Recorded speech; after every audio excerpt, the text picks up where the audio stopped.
Hey ho, howdy ho, everybody. What is up? What's up, Matty boy? Ruben, how are you today? I'm doing very well. Thank you. Yeah, feeling good. Feeling good. Yourself? I am very well, thank you. Good, good, good. Good to see you as always. Good to have you here. Awesome to have you here, actually. Good to be seen. Good to be any place. So Yeah, thank you. Yes. that's good. That's good. Hey, everybody. Thanks for dropping in tonight. Got a good crowd already. It usually doesn't get to over 2 dozen people until about 10, 15 minutes in. So another good sign, positive sign that people do like this little sub-series that we've been doing. It's a lot of fun. I really enjoy it. I know you, Matt, also quite enjoy the business aspect of the hobby as well. And without having to sort of focus on, oh, what did this one sell for this week at auction? What do you think? Was that high, fair, or low? Context. Context. It's much more fun with context. Yeah. So no, it's good stuff. We got another 15 amazing examples tonight, everybody. And as you guys saw in the last couple of shows we did like this, for the most part, top-notch artists, characters, titles, the whole bit. So nobody can later accuse me of, well, you're kind of using bad examples. That's why they lost money. No, we're showing the good stuff, and popular, the in-demand type work. So, the main reasons that these resales tend to lose, as Matt and I have stressed many times, and we'll continue to stress always because people continue to make these same mistakes, are your usual sort of suspects in terms of reasons, which is selling too soon. People think that they don't have to hold it too long, right? You don't have to hold art for more than a few months or a year or two. I mean, you can do whatever you want, obviously, but I think we've kind of been showing enough examples to show that, like, typically the one thing that these things have in common that tend to lose money on a resale, the first and foremost reason, really, I believe, is it's always too soon, right, Matt? I mean, that's kind of the key common denominator, if you will. More often than not, or someone bought at the top of the market. And that too. One thing we do look at a lot are 2021, 2022 prices. Yeah. And how you tend to see some really high pricing. But even there, if you wait long enough, it'll probably catch up. Like, even if you paid the most anybody has ever paid for something, I've seen prices this past couple of weeks that give me a pretty good sense that those other pieces that sold for a lot and got beat by these other pieces will eclipse them again. That really strong art is going to hold its value against stuff that's maybe high priced for a moment in time that connects to a certain other media that brings attention onto something. So, but it also should make people think about, in the stuff that they like, most comics, right, have at least 22 pages of illustrations in them, most usually by the same person or team. So you're going to have your A pages, your B pages, your C pages, and anything with the hero is probably going to be good, but occasionally the page with the villain is the demand piece if the villain is particularly rare, or if that artistic team has not done that villain before. So when you see these prices and you see what goes down in price, which is what we cover here, you're going to see an absence of the things that probably would have made them a smart purchase and a smart resale. But to your point, it's usually they didn't wait enough. They didn't wait long enough. Right. But to your point, I was just pointing out the most sort of common reason. But you're right. We will also see certain examples, and like in the previous 2 episodes, I will again point out the fact when I feel that the loss was, there will be examples tonight of where the primary reason was not so much necessarily the time, even though it was not a very long time, but beyond that, it was clearly, in my opinion, like, wow, it was bought badly, paid too much, wrong time, and that's it. So we'll see some of that as well. So, going to be good. Ready for some By the way, for anybody coming in late, do not talk about football. You talk about football, anything that happened at all, even in this afternoon's game or the one happening right now, I will ban you. I swear to God. Don't talk about football. Okay? Can we add politics to that? Not to. Keep it out. There we go. At least a week. Yeah, there you go. Hey, Vivian. Ready to become an expert investor in Comic Guard. Excellent, Dan. I look forward to that. We will do that for you. Coffee, what's happening? It's raining. Raining? I don't know. Don't rain on my parade. What's up, David? What's happening in Australia? Good to see you, my friend. And hello is back and forth from everybody. Good days. Good day to Matt, of course, as well. Good day to everyone. Looking for good art to invest in to my blue chip portfolio. Hey, if there's anything that we've shown in the last couple of episodes that we will again show tonight, is that you should not believe when you hear certain dealers or collectors, whoever, say, yeah, man, look, just stick to the blue chip stuff. If you buy the blue chip stuff, you'll never go wrong. All right. I think we've proven that that's bullshit. It is bullshit. You can go very wrong. You can go wrong with any artist, great upper A+ level down to F level, any character A+ level or D, it doesn't matter. Okay, it doesn't matter. I just saw Mike a couple of days ago. He was here in town and got to spend some time and have some great conversations and show some of the art portfolios. Mate. Yep. Oh, he made the trip in. Yep. He's in town. Nice. Mm-hmm. And I saw Jeff Wedding mere minutes ago. Jeff was here just about 15, 20 minutes ago. And he said he's going to be listening to us on his ride back to Henderson. So we should keep it interesting in this first 45 minutes for him, depending upon the traffic. Oh, okay. Well, let me get through these hellos. Talked to Hydra, for about 2 hours, yesterday morning. Oh, you were with him? We had a phone call. Oh, phone call, nice. Yeah. Talked to him for a good almost 2 hours. Yeah. Very cool. Vivian says, always great to see your name on screen. We should see you on screen more often. It would improve our ratings 1,000-fold. It's too shy, What's up, Jason Ladwig? My official hello to you. We can commiserate together in private if you want about the Lions. No more football, thank you. Sean Clancy, what's up? Good to see you. What do you have against Don Newton? What do you have against Cam Newton? What do you have against fake Newtons? Sean, my D&D pal. Yes, sir. Same as Diver's belly flop. Flip too soon. You got it, Rick. What's up, Rickster? I like it, Rick. What does he have against Newton, Massachusetts? Nothing. I've been two of my very best friends are from Newton, Massachusetts, actually, which is really funny. Yeah, exactly. Welcome back to Dwayne, and welcome back, CJ. Been a minute. You've been busy with the family, which is a good thing. So good to see you back, though. And well, Sean, did you see all the D&D Heritage auction? I did not, so I'll let you guys talk about that. Recent comps have shown I've waited long enough to not be proven a complete idiot. You're on fire tonight so far, Dan. Hashtag complete. Huh? Hashtag complete. Not complete. Gatorland soon. Oh, yeah. Don't forget, CJ. Marcus and I will be next week.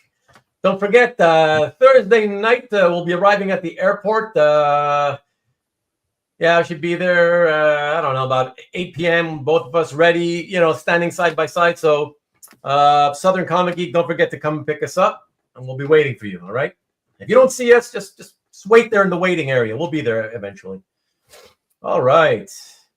What else we got? I did not see. Okay, sure thing. After my trip to DC tomorrow. There you go. Exactly. You're going to party it up there. Keeping up the art, even though nothing's happening outside, apparently. That's what I heard. If the villain is Dr. Doom, let's just call it what it is. What? Saw new Jim Lee pieces on Albert's website at $15K a piece. You're shocked? Like, haven't they been way higher than that? With that, I shall return shortly. Sounds good. Edie, what's up? Edie's back. oh my gosh, Edie's back, but why are you, statute of limitations and all that, Happy New Year from New York City.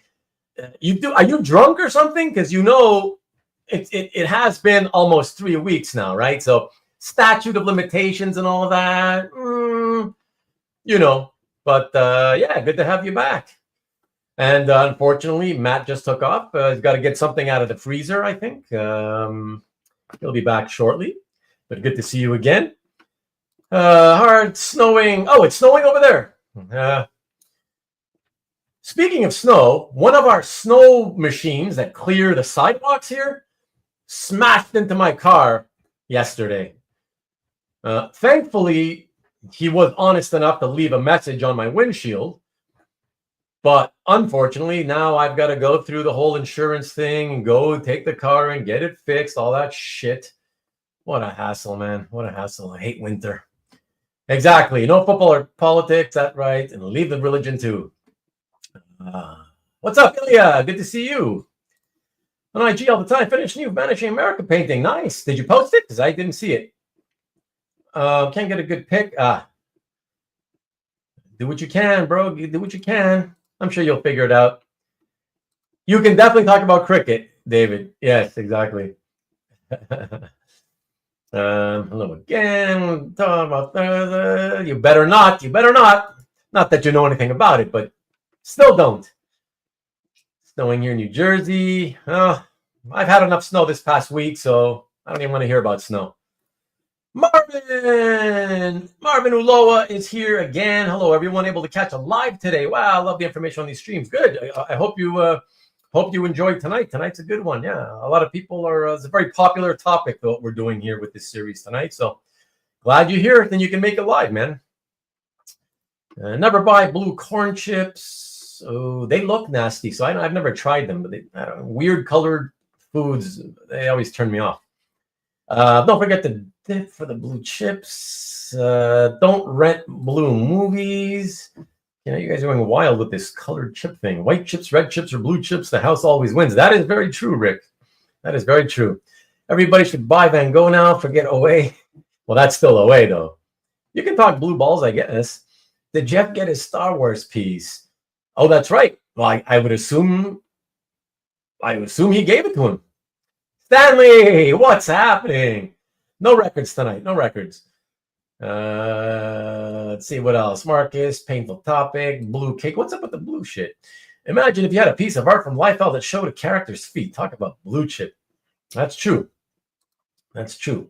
They do exist, though. To be fair, TJ, I've seen them. Good to see you, Tom. Good to see you. And Matt will be here in a moment, momentarily. Yeah, Bet likes blue cake. Two of my best friends are in Newton and Brookline. There you go. 5-hour show. Where's Stanley? Stanley, you just saw him. He's there. Hey, John, what's up? Good evening. Good to see you. Sharing a room, a bed. Yeah, of course. If you're talking about me and Marcus, yeah, for sure. Absolutely. Happy New Year, Marcus. Yeah, we haven't seen each other since it must have been before Christmas sometime, Frozen Kirby art. You got some? Try. There he is. He's back, the man of the hour.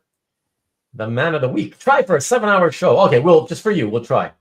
Matt went to buy the Jim Lee art. Telethon. Well, that's a telethon at that length. It's all good, CJ. Damn, thank you, Hart. Thank you. Yeah, whatever. It's whatever, man. And you know what's funny is that one of my right next door, the neighbor, she told us she saw Vivian out there looking at the damage on the car, and then she saw her and she told her, "Oh, that happened to me last year. The tractor cleaning the sidewalk. Their job is just quick. They don't slow down, whatever." And it smashed her car too. And again, thankfully, she got lucky and whatever. They left her a piece of paper as well to let her know, whatever. But what a pain in the ass now to got to go through the whole rigmarole of taking the car in and all that shit. You can figure out, Matt, what happened to me with the little sidewalk cleaning pieces of crap. I had a almost $1,000 car repair with no incident. It was just bringing it in for a recall part, and then they're like, "Oh, by the way, your fuel pump is cracked, or your water tank is cracked. You know, I do all these replacements. It was shocking. I mean, that's actually the main reason why I won't be at OAX, you know, coming up. I had actually really planned to go. And after being sick for a while, I was on the fence about whether or not I was going to fly down. And I was kind of like, well, that'd be good. It'd be good to kind of get out and get to Florida and see some of my sisters and stuff. Oh, yeah. And then that happened. I'm like, if I can't buy stuff, I'll be in a terrible mood. So I will not be there. Nope. If it's got to work. If it doesn't work for you, then yeah, you know, don't. You know, like that's how it is. You know, that's exactly right, Marcus. Exactly. Hey, Dan. It's been a minute, Dan. What's happening? Feels like it's been a few shows. We haven't seen you. Hi, Peter. Massachusetts. Edie's back. Edie returned. Yeah. Edie returned. Yeah. And while you were gone, she returned. Yeah. Addresses on the even days where the snow plows would hit your car. That's wild, Sean. That is wild. Yeah. Okay. I remember those days. Was it a snow machine or a delivery driver trying to deliver float ingredients from markets? Well, I admit it was definitely one of those snow plow people or whatever. Yeah. Well, it was AMC Pacer was damaged. It's just a standard Honda Civic. That's it. Very 1977 Gremlin. Don't believe him. It's a well, somebody said I was driving a Lotta, vintage Lotta. No, it's a Civic. It's a 2020 Civic. Our lease is actually up in March. So I would prefer to keep leasing, but we barely use the car because we're both at home all the time. And I hate it. The price keeps going up. When we first started leasing in 2016, we were paying only, I think it was $312 a month. And now, if I take another lease in March, the guy said it's going to be up to like $375 or something. It's just like the car just sits there most of the time, you know. And of course, insurance is more expensive when you're leasing instead of owning. Anyways, whatever. We're just gonna buy the damn car, whatever. And since the prices of cars have gone up so much or whatever, I think we could maybe use it for a couple of years. Then, if we want to sell it, still maybe get all of our money back on it. So we'll see what happens, you know. Dan's gonna be going next year, maybe. He says, "Good evening, Caesar. What's up, pal? Make plans, Matt. He's got a year now. I'll see you next year, Daniel. I'll see you next year." Yeah. The usual commitments. Yeah, the usual for a lot of people, you know. Put out a commission by a snowplow. Was he? Oh, yeah, right. The actor. Yeah. That's right. 28 freezing convertible. Not mine. Average car is 40K now. Yeah, exactly. In my head, even though you've told me you drive a Honda, you will always drive a 1962 Volvo like the Saint. That's the car I picture you driving. What? No, man. No. It's just a plain old Honda Civic. Sell a page to fund the new car. Easy peasy. Yeah, well, unfortunately, that is what I'm going to be doing. I'm going to be selling some. I had to sell some to cover that crazy ass, maintenance bill. Not even a repair bill, really. But but what that did instill in me is the knowledge that I've been kind of half-heartedly saving for a 4x4 because I like to go out into the desert, and I just can't do that in my Audi. So like, if I get a 4x4, just a beater that I can tackle the desert with, I should be able to get something pretty decent for about 10 grand. And how fast I've been able to recover that repair cost, I feel like I could probably do it without suffering too much in about 3 months, which will be right about when the weather gets really good to be out in the desert again. Yeah, well, I got to start looking for some shit to sell because I've got to put money away. I haven't saved anything. Like, I basically spent all the money typically that I would have been putting aside for income taxes, you know, and most of it goes to art. So that's why when, typically when I find like, oh yeah, shit, I'm going to be really in need of money to pay more taxes at the end of the year. That's when I'm like, okay, yeah, I'm not going to put new money out of the account. I'm going to sell art because that's where the money really, that's where it is, right? I never should have been using that money to begin with, but I did for art. So I'll look for some art to get rid of, and yeah, I'll get the money for the taxes. But yeah, I got to do that. I got to get the car. The car is going to be like 11K or something like that. Yeah, that was. I didn't even get a new car. I got my car back to not even brand new, but what it should be at 80,000 miles in or whatever. So yeah. And now what sucks is that now I'm buying a damaged car, 5 years old, whatever. Now that the friggin' plow smacked into it, that's what I hate. I love leasing. I have to admit, I love leasing. Always, your car is always basically brand new. You never have to do any maintenance on it, other than change the oil, right? It's like, man, I love that. Obviously, people say, oh, it's more expensive or whatever because you're paying for the depreciation. Yeah, but like again, you're paying for a service. There's a certain, the idea that you never have to ever do maintenance on it. That's what you're paying for too. I love it. You mentioned a $400 battery. I wish I also had to replace that was one of the other things I had to replace. When I drove it in for the part repair, it would not turn over. And so I had to get a new battery as well. And I wish that my battery had only been $400. You get nickeled and dimed everywhere on automobiles are an immediately, decreasing value. So the second you drive it off the lot, it's worth less than it was just seconds before it left the lot. So I'm in Nevada, Edie.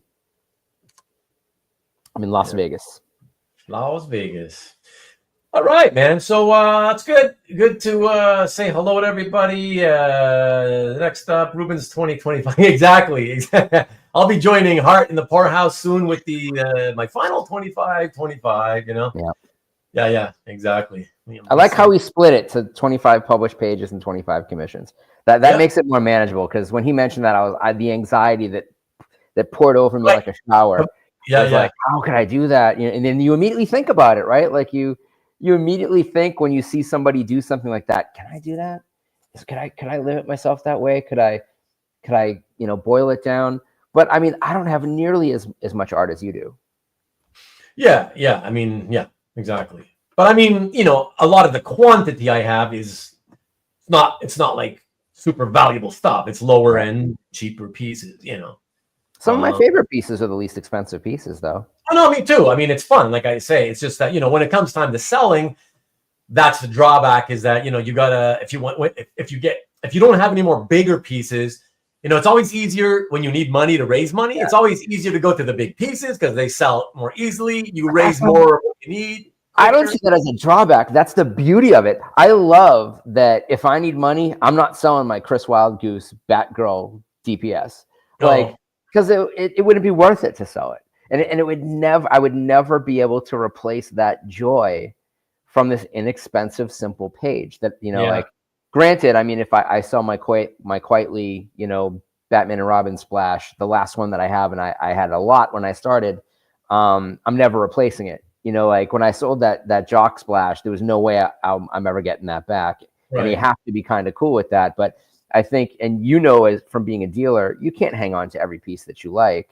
Collectors have it a little bit differently. And, as a dealer, you're also a collector, and maybe that gives you access to better pieces, but you're also way more likely to sell them because it's a transient game. For sure. Absolutely. But it is what it is. We'll see. I'm going to have to look through my shit and just kind of, I was hoping to maybe try to get some pieces from some other people, some of mine, whatever, and maybe do a show and sell episode. And then I would participate in that. I'd be happy to participate in that. Yeah, you have some stuff? I have some stuff I get rid of, yeah. Okay. We'll talk to you about that. But yeah, and that's it. So maybe do something like that in February at some point, and maybe the second half of February. And then whatever doesn't sell, then I'll on the show, put it on the website. You got to do it before Valentine's Day so you can get Vivian something nice.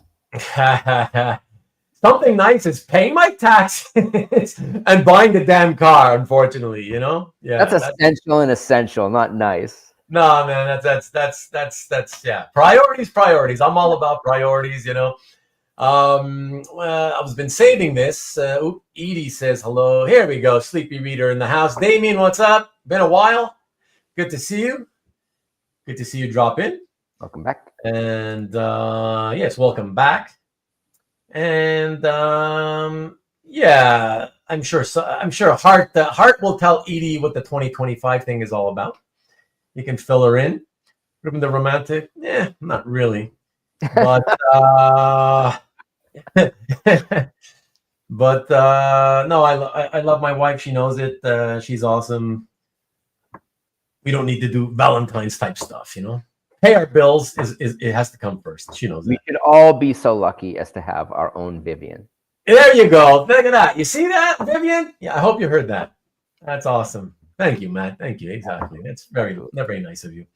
Hart would have looked okay. Yeah, you tell her, Rickster.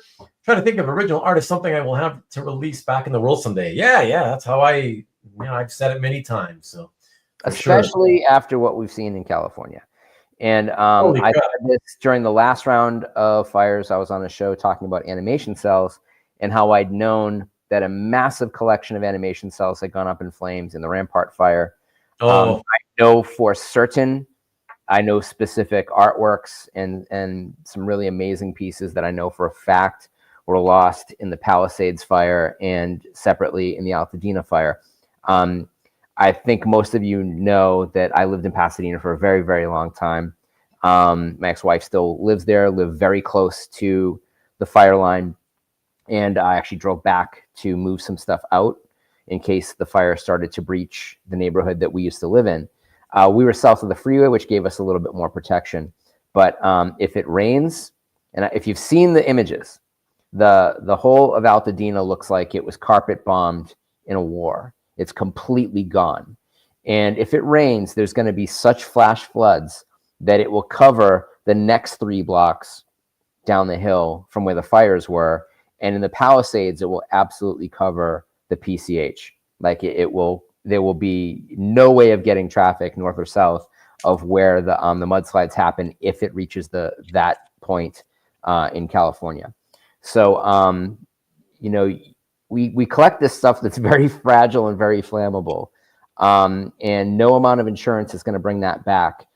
In most places, if you live in California, you can't even get insurance to cover a lot of these collectibles. So it's really you're collecting without any ability to recoup the value. So bear in mind that when you collect things, you really have to be aware of these things as not being permanent. Even if your house survives a fire, the fire hoses can destroy everything that's in the area that the fire doesn't take. Exactly. I've seen that happen and then seen fire insurance not cover it because it wasn't the fire. They didn't have flood insurance. So be aware of that stuff. We always talk about if you can get insurance, get it. Not everybody can. And so, don't feel like you have to chastise or delay empathy, because in a lot of places, people in California couldn't even get insurance for their valuables. And there are other places where if you live in Tornado Alley, where it's impossible to get insurance. If you live below sea level, it's impossible to get flood insurance. So as collectors, we understand that we're dedicating a lot of expense to something that's going to give us joy that's really going to hurt if we lose it. So you have to kind of prepare yourself in a mind space for a time when you will not have it. Well said, man. Yeah. Tom letting us know. Chuck Costas, for anybody who knows him, he hasn't really been super active in the hobby for many years. He works with or is part owner of, I don't know for a fact which one it is, but the prop store, company who does the auctions for props and comic art once in a while. They're based in England, I think, though. But he's an American living, he used to be in the DC, Baltimore area. Then he moved down several years ago to California. And so I did not know he lost his house. Tom, thank you for letting me know. That's crazy. That's rough. I figured it was only a matter of time before we started hearing, people that we know from the hobby, who would have lost their homes. So this is the first one I've heard. So that's really, really tough to hear. Hopefully he's okay. Mandel almost lost his collection. What does that mean, though, Stanley? Did Dave get his property damaged to any degree, or let us know? Tom also says a lot of his art and prop friends lost homes as well. Wow. Yep. I know so many people that lost their homes and businesses. I lived there for 15 years in that part of town. I lived in California, of course, for more than 35. But yeah, it's tough. Seeing so many beautiful buildings too. I mean, especially in Altadena, the Mountain View Mausoleum, which has been featured in many TV shows and movies. It's this beautiful, beautiful building. It's completely gone. My friend Frank and his wife Han lost their house, which was the McNally house, featured in a couple of seasons, I think, of American Horror Story and some other horror and kind of recreation haunted house type shows. It was a beautiful home that at one point I was looking into, how can I make it work? It was on the market. How can I make it work to get this place? And was unable to do so. And Frank put 3 years into restoring that house, and it's gone, completely gone. He lived on a street with the fire department.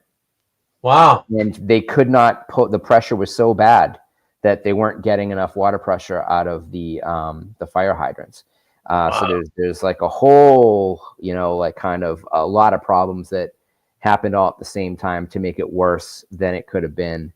And hopefully we learn from that. I think the only way to come back from this is to build with the best materials that are the least likely to ignite, to make sure there is proper spacing from the area of the tree line to where the homes are. For decades, they didn't allow the sale of property that was that close to the tree line.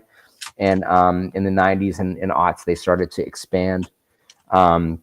Certainly, David's talking about Australia, where the bushfires were absolutely devastating to the Australian wine industry. And the other thing, there's a lot of people that not only, all the kids in Altadena and Pasadena lost their schools. So, if you lose your house and your parents are trying to figure stuff out, at least the kid can go to school and have this semblance of normal life.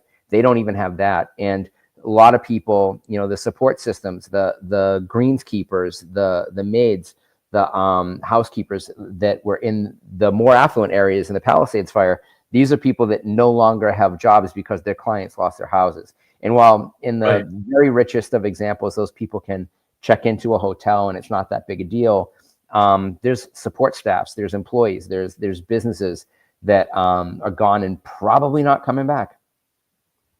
Right. Yeah, it's very sad. Note.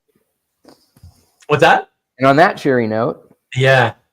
But no, yeah, I my heart goes out to all of you out there. If you're watching this, whether it's now or on Rewind, if you guys live down there anywhere near the LA area, and if you've gone through even anything remotely even close to being in those parts where the fires are, my heart goes out to you. And yeah, man, I hope you guys see the light sooner than later. It's just awful. It's just awful. The fact that California happens to burn every year is crazy enough as it is, right? Yeah. But you always see it in the mountains and stuff. And this year it freaked me out because I was like, I don't remember it ever happening like in Los Angeles, the city. Like, you know what I mean? Like, it's been since the 70s. If you've ever seen the movie The Candidate, starring Robert Redford, they were shooting it at the same time as the early 70s Malibu fires. The big difference, of course, is that area was relatively underdeveloped. So you didn't have all these homes. So when the fire did rip through, it had a much smaller footprint on where people actually lived, and certainly people did lose their homes, and that was terrible. But in the San Bernardino fires, of a couple years ago, most of that hit forest area. Some people certainly lost their homes, but it wasn't the massive amount of homes and businesses that were affected. And we know two things. We know that the Altadena fire was started by an electric transformer that blew. So hopefully now LA put the money into building all of your electricity and infrastructure underground. Right. All your power lines or your power grid should be underground. And the second thing that we know is that the Palisades fire was probably carelessness, that there was a backyard party or fireworks or something, and that there were cinders that didn't quite go out and they reignited when the wind picked up. When you have 100-mile-per-hour winds ripping through valleys, it creates the effect of a hurricane of flame. And there's just no way to fight that. I mean, even if you were to try and stay and put the fire out on your house, whatever water power you can get out of your own hose, you're going to get blown over by that air. You can't even walk into, to fight it. And they always say, it's a terrible idea to try and stay and fight. There was a man who they found his body in the ashes. This 70 or 80-year-old man in Pasadena died trying to put out the fire on his house. And then you hear in other places, a guy had 2 oscillating, garden hose things on each side of his house, and it saved his house. So it really depends what direction you happen to be in, how intense the wind was in that particular area. There's no way to get around it except to plan better. Yeah, and let me just say, just add to that really quick, if I may, without sounding like I'm on a pulpit here or anything, but just to add to what you're saying, Matt, about trying to stick around to fight your own fire. I can tell you through firsthand experience, not only are you absolutely correct, but I can tell you why I know how dangerous it is from firsthand experience.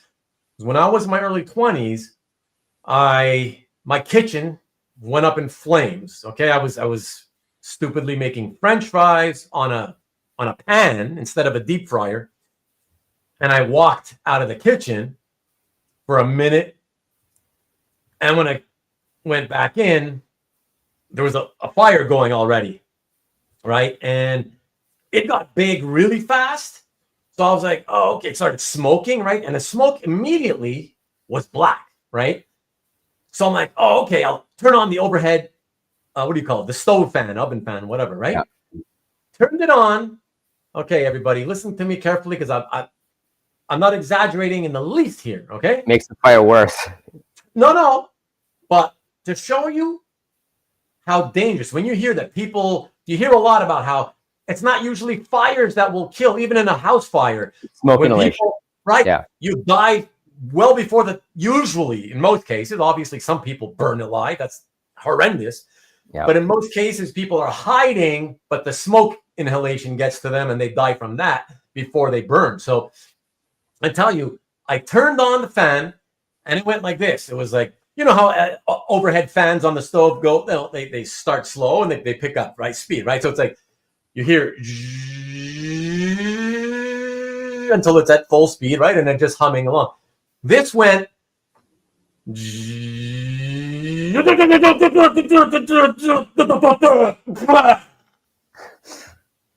it died. It died that fast. That's just from smoke. I mean, and the heat, probably the heat of the flame affected some of the motor parts, which aren't supposed to. But at that time, the flame still wasn't high enough to touch the overhead fan. It wasn't even touching it yet. Yeah. So it was only the black smoke going up. Wow. No joke. It didn't last 5 seconds, and it broke the whole fan. Wow. Smoke. Never would I have imagined that smoke could do that. So imagine if it destroys the fan motor. Chokes steel. It's steel, right? Yeah. If it chokes steel, imagine if you breathe in thick black smoke, your soft flesh. Of course, it's going to destroy you right away. You're going to die really quickly. So never stick around to try to fight it off, man. Just get the hell out as fast as you can. You can't replace your life, right? But as bad as you're losing your home would be, it could still eventually be replaced. You don't want to lose your life. That's it, So that's my little advice for everybody for the week.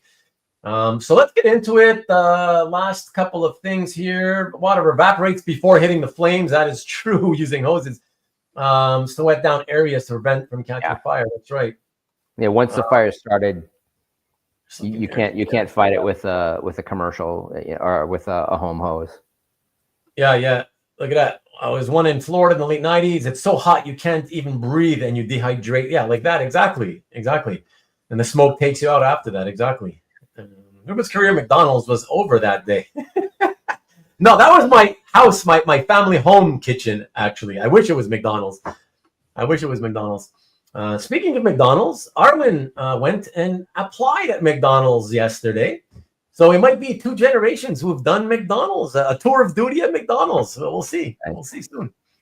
Once it hit the roof grease fan. Yeah, an explosion. Yeah, sticky rice. Oh, it's been a minute for you too. Wow, do that impression again. It was pretty good, right? Ladies and gentlemen, that was Ruben the Foley Master. What? Matt's correct about the heartburn.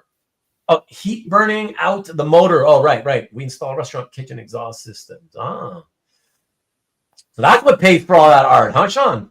Kitchen exhaust systems. Nice. Clip it up on video. Ruben the Fryer Fire guy. It'll be my ringtone from now on. That's funny. Still eat French fries? I do, but never made them again at home. Yeah. Ruben only makes tater tots. Not even. That's absolutely true as well. What he's saying here is very true. The materials that are used in building are made to withstand a higher level of heat than, say, wood or any natural materials. We don't use asbestos anymore, but we use other chemicals that don't cause as much cancer, I guess. And when those heat up and they get broken off from a house and it becomes kind of ash or like tinder type things, it doesn't even need to be flaming to fly, in some cases, in a 100-mile-per-hour wind, 4 miles away, where it touches something with a much lower burn threshold and catches it on fire without the original object even being flaming. Right. So, like, obviously, like a heated piece of metal is going to maintain a much higher temperature than a flaming piece of paper or wood. And so that heated object can come into contact with something with a lower burn threshold and cause a brand new fire. And that was a massive reason why so many houses caught so quickly, because building materials explode into the air and get carried by 100-mile-per-hour winds, and they catch purchase all the way along. So as far as that first one can get blown, now the next houses are getting their tinders blown, and the next houses, their tinders blown. So, I saw somebody post something where they clearly hadn't thought about, the chemistry of it, saying, oh, there's always been fires and magma catches things on fire. So, like car fuel, heater fuel, the materials that build your refrigerator, these are all things that heat to a temperature about 4 times higher than lava from the Earth's crust. So the artificial materials, the man-made materials, the petroleum refined materials like plastics and other things burn at a much higher temperature, carry heat without even flaming, that can affect things that do flame, like the outside wooden surfaces on a house. They can make it in through vents, catch on to microfiber stuff that is used to block out pollution inside air ducts and catch that on fire. So, and then that stuff burns at a really, really high temperature too, and it spreads. That's like pure poison. So yeah, the toxic fumes that come off of these things is even worse than just flaming wood, like just heated up materials. But yeah, when you can be 4 blocks away from a really solid blaze and get a burn, because of the high temperature that it's burning at. Not so much with a campfire, right? Yep. And sorry, you're right, Tom. You're right. We will certainly we certainly wanted to talk about it. I was hoping it'd be over by tonight out in LA, that whole area. It's just, apparently not, unfortunately. So I figured we'd talk about it, and it's good to talk about because it's important. People are important, and yeah, it's very tough what everybody's going through down there. So not a good paper collectibles are not a, that's, it depends. I've always said it many times, that's why I have for the longest time talked about, once I hit 50, like I'm gonna start looking to wind down my collecting and then get rid of most of the collection. Part of the reason is that it's not protected. Anything can happen. And then, I don't want to see my financial life go up in flames, So yeah, like you said, Matt, a lot of people can't get insurance or so. It's just a lot of it is very expensive. In my case, it's we all know it's expensive, but it's and I've mentioned this before. It's over here in this side of the northern border between our countries. it's just not available. We don't have collectibles insurance, whatever. It's just a pain in the ass. So yeah, so that's it, man. It's you got to be careful if you have a lot of this stuff in your home. You know, better to invest in the vintage printing plates. Right on. But okay, everybody, let's get into this. Looking forward to it, and I know you are too. A lot of people here tonight. Before we do, just very quickly, I did want to say, here, let me pop in. Check out if you're interested in it. Carl has a couple new videos, and he's not here at the moment. He'll be here in a little while, I'm sure. But he did a Energon Universe comic book review, specifically on G.I. Joe #2, which just came out. So for those of you who might be interested and curious about what he thinks about the issue, check out this video right here that I'm linking to directly. And he also, as he usually typically does, he did his 22nd episode of Bagged and Boarded, where he reviews a bunch of comic books. The first one that I just posted, that was a deep dive. That's like a longer video than it takes you to actually read the comic book itself. So it's a good deep dive into it, about 30, 35 minutes, something like that. This is the standard Bagged and Boarded episode where he reviews about 4, 5, 6 comics. The link is right there. Check that out if you can. All right. And hey, what's happening? Carl Choi's in the house.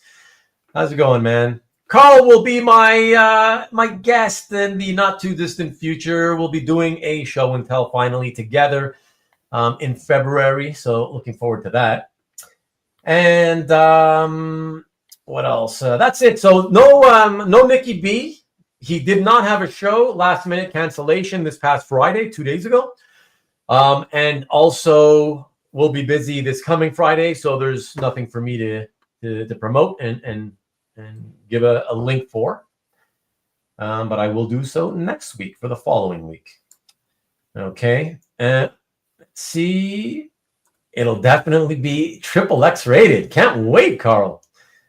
Just I hope that means you're not going to show up naked. You know. That's R. That's just R.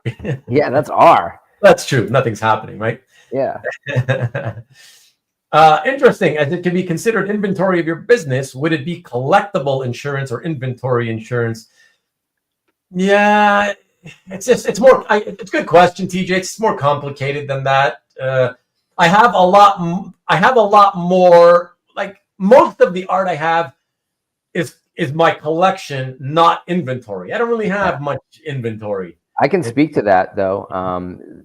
Basically, why it would be easier to declare as a business asset is that you have receipts for how much you paid for it, with the idea that you are going to resell it. So as an investment, you have pretty good records of that. Now, if you lose those records in a fire, that's not going to do you much good either. So it's really important to be scanning and keeping records in the cloud.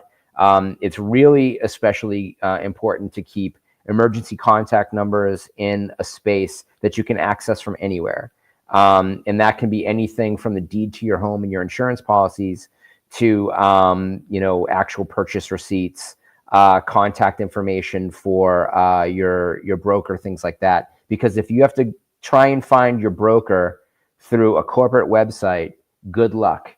And especially if there's 100 other people that have that same company that are trying to get a hold of them, they're clogging the system. So if you have a clear record and, your phone is probably something you're going to save, in a fire, as much as you can keep of that stuff. If you need to have it password protected in order to protect sensitive information, do that, but have it at your fingertips. So, and another question I saw is Marcus was asking, does Bristol burn faster than an oil painting? Yes, it does. While an oil painting will burn hotter and can create an environment that will make it easier for other things to catch fire, paper will burn faster. It just has a lower threshold for heat. Yeah, who said that? I didn't see that comment. Marcus had asked it. Oh, okay. I don't know how I missed that one. Hey, Mike Asbill, what's up? Nick says tons on his plate. Yeah, exactly. Yeah. Also wanted to say to those of you out there, Tom, obviously you and anybody else out there who has a comic book shop, feel rough for you guys. I mean, the last couple of years with the whole breakup of the distribution business into like 3 or 4 different companies, and then a couple of those changing to another one, and now all of a sudden Diamond, for those of you who don't know, Diamond Distributors has declared for Chapter 11 bankruptcy protection. So that's probably gonna put a whole bunch of shit on comic shops' plates, store owners, whatever. So I feel for you guys as well. Good luck to you all getting through all that crap. That's I know that can't be easy. Yeah, so there you have it. Yeah, so that's it, everybody. Let's get into this. Why don't you ready to go, Matt? I am. All right, sounds good. Let us start off with this, everybody. So for those of you who caught the previous 2 episodes that we did on this topic, you hey, what the hell? Holy crap, what the hell? I just realized. Okay, we can't get into the art just yet. I uploaded all the slides yesterday, and I'm not seeing them right now. So we can talk about horrible fires, and we can talk about Diamond Distributors for a few minutes while I upload as we speak.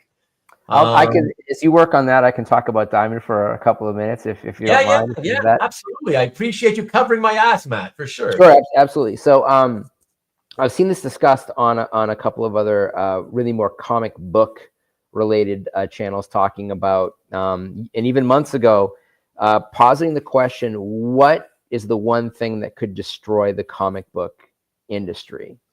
And everybody was saying that the collapse of Diamond is the most likely thing that would destroy the comic book market. And now that that's happening, it doesn't really seem to be destroying the comic book market. It's going to be tough. Obviously, a lot of independent publishers are going to lose revenue that's owed to them from Diamond. Retailers are going to stop paying their bills because Diamond's already filed for bankruptcy coverage, and people do that. If you've got money in and you're expecting books back, I think, Steve Geppy and family know that no one's going to put more money in until there's a guarantee that they're going to receive what they're paying for.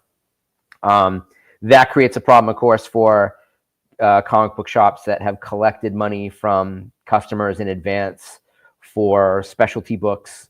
That's not a super common occurrence, but they're going to use non-payment by retailers as an excuse to not pay publishers. And the publishers are going to not pay artists because they're not getting paid for the books. So it becomes a last guy in line goes home and kicks the dog kind of scenario. It's a whole chain reaction, yeah. Yeah. So people caught in the middle of this are going to suffer. That's mostly the independents. And what we've seen in the last few years is that most independent books are kickstarting anyways. So that's sort of an extra set of revenue from most of these companies, not a primary source of revenue. So we can hope that at least the artists were already paid. Now, that wasn't what happened during the collapse of a couple of online retailers who were like big in the variant business, where they were not recovering money lost during the pandemic and going out of business and not paying artists and not delivering books. And you had, these shops were also very tied into sending stuff in to get graded. And there were a lot of lawsuits that were being launched by people who were hoping to get money back for books that they had submitted and trying to prove who had them. And there was a lot of question about whether or not CGC was even going to hang on to their books and not return them to this company that had submitted them, because they were hearing that they were stealing the books ostensibly. So it leaves a question mark, but I don't think the damage is going to be as bad as it would have been 20 years ago. We've already seen. You mean had it happened 20 years ago, Yes. or as bad as what happened in the 90s? No, if it had happened 20 years ago, it would have been much worse than it is today, where Diamond is just a single wholesaler that comic shops deal with. That a lot of shops are also, of course, dealing with DC's Direct and with Penguin Books, and Marvel's been ostensibly direct for quite a while. So you can make your own deal and set up your own purchase. It's just about how many places you need to spread your credit card information to.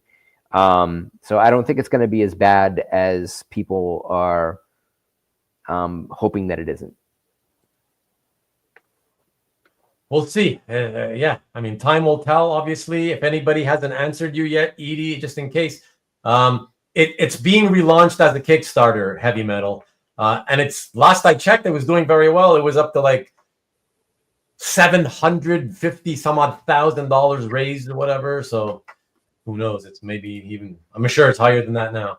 I know Frank Forte is involved with the relaunch of Heavy Metal.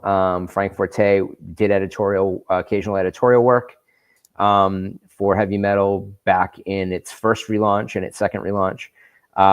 So he's a very capable guy. So I hope that works out. The odd thing is that Metal Hurlant are also relaunching. And so, Metal Hurlant have also put together a Kickstart to come back.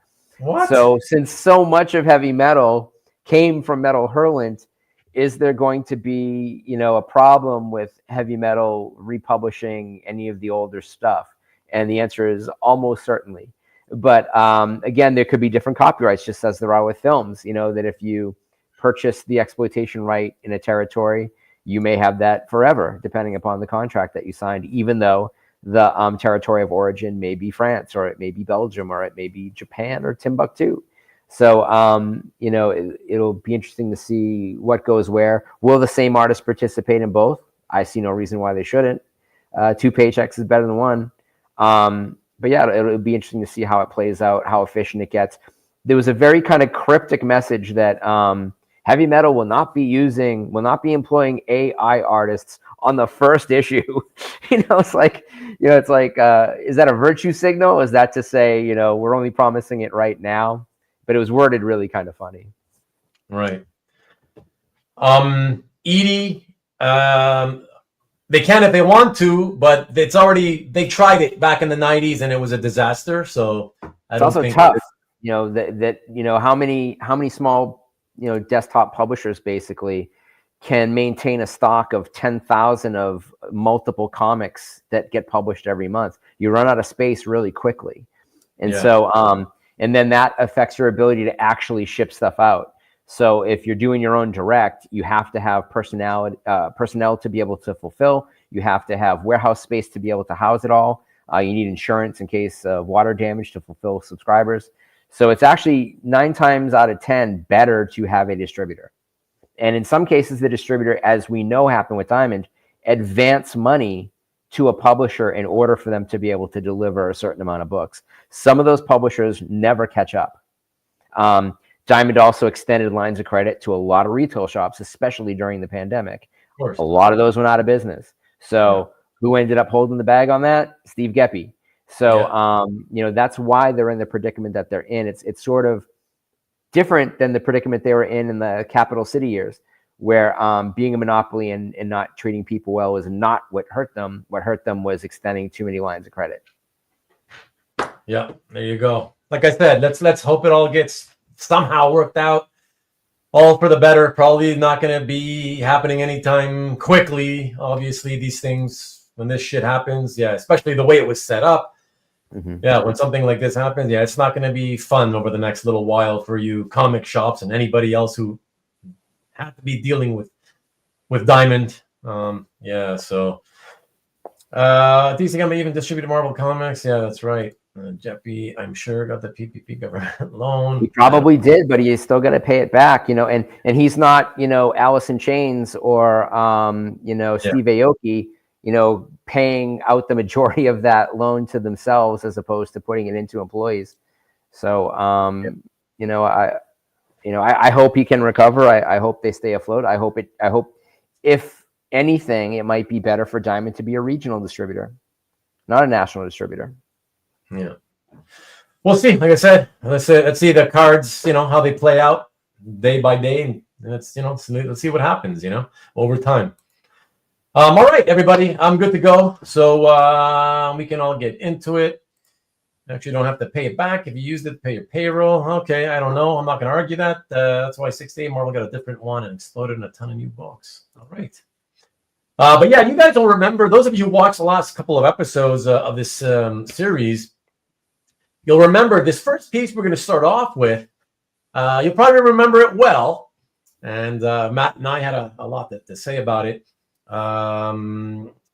And we had a slightly differing opinion as to the fair value of what the piece should have been. I'm showing it to you again because I've actually added something to it. I added a previous purchase. So there was a transaction previous to the one that I showed on a previous episode. And there has since the last episode, there has been another transaction of this same piece. Jesus. So it's at the end. So we're gonna see the 4 different transactions. The 2 middle ones are the ones we showed the previous time.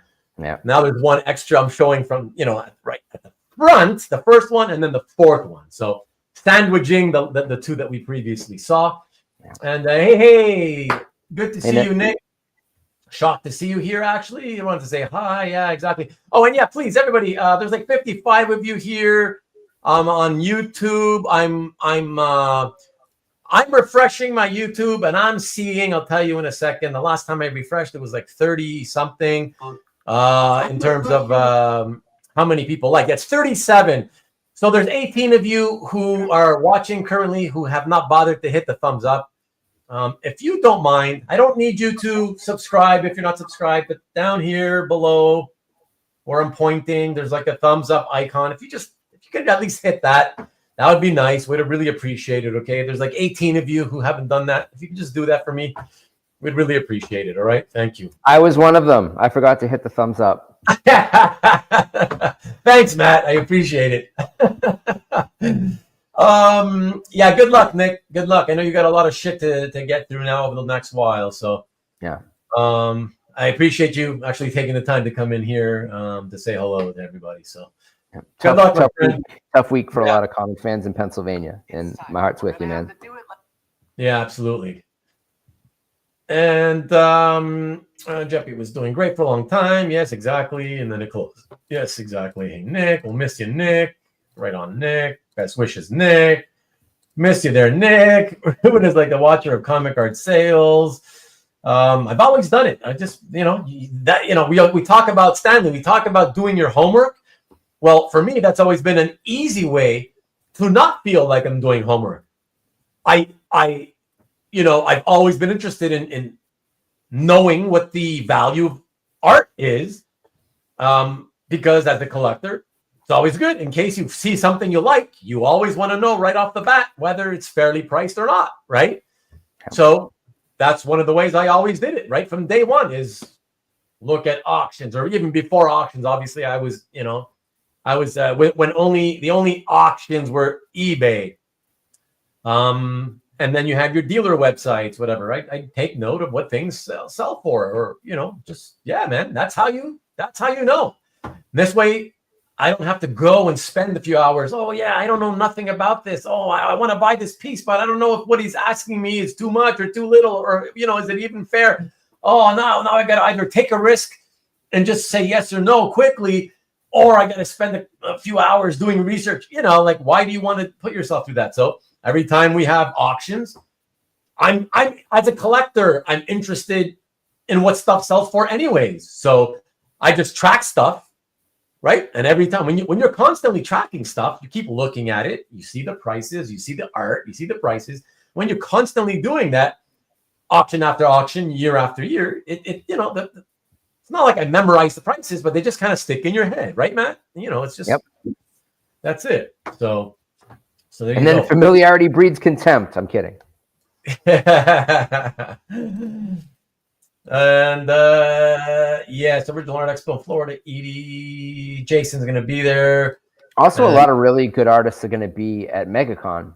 There's a lot of really, really good artists that will be at MegaCon that will not be at OAX. Oh, So really? if you happen to be down in Florida for multiple weeks, you'll get to the benefit of both. Oh, yeah. There you go. Are they a week apart again? I think they're a week apart again, yeah. Okay. Okay, excellent. Be sure to keep eye out for me at Buc-ee's if you're if driving. Okay, flying on Friday, leaving Sunday morning. So the first piece we've seen before. That's how it goes. You're also a stats absorber. I do. I like that type of data. You know, CJ. MegaCon has a lot going on, but can't go. Okay. Oh yeah, and by the way, next week. I don't have a guest or anything for next week for a show and tell, and since everybody, a lot of you guys are going to be at OAX, and when I asked you guys a couple of weeks ago if any of you would be back home from OAX on the Sunday night, and if you wanted to come on so you can talk to us about how OAX was, nobody replied, nobody reached out. So next week, I don't know what I'll be doing. Probably just a hangout episode. Shoot the breeze about whatever. Yeah. And so I was thinking about doing it like an OAX review type episode. But since, like I said, since nobody who is going there has reached out to tell me if they want to be on, I'm not going to plan it as an OAX episode. So it'll just probably be a hangout, and that'll be that. And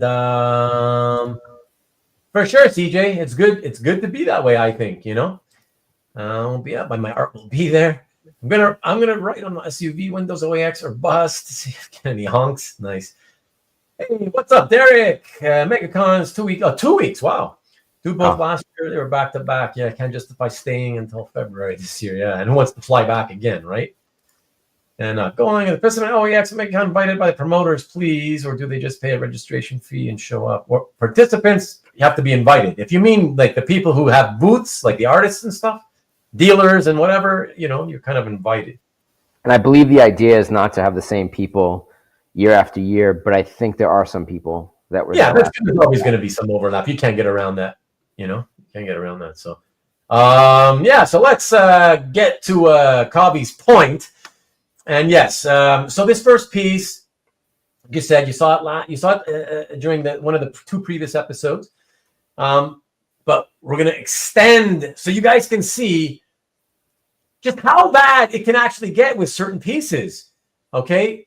Not only that people don't hold on to their art long enough, but some pieces, as some of you know, they just get sold and resold and resold again, you know, apparently in a never-ending manner, you know.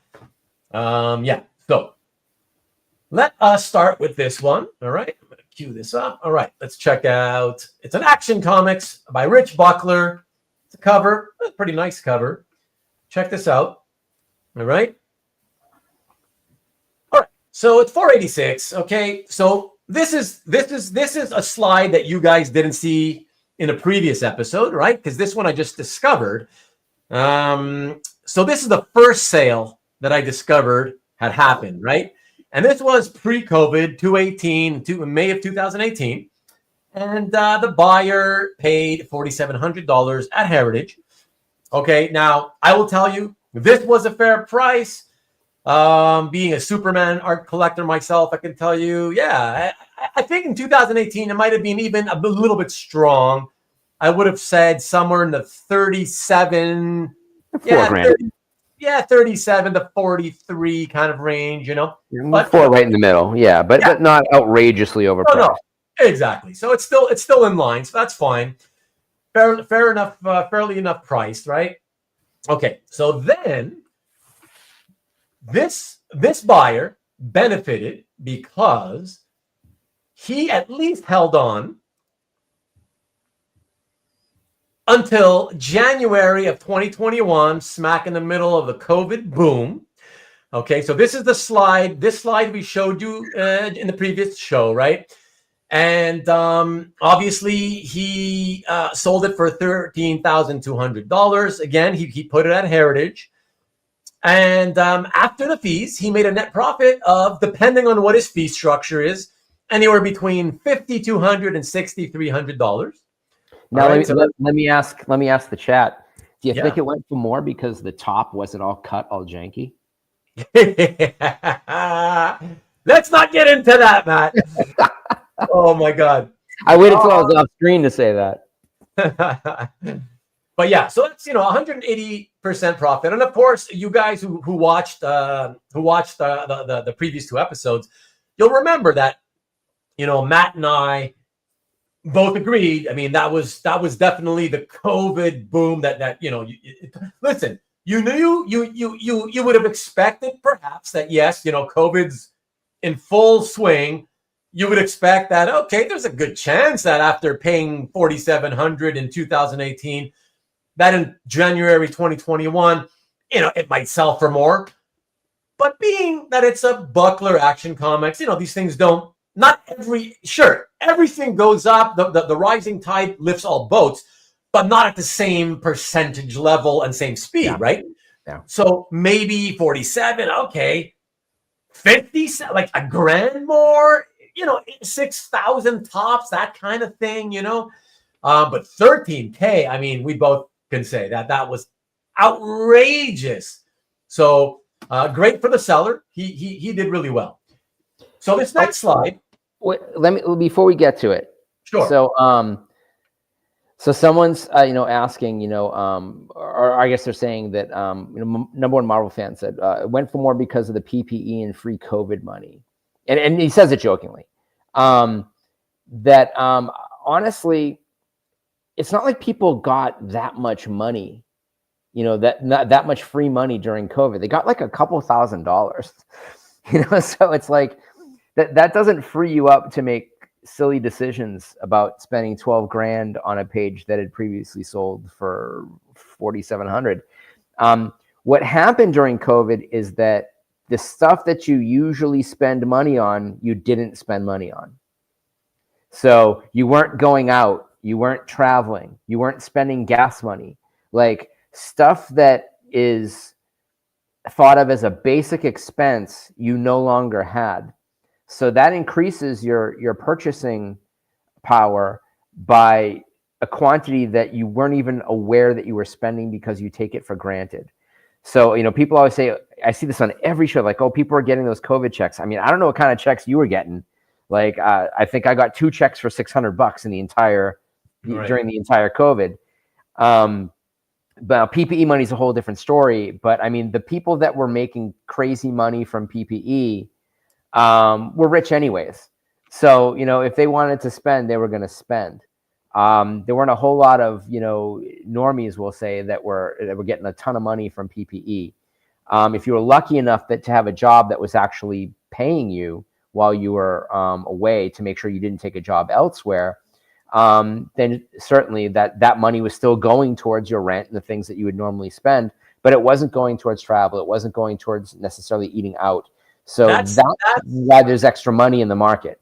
Yeah, that's what Tom says here. That's why I'm leaving it up on the screen, because I want to make a point. So in my opinion, everybody, I hear a lot of people, when COVID was booming in the hobby, and even now when those of us who talk about it, the COVID period, a lot of people still say, oh yeah, and don't forget all the crypto. Look, I don't know about you guys. To this day, I still don't have a single friend who has ever told me that, yeah, I've gotten into crypto, okay? I think the average person does not have crypto, okay? Never got into it, didn't touch it. So I don't believe that the majority of the price inflation in our hobby had much to do with crypto. Crypto affected only NFTs. The only thing crypto affected was NFTs, and people who were like really filthy rich in crypto because they had bought in for nothing and were sitting on like a mountain of money when it started to really get above like $50,000 for Bitcoin, and now it's, you know, hovering around 100,000. It has crossed it. It comes down, it goes up. People who hung on to that and didn't get their wallets raided, didn't, you know, lose a laptop and then lose their investment, they had a ton of money. They weren't probably necessarily spending that money on, you know, this type of tangible. They were spending their money on property. They were spending their money on vehicles. They were spending their money on massive expenses of life-changing quality of life stuff. And then if they were filthy rich with it, then yes, they were also buying art. And this is a category of art. But the majority of crypto was really just being spent on NFTs and those types of, you know, very related purchases. You have to buy NFTs with crypto. You can't buy NFTs with cash. And most of the money that flowed into our hobby, it's what Tom said. Absolutely. Come on. If you think about it in terms of what makes, just use common sense. Everybody stuck at home for quite some time, right?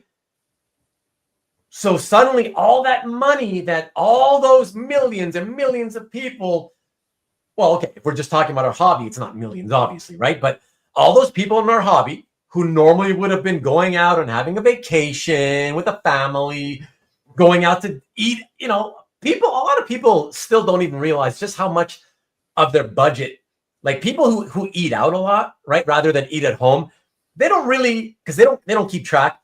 They don't realize just how much money adds up, like how much you spend when you eat out at restaurants constantly. I mean, now you do, because post pandemic, right, price inflation for food. It's gotten so crazy. Yeah.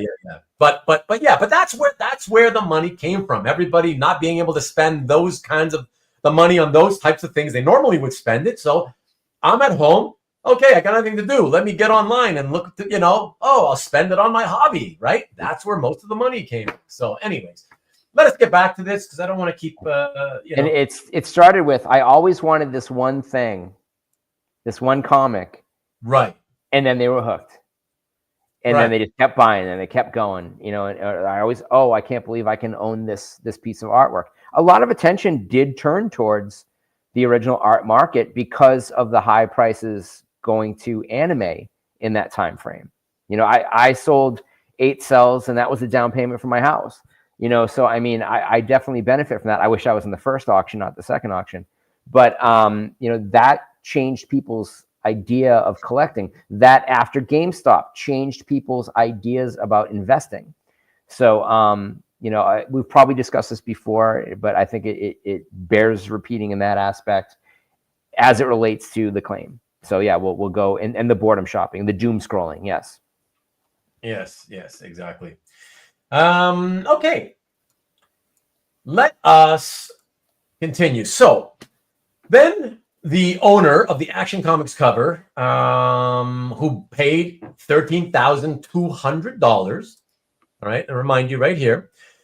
All right, so this new owner pays $13,200. He then decides he doesn't want it anymore. He holds on to it only for 2 years and a half. 2.5 years.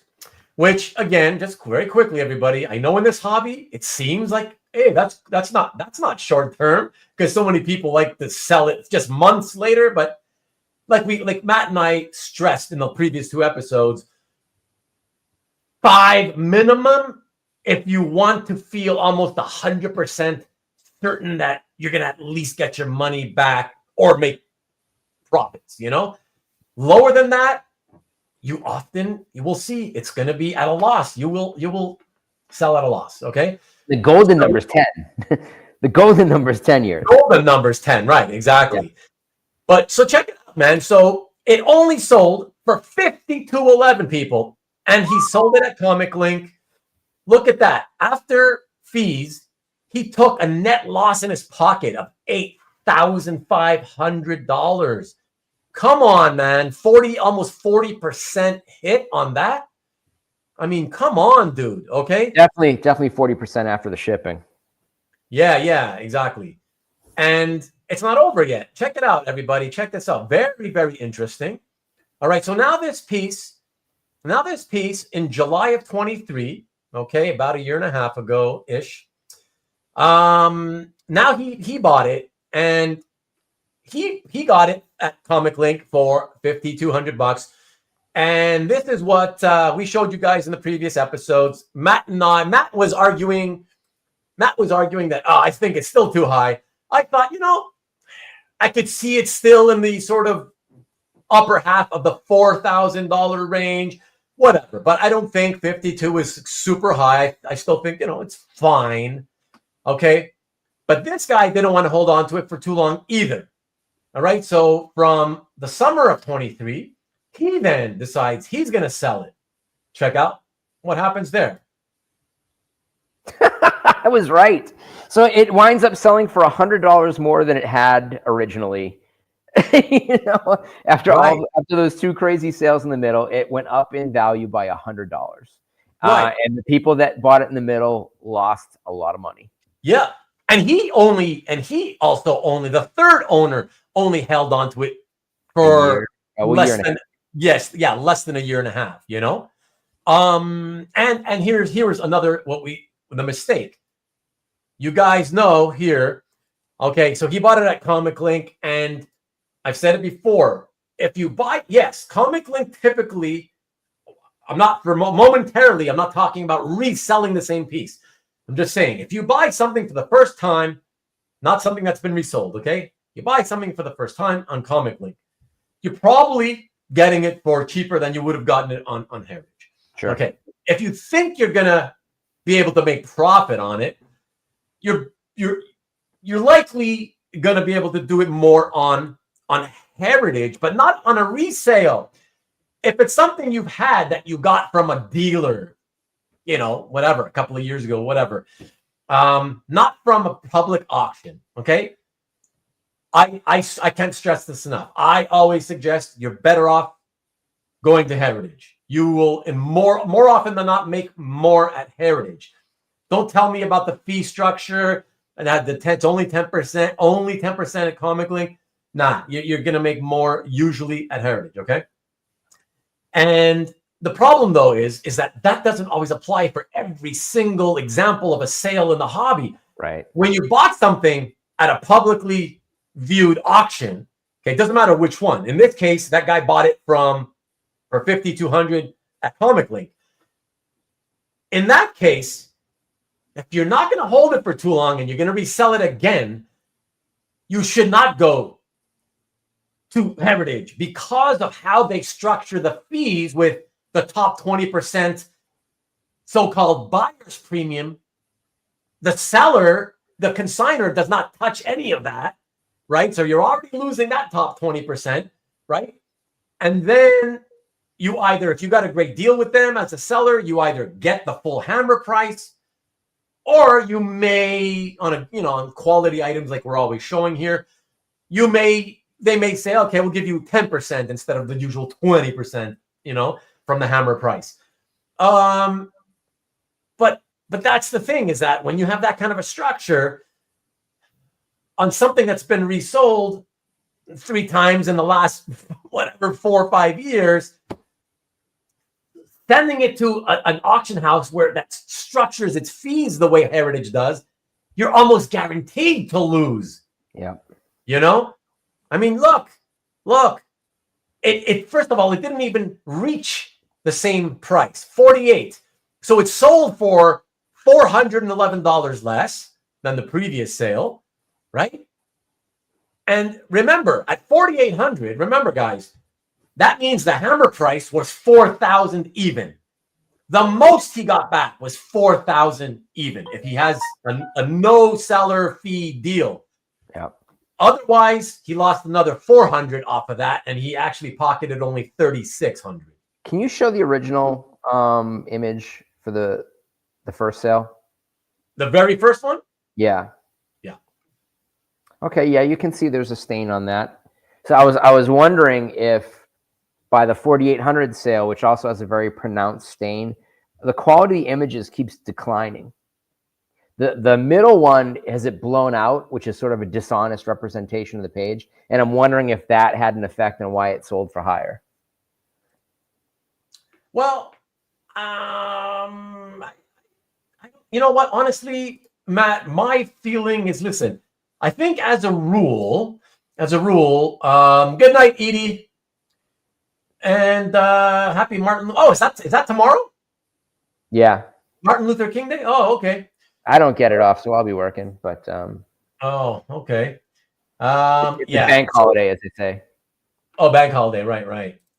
So, do you compare bid activity? I don't. It does, it's too. No, I'm just interested. It's hard to track. Sell for or whatever. If I have an item I'm looking to make a big profit on, I then look for something to get out from under to offset it. That Action Comics at 13K would have been one of those I knew I'd lose on. Right. Yeah. But you've been around since the 90s, so you have a lot more knowledge than a lot of sellers. And Buckler's a journeyman. Buckler's not, as said here, Buckler's not an A-list guy. He's a journeyman. So to be paying that, and he's a great artist, but I mean, that $13,000 is really, really high. No, listen, he was never a hot artist. He's not a superstar, but he was a very good, very solid artist. Okay. Very, he's not a crappy artist. No, he's a journeyman. I said he's a journeyman. It's just like, I don't think anybody ever picked up a comic because Rich Buckler was drawing it. No, of course not. Of course not. But you could say that about most artists. Yeah, you can. Right? Most artists. And that generally reflects in the price of their resale and how it's viewed. Until you get a certain, amount of time out. And, Bronze Age horror, and I think we're finally starting to see a lot of respect being paid to the Bronze Age Filipino artists who were overlooked for years. But that's still slow. Like I don't think they're getting that type of pricing. I don't think Jose Luis Garcia Lopez is getting those types of prices. And I think he's as good, if not better, than Buckler. Yeah. All right. Well, look, the biggest takeaway, guys, should actually be here on this example.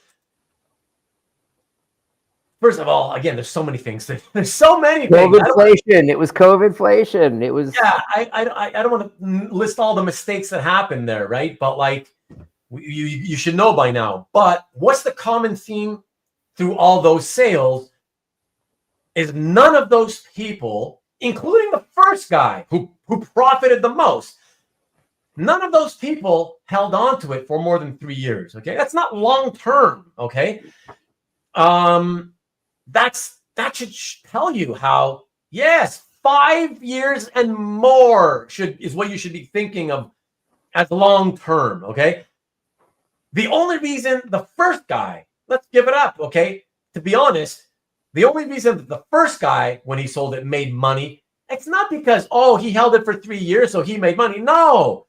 Okay, he still didn't hold it for a long time. He got lucky. Bottom line, he got lucky. There was no way he was going to know that COVID was going to come in and that instead of killing the hobby, it made it better than ever before. Although he did know in the summer of 2022. Oh, right. The prices were climbing up and a cure was in sight. Sure. So he very much could have calculated and been like, I think prices are pretty high right now. I think it's time to unload. Yeah. That's why everybody He might have been smart. He might have been smart. Yeah. I mean, that's why everybody was selling, though. Not just him. I mean, a lot of people were like seeing what was happening and they're like, holy shit, maybe I should sell some stuff now, man. I can probably make a great profit, So that's probably what he was thinking.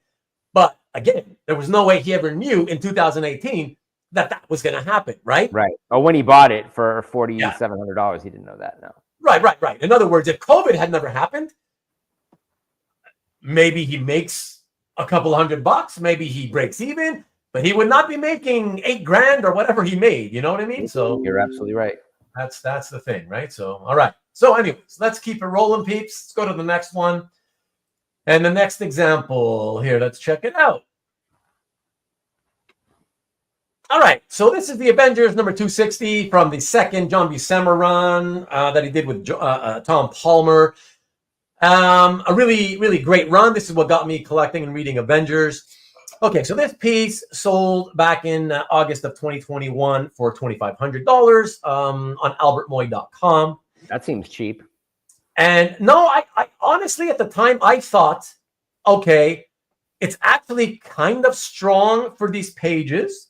They weren't going that strong yet. But I realized, it has Thanos. So okay, yeah, I could see that. That's cool. So 2,500, okay, that's fine. That makes sense to me, right? It's not cheap, but I didn't find it expensive. So I figured, okay, that's fair. All right, August 2021. Then this guy holds it for only 19 months. Okay, so 19 months later, he puts it at Comic Link, and it sells for $1,810. That is, yeah. Look, imagine Matt imagine spending $2,500 for a piece, and less than 2 years later, basically a year and a half later, you decide to dump it, and you take an almost $900 loss off of your 25. Like over a third of the money is gone. Now, what I should say, caveat to saying $2,500 seems cheap, is that it seems cheap for that month.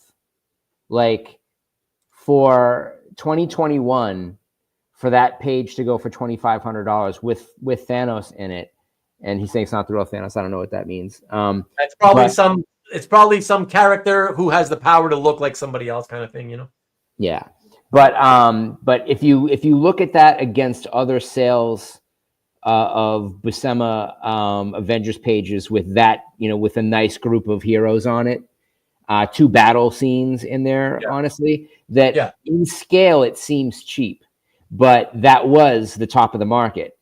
So I think that if that's an important thing to consider. That $1,800, that also seems cheap for March 2023, but March 2023 seems to have been the absolute floor of the market. Yeah. No, it's a good points. I mean, I thought it was at the top of what FMV would have been, right? Pieces like that, I feel would have been, if 2.5 is the top, I'm thinking, okay, 2 is still the low, maybe even 1,800, but typically 2 to 2.5, whatever. Once someone crosses 2, it doesn't usually sink. Like that seems to be. It's like it's like achieving a certain title in sumo, right? Like once you achieve a certain title in sumo, you can never come back down. It's that psychological thing, right? Yeah. And so it's really surprising to see something go from $2,500 to below 1,900. Yeah, and Buscema especially. But like you say, what we're talking about is that it doesn't matter who you are. That timing and especially selling too soon is what winds up being the mitigating factor in losing money. Right. But so there you go, everybody. And man, John Buscema, Tom Palmer, Avengers, great page too, by the way. Really nice page. And even though it's not the real Thanos, right? When you're buying art, a lot of the buyers are just, they may not even have read the issue, right? They just want the images. So for visual purposes, it's Thanos anyways, you know what I mean? Yep. To all considered, with those nice panels, all that action going on, great character selection. Yeah, it's a bit surprising that it went down as much as it did. It's not shocking that it might go down because, again, if 2.5 was the top, well, of course it might go down to 2.3, 2 whatever. Yeah, a couple $100 maybe. Right. Yeah, but to go to 18 and then, but again, it goes to show. A lot of people go to Albert's site, so people probably remembered, and don't forget, there's a lot of psychological factors in buying and selling. People see things sell on other websites.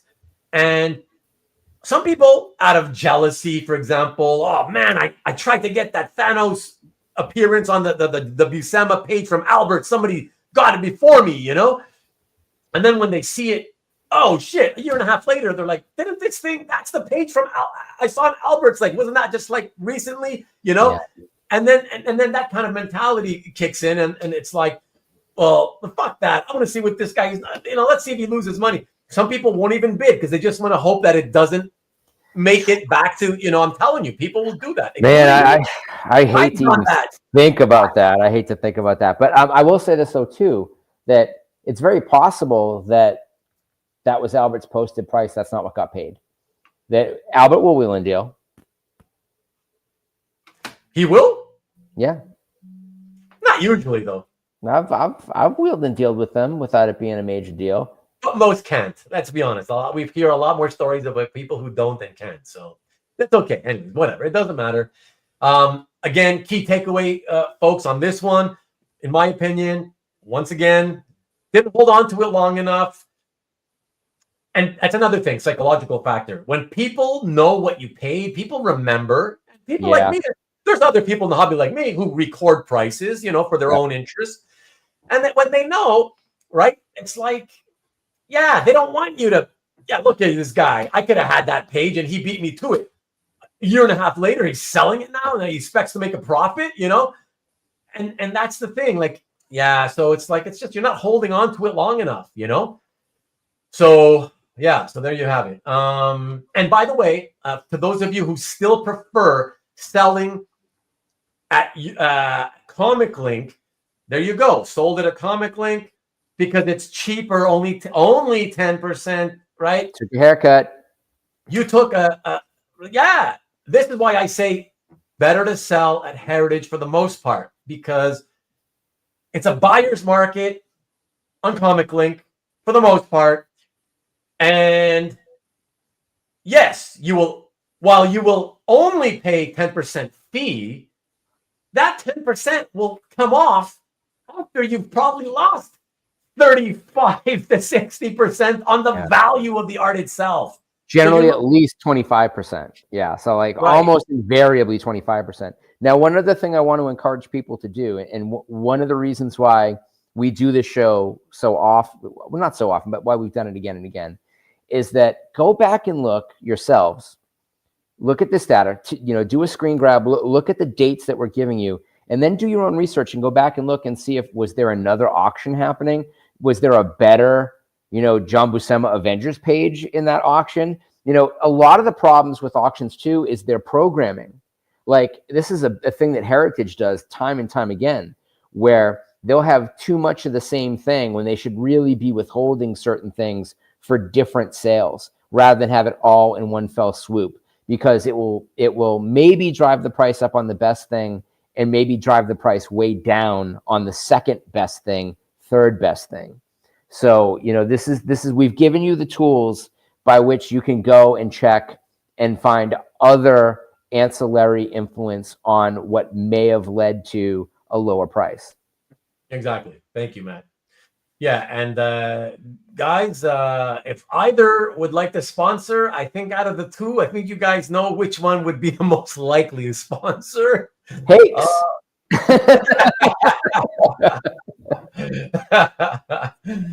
Oh man, but okay. Golden. Oh shit.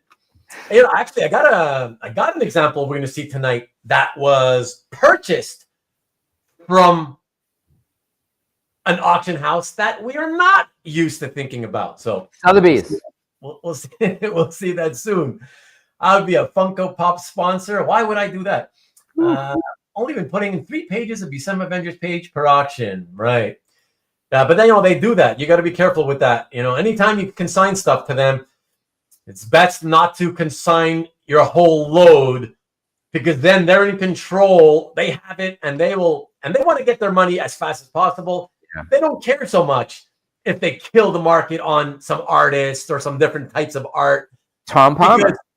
Tom Palmer ink pages. They all hit the market at the same time, and it's caused a drop across the board, which is great if you're looking for a certain. If you're a buyer, but man, imagine the consigner. Look at John Bogdanov, Superman artist.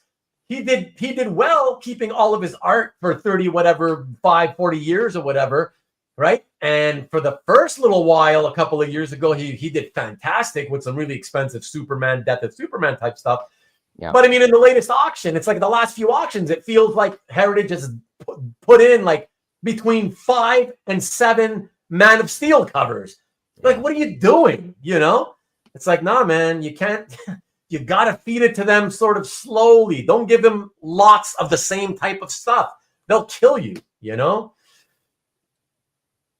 Okay, I don't know who you are, Mark Melchior, not sure. He's actually a friend of mine. What? Mark is a friend of mine. Okay. He came in late. No football talk, Mark. No football Yes. talk. Ruben's Mark? going to watch the game later. I'm going to watch the game later. I don't know anything about the last game or either game today. I know nothing. I welcome you tonight. Please don't say a word about football of any kind again. Okay? Thank you. You probably just ruined it for me now, though. But maybe I just scored a touchdown. I mean, it's the game ain't over. Right. Let's not talk about it. Okay. Right. But yes. Anyways, yeah. Let us check out another example, everyone. Okay, we're going to jump to the more contemporary era on this one. This is a good one. I know who the initial owner and reseller was, so I'm not going to mention names. It's a friend of mine. Check it out. So this is Captain America. So he picked this up in June, summer of 2023, about 18 months back at Heritage. Went for $6,600. I got to tell you guys, and Matt also, at the time when I saw this, I remember thinking, man, like, it's a mini-series cover. Cap kind of looks like he's lifting his right leg to fart, to rip one. You know what I mean? Yeah. It's like awkward.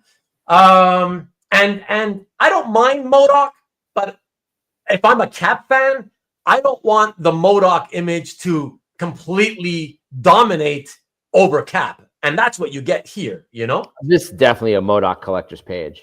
Right. So that's why for me, I thought, wow. There's not a whole lot of MODOK covers.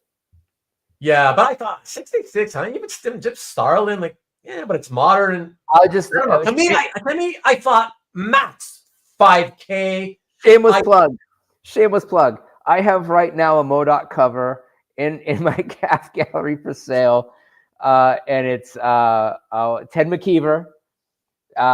Way less than fractional. Use the link down below in the description, everybody, to go to Matt's Calf Gallery. Is it in the Calf Gallery? It's actually on the Pop Sequentialism website. The link is for Pop Sequential website is there too. Yep. Go there and check it out if you're interested in a MODOK cover, okay? Yep. For much cheaper than this, but yeah. And it's an interior cover that they used a panel of all. They recycled it as the cover as well. Oh, okay. So it's kind of amazing. All right, check that out. But yeah, everybody, let me just quickly jump into you guys, because every time I pop an image up, there's a lot of people who are here we see. Okay. Mark, we've seen each other since New Year's. Didn't you pop in last week? What do you mean Happy New Year? Happy New Year. Happy Chinese New Year. Did that happen? Oh, that's supposed to be happening soon, right? Soon. Is that what it is? I don't know. But Happy New Year to you. But statute of limitations. No more Happy New Year wishes to everybody. Oh boy. Vanderbilt Cox. Nice cover. Classic Gemini team. Yeah, sure it is, but still.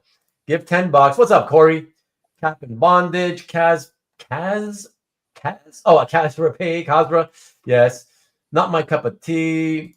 I was offered that Cap cover he wanted before it went to auction. He was asking $55. Spencer offered it. Heritage needs to go to the question route. One page in auction every auction, last 4 weeks. Exactly. But Caesar, keep in mind, though, before you get too excited, I know you have a lot of question art. Before you get too excited, there's a common denominator in those sales. All those pages came from either issue 2 or 3, telling me that I guess whoever's crazy enough to be bidding and paying for these prices, they seem to be excited because it's really early issues. That's what I'm assuming. To me, it's outrageous. And I got to tell you, when it hit 2K, the sale that went for 2K, I was like, holy shit, 2K? Yeah, for that page. Wow. Yeah. You know? And then that 15K, everybody was like, what? 15, 10, 7, like, what's happening? Listen, I love the art. His signature work, I guess. Love the character, love the artist, love the title, whatever. To me, it's outrageous. Like, I just don't know if any of these people ever. Hopefully, they're going to keep it for 10 years at least, because to me, look, like a lot of other cult classics, that's a small cultish classic. It always had its little fans, but it's a really small group of fans. It's not big enough to be able to sort of, but these kinds of, come on. You can't tell me, Matt, that you know anybody who was like, oh yeah, I would have expected this stuff to sell for 10, 7, 2, 10, like 15, like what? None of it. Everybody assumed that 15K sale was a fluke, that there were two people that wanted that one particular thing. I think maybe that shook out that there's two buyers that are driving the prices up on each other and they get resources. You know, in a way, like people who have $15,000 to spend on a Dennis Cowan question page have what we used to call fuck you money. You know, it's for sure. That's nothing. Happy New Year, Mark. Happy Chinese New Year. The year of the snake next week, he said. Yeah, yep. Sorry. But yeah. Oh, and good night, Jason. If you're still here, just in case. Good night, and have a great time next week at OAX. Now Dan's getting into it, but no. Listen, the bottom line. Let's just forget the question. We got to keep on Nick. What Nick told me some of the question pricing background a couple of weeks ago. Oh, okay. See, okay. All I think I saw one from issue 2, with 2 more from 3 selling from Koch at 4K each. Okay, all right. 3 more pages from 3 coming up on Heritage. Okay, yeah. Figure the floodgates open. Somebody who has a bunch is sending them in. When you see a page sell for $15 or even $7,000, if you've got them, you're like, okay, I'm getting these to Heritage immediately. Yeah.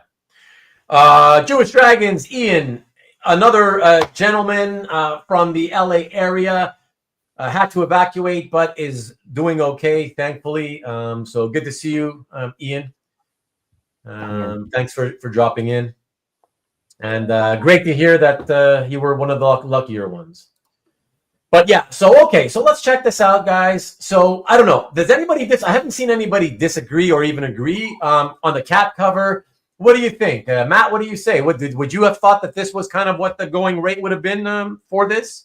So June 2023, so well after the drop off of COVID money. Jim Starlin pages tend to go higher all the time than I think they should go. Right. But I would have said this was a $4,500 page. Yeah, that's where I felt. And look, Sean saying he felt it was overpriced. Yeah, I felt exactly the same way. And yes, CJ, that's what I was saying. It looks like he's ripping a fart. You know, he's lifting his leg so he can let the gas free, you know? And Tom also thinks he thought it was high, and Corey hates the art. Yeah. You made that clear earlier with your earlier comment. Cap, it was 4K, maybe 52. That's high. 52. Okay. Well, anyways. So after holding on to it for less than 2 years, let's see what happened to it here. Woo. So a year and a half later, yep, sends it into Comic Link, and I know my friend. No matter what I tell him, you know, in terms of trying to explain to him Comic Link and you know, selling on Comic Link versus Heritage, he doesn't listen. He's still so, I'm telling you, it's like people cannot let go of it psychologically. You see that whole only 10% seller fee, they can't resist.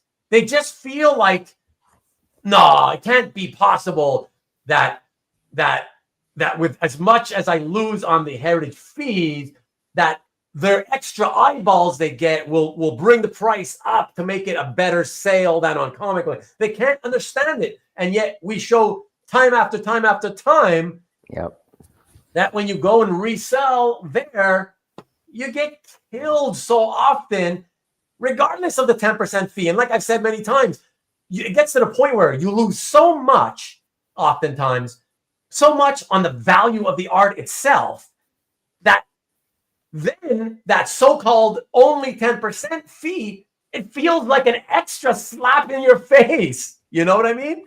Forget looking like a cheap fee. It just looks like, oh God, you killed me. I lost 4. How much did this guy? 50, a net loss of 56 for over half the money gone. You know what I'm saying? Like it sold for $31.88, right? $31.88. Paid 66.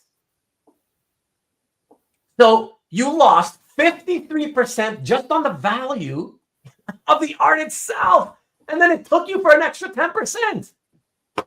Come on. You know, like I can't. And especially when it's a friend. He should have traded it for Pokemon cards. Dude, I'm telling you, man. Retail probably 5K after negotiation 4K. I'm telling you, Dan, that's how I kind of felt, you know? Good Lord is right. Ouch is right, man. How do you miss every auction? They drive 35 miles to save 40 cents. Yeah, that's exactly the philosophy. That is exactly what we're talking about. Exactly. Listen, perfect example, CJ. Like even my wife, I mean, she, has nothing to do with collecting, but it's kind of like when we do our shopping, right? She looks, she's the one who looks at the what do you call it? We call them circulars where we live. I don't know what you call it. Every week you get that, things. Yeah. Right? The newspaper where they show you the specials of the week and all that, right? So she'll look at it every week and then, she'll make a list for me and I go buy everything, but like sometimes she'll be like, oh, because we have multiple places we can do our grocery shopping at, when relatively close distance. So sometimes it'll be like, oh yeah, I'm sending you to this place because they have this thing on special, for example, And I'm like, I kind of look at it, I'm like, well, how much am I going to save on that? And it's like, oh, I'm going to save, okay, so it's 75 cents cheaper at this store, but how many do you need of these? Oh, only one? Okay, so a total of 75 cents, but I know that going to that place, a round trip, it's going to cost me about $2.25 in gas. Yeah, and yes, guys, I have calculated. I'm very data driven in that sense of what shit costs. And yeah, so I'm going to blow $2.25 so I can save 75 cents. So I'm going to lose on the deal. Like, no, that's the thing. Exactly what CJ says, man. That's what it is. People don't think about this stuff, So yeah, crazy stuff, man. Lower seller fee is best. No, it's not. Stanley's been trolling all day long. You haven't noticed it. He's trying to compete with Marcus for like all the time. I know. Yeah. Such a flip. It is a flip. 18 months, not a long time, man. Alberto probably bought this anyways. Yeah, I don't know who got it. Was it Alberto? That Marl fan, I gotta send you a remind me your phone. Flyers. Okay, yeah, the flyer, the weekly flyer, Why I hate BJ's in Costco. Pokemon is selling fast at Costco. Okay. No joke. It certainly is. Yeah, but that's a killer example, guys. I mean, and again, this one for me, Matt, goes down as one of the yes, you didn't hold on to it for long. That's mistake number one, or number two, actually. Mistake number three would be you sent it to the wrong place, I think. Honestly, but even, listen. And in the wrong month. Honestly. Like everything. 3 strikes, he's out. He can never sell art again. He's completely eliminated his ability to do this again. Here's the thing. Even though I said what I said about the where he sent it in, right? He sent it in the comic link. But here's the thing. Even if he had sent it to Heritage, we don't know. We'll never know. But I have a strong feeling he still would have lost money.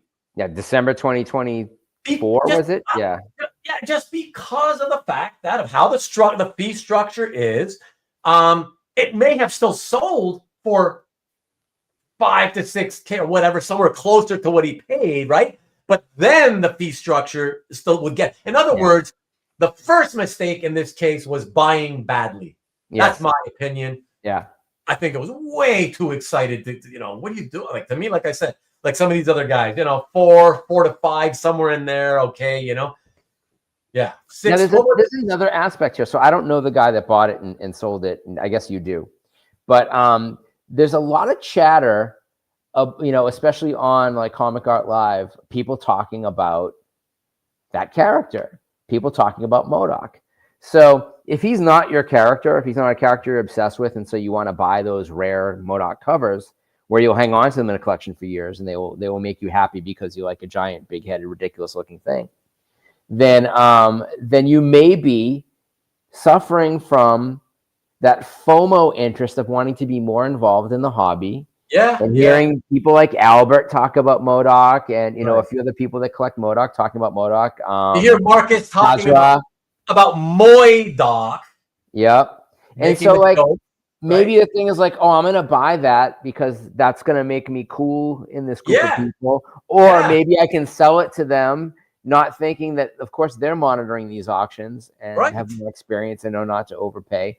Right. So, and Modoc's that's an odd character. Well, sure. So, but that is a possibility. Again, we're speculating, but that could play into it. I mean, there is definitely, in this community, there's a certain amount of pleasure to be driven by being selected or being pointed out or being praised for something you add to your collection.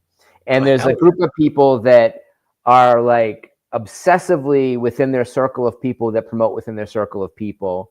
And they seem to have influence on a larger group of people that aren't necessarily in their circle. And very much so. Very much so. It's like Matt, and I'm sorry to interrupt you. I just have to say, have to say this. You know how it is and we talked about it privately. I've talked about this with a lot of people. How many people, you've even said this to me, you've even been guilty of this yourself, where you're like, where people say, yeah, I don't get it, man, on Thursday there, on that Thursday show, I don't know, they're always showing the same art from their buddies and all their friends. It's always, they pick art from their friends most of the time, for the most part. I had a great piece this week. Nobody picked my piece, whatever. And that's the thing. And my answer is always like, who gives a shit? Who fucking cares if either one of those two guys deems you worthy? Like as if somehow if they pick you and put your art on screen on a YouTube channel, it somehow means that you're important in the hobby or you're a great collector and you know what you're doing. Like, what are you talking about? But I will say this: I think a lot of people care.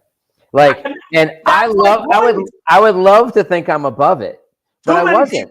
I wasn't. And more to the point, I feel like I was intentionally put in a timeout because the two people selecting were unhappy with me, or at least one of them was.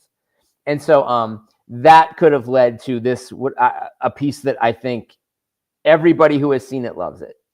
Got lots of praise, and there were a lot of pieces that got selected by the two people that were on that show that week that I'm kind of like, seriously, that piece got picked? Got picked. Now it's all personal. It's everything about that is personal, which means that not only is it their personal taste, it's their personal bias. Now, I am told that people select it before they look at the name of the collection that it comes from. That may be true at first. Right. But then they realize it. And then, if they got beef with you or, or one of their closer friends puts a piece up and they know that it's going to make them happy to pick it, then they may do it. I mean, we all have friendships. We all have, for sure. We're all in a space where we want to make our friends feel good. But there does seem to be, in certain areas of the hobby, a real clickiness. Oh, yeah. And that clickiness can be toxic at times. Yeah. I mean, people accuse us of that all the time. People accuse this show of being toxic because we'll say what we have a problem with, as opposed to pretending that everything is fine. But I've never seen that. Where have I need to see that? Where have people said online that this show is toxic? Because we said that. Well, they haven't said it specifically in that way, but like they've said things that signal that, or like, oh, we are assumed to be this curmudgeonly, duo who have nothing good to say about things, which is absolutely not true. I mean, we say positive things all the time, but I think that when you do deign to breach the sacred cow farm and say something that could be true, that is maybe even objectively true, that if it hurts the idea of there only being unity, then you've somehow made this great faux pas. But I mean, this is everywhere. This is, no matter what show you watch, no matter what group of collectors you associate with. I mean, when you look at, Marcus leaves a comment on every new piece that goes up on CAF, almost every piece. So if you put a piece up and Marcus doesn't leave a comment, that should hurt you because he posts a comment on everything. So why didn't he leave a comment if he didn't leave a comment? And he almost always says. I honestly can't think of a piece that he doesn't leave a comment on. But there's also like that group of people that will make the effort to go in and like, the pieces by the 4 or 5 or 6 or 7 guys, that they know really well. And some of them even send out notices that they posted a new piece. There's even a group on Instagram, like of 10 people that have a subject that they post art about, and it's like, it's on a Thursdays. It's like a Throwback Thursday kind of thing. And I'm like, hey guys, I'd like to participate. Crickets, dude. Crickets. Yeah. I know. But listen, and Chuck, hey, what's up, Chuck? He says that I do picks on there. Never look at the names. I doubt Chris or Bill do either. I think it's pretty, listen, I believe you, Chuck, but I also believe it's pretty near impossible to not happen to notice who it is. Even if subconsciously, when you like something, you're like, oh, look, cool. Who owns this one? Like, I'd like to know, not that it matters, but it's the curiosity factor, right? But here's the thing also, Chuck says, not at all. Okay, I believe you, Chuck, but here's the thing. Don't misunderstand what we're saying. Even if you guys did pick, by and looking at the names or whatever, even if you do, for me personally, I don't give a shit. He doesn't care, yeah. Right? That's the point I want to make. I'm trying to make here is I don't care. He has his channel, and the show has 2 guys picking artwork, right? Their favorites. I've been one of those guys. Yeah, I've been one of those guys on 2 shows. That's right. And when I select stuff, I purposely select stuff that I know nobody else will select. Yeah, so that's a bias. That is a type of bias. And so, whether or not I notice who has posted it, and I guess occasionally I have, and I mean, but you hear, and you cannot deny this, you can hear both guys say, oh, I could have picked 3 pieces by so-and-so this week, but I really chose only to pick 1. Right. Well, that means they've made a decision. That person might have put up the 3 most banger pieces that week, and they made a conscious decision not to select 3 pieces by the same person for whatever reason. Mm-hmm. And maybe that's a person that they're really close with. Maybe it's a person they're not very close with. But, the fact of the matter is they say it on the show. So it is a consideration. And the only reason we're talking about it is because there is an aspect in the hobby of you like it when your taste gets recognized by other people in the hobby. Right. Especially, a lot of people do feel validated of some validation of some sort on some level. It's true. And it's too bad because I've always felt it kind of tells you a little bit about that kind of a person. It tells you that, oh, maybe you're not even, it seems to me that means you're kind of unsure. You're not wholly sure of why you collect what you collect. Like you feel uncertain about whether you should be buying this stuff. I don't think that's a bad thing, though. I don't think it's uncertain. I should say I don't think uncertainty is a bad thing. Right. I think that it's kind of good to, for example, you may watch a show, and I mainly have for most years collected only Vertigo stuff, and sometimes I get out of it. When I did pop sequentialism, I specifically shifted into superhero stuff to have that show to publish that catalog. But that's not my main focus, and I think I picked among the best of the best. But when you hear somebody talk about something that's next to or related to, but not exactly the thing, you're like, oh yeah, I forgot so-and-so did that thing. I was, I bought a piece on Comic Art Live from oh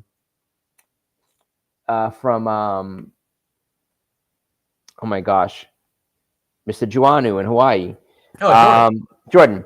And it was a Vertigo piece of a comic I hadn't really read, but I'm like, oh wow, this artist draws exactly like Brian Boland. This series is clearly a tribute to Camelot 3000. It's a Vertigo title. I think I'm going to buy that.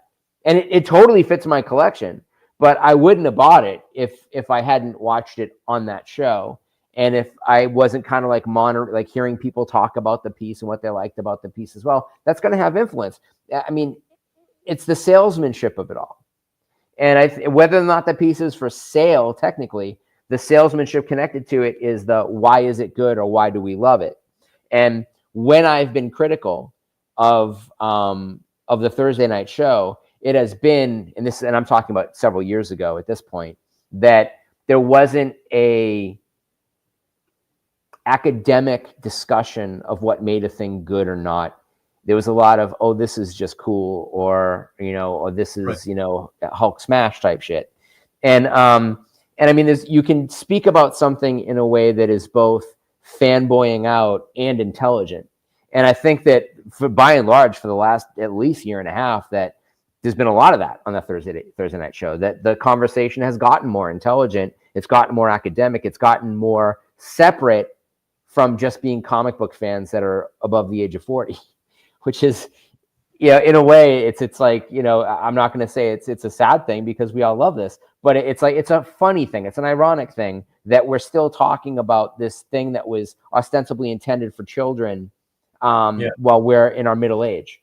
Right. And now what we appreciate about it is not the same thing that we appreciated about when we were children. So if we just review it as though we're still 12 years old, it sounds a little funny. Yeah, and look, but I disagree, Marcus. I agree that, yes, most of the people are older than 40 years old. I disagree absolutely when you say that you don't think people's egos are affected that much. Dude, let me just tell you. I hear it. You hear it. Let me tell you. Listen, Matt himself is here, and he's man enough to admit to what I said, that even he was guilty of it. He admitted he was. I was bummed. And I can tell you, Marcus, also, that in the 4-ish years or so that Comic Art Live, right, since the show, that update show on Thursday started, I can tell you without exaggeration now, it's not like I kept track, but just thinking on the times that friends have emailed me, or we've spoken on a web chat or whatever, in the last 4 years, the amount of times that a different person has said to me, the topic came up about, oh yeah, the Thursday show, whatever. Oh, I had this great piece or whatever. They didn't even pick it. Whatever. I'm telling you, it's in the dozens, okay, of people. I guess, like you call it, an ego. It's not ego. It's just, I don't know. They just feel like they're not worthy if their piece isn't selected or whatever. And anyways, I just want to say, we got to move it on. But I just want to say, I said this from the beginning, it's their show. They can do it how they want. And like I said to Chuck. And I like it. I watch it almost every week. Yeah, look. And I know, because he sends a list out of what's going to get picked. I know every week if my art's on there or isn't on there, and I watch it every week.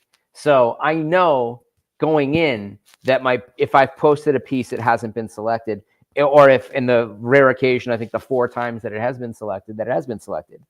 But it's definitely there is, in some cases, it's a bias towards a couple of characters. I mean, you also see it in the daily updates where, you see a couple of artists' work pop up as the featured artwork all the time. And sometimes it's like, really, another Art Adams piece? It's not even a really good Art Adams piece. Like, I saw a lot of other pieces hit the site this week that would have been a better pick. It just seems lazy, and like, I love Love and Rockets probably more than the guys that are picking those pages. I don't even know if those guys ever even read it. I think they like the artwork. I don't even think they read the comic. But, I lived and died by that comic at a certain point in my life. And they pick the most random stuff, and it sometimes makes it into the daily selections. It's also interesting now that with pieces that it didn't used to happen, that this isn't a criticism. I know someone's going to run off and say that, oh, Bill, Matt's criticizing you. I'm not. But that when he became a rep, that a lot of pieces that are in the collection of Bill Cox that are for sale start to pop into the pieces for sale category. And honestly, it's his email. He should be able to do that. Like, there's nothing wrong with doing that. It's just that it's something that I've noticed, and I've other people have come to me and talked to me about and said, hey, what's up with that? Like, it used to be like, I knew if I posted a really nice piece that was for sale, that it might pop up in there, that it usually would if it was of that caliber. But I'm seeing stuff that's like way mid, that isn't like upper level, that's popping in that has, the site owner's name on it. And I'm like, well, it's his prerogative. He should be able to profit from the fact that he's maintained this community for decades at this point. But let's not pretend that it's not personal. Let's not pretend that there aren't, criteria that goes into this. And let's not necessarily say that those things are bad. It is what it is. But I do find, that there are clicks in the community, and I could see why that guy might have overpaid for a MODOK page because he wanted to be more welcomed into a community where he sees people talking about MODOK. Fair enough. That was a big segue. Yeah. Look, you made good points. We do have to move on, obviously, but I just real quick, Copy makes a good point. Anyone is free to make their own list and share it. More curators' voices in the hobby, the better. True. Listen, if it wasn't for the fact that I would be looked upon as, oh, that fucking guy's now, he's copying. We're doing our Thursday list. Now he's started copying and doing the same thing. If it wasn't for that, I may do it just to make other people happy who for whatever reason keep complaining they don't have their art getting picked or whatever on the Comic Art Live show, But yeah, listen, all I'm saying is they have picked Love and Rockets. I've seen it. And I haven't the daily email that goes out has a Love and Rockets page almost any time there's a Love and Rockets page added, anytime there's one for sale. I mean, that is what it is. But the thing that bothers me about the selections is sometimes you see people waxing poetic about really badly drawn things where the proportion is really bad. And I mean, that stuff is really hard to overlook. I know. I don't even want to get into that. That's a whole other show for sure, Yeah. But hey, we got a new viewer tonight, Joshua Paninsan. I'm not so sure if I said it correctly. I apologize if I butchered it, Joshua. Joshua says, going to be honest, Marcus commented on my Batman Beyond commission. It's my only comment. I love the piece no matter what, but I admit it was nice to have recognition. Yeah, listen, that's a little bit different though, because you said you typically don't have any comments and suddenly you got one. And so, oh, that's nice. You finally got one. So no matter who would have left it for you, Joshua, you would have probably been happy, like, oh wow, finally somebody gave me a comment, So that's fine. I understand that. Only seen one show was because my Cave Woman cover was in the email ad. Okay, but yes, the wraparound. I was picked twice over the last year plus, and was happily surprised. Yeah, look, I was picked a few times, and I usually don't know about it because I'm not watching. And a friend might mention, hey, they picked your piece or whatever. They picked a piece this week or whatever. Oh, okay. What do you want me to do? Okay, like I'm not going to go and let me go and watch my piece get talked. Like I don't care. Well, good. Well, I'm glad you liked it. But that's the same reason I posted on CAF to share it in the first place. Yeah. The fact that you guys leave comments on my shit. Okay, I'm happy. Thank you. Like I'm just putting it out there to show it and share it with other people. I don't need validation though, and that's all I'm saying. Chuck, if you're still around, that's all I'm saying is my whole point was I just want everybody to feel like you should be happy with whatever you own. If you like it, it doesn't make it any worse of a piece of art just because it doesn't make it any less. Has not picked it. It doesn't make it less, not worse. Right. Yeah. It's not a less. It doesn't make it less just because it wasn't picked on a show of, the weekly coolest pieces. You know what I mean? So, but I also think, and Nick, I think part of it too, and I think that this has been maybe something that has prevented some of my pieces from being picked, is that I occasionally sell artwork. You do sell artwork. I think that people probably view you as a dealer as much as a collector. I mean, I know you more as a collector even than a dealer because of just the sheer amount of art you bought from me, but that I think we are penalized. If you're somebody who sells art rather than just collects it, there might be a penalty enforced that stuff doesn't get selected as much.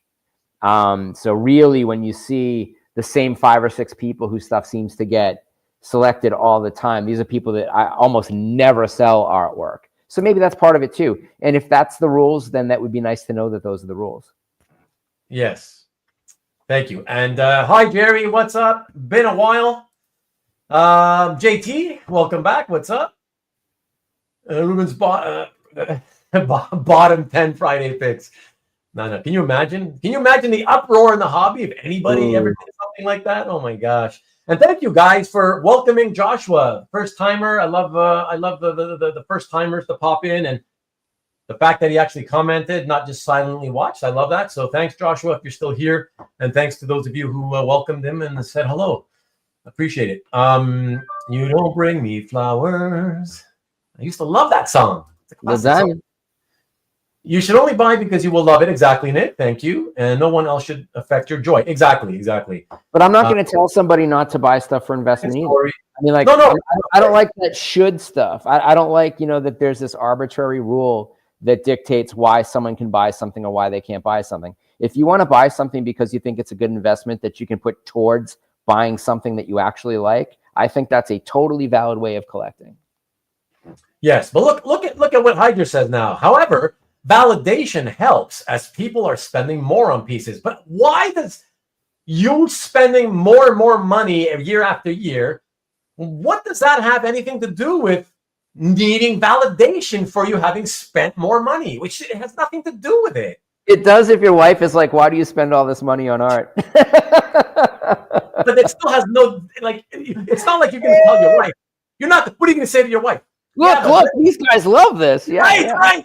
Yeah, but honey, the guys on my show every week, they love it. See, no, it's more than nothing.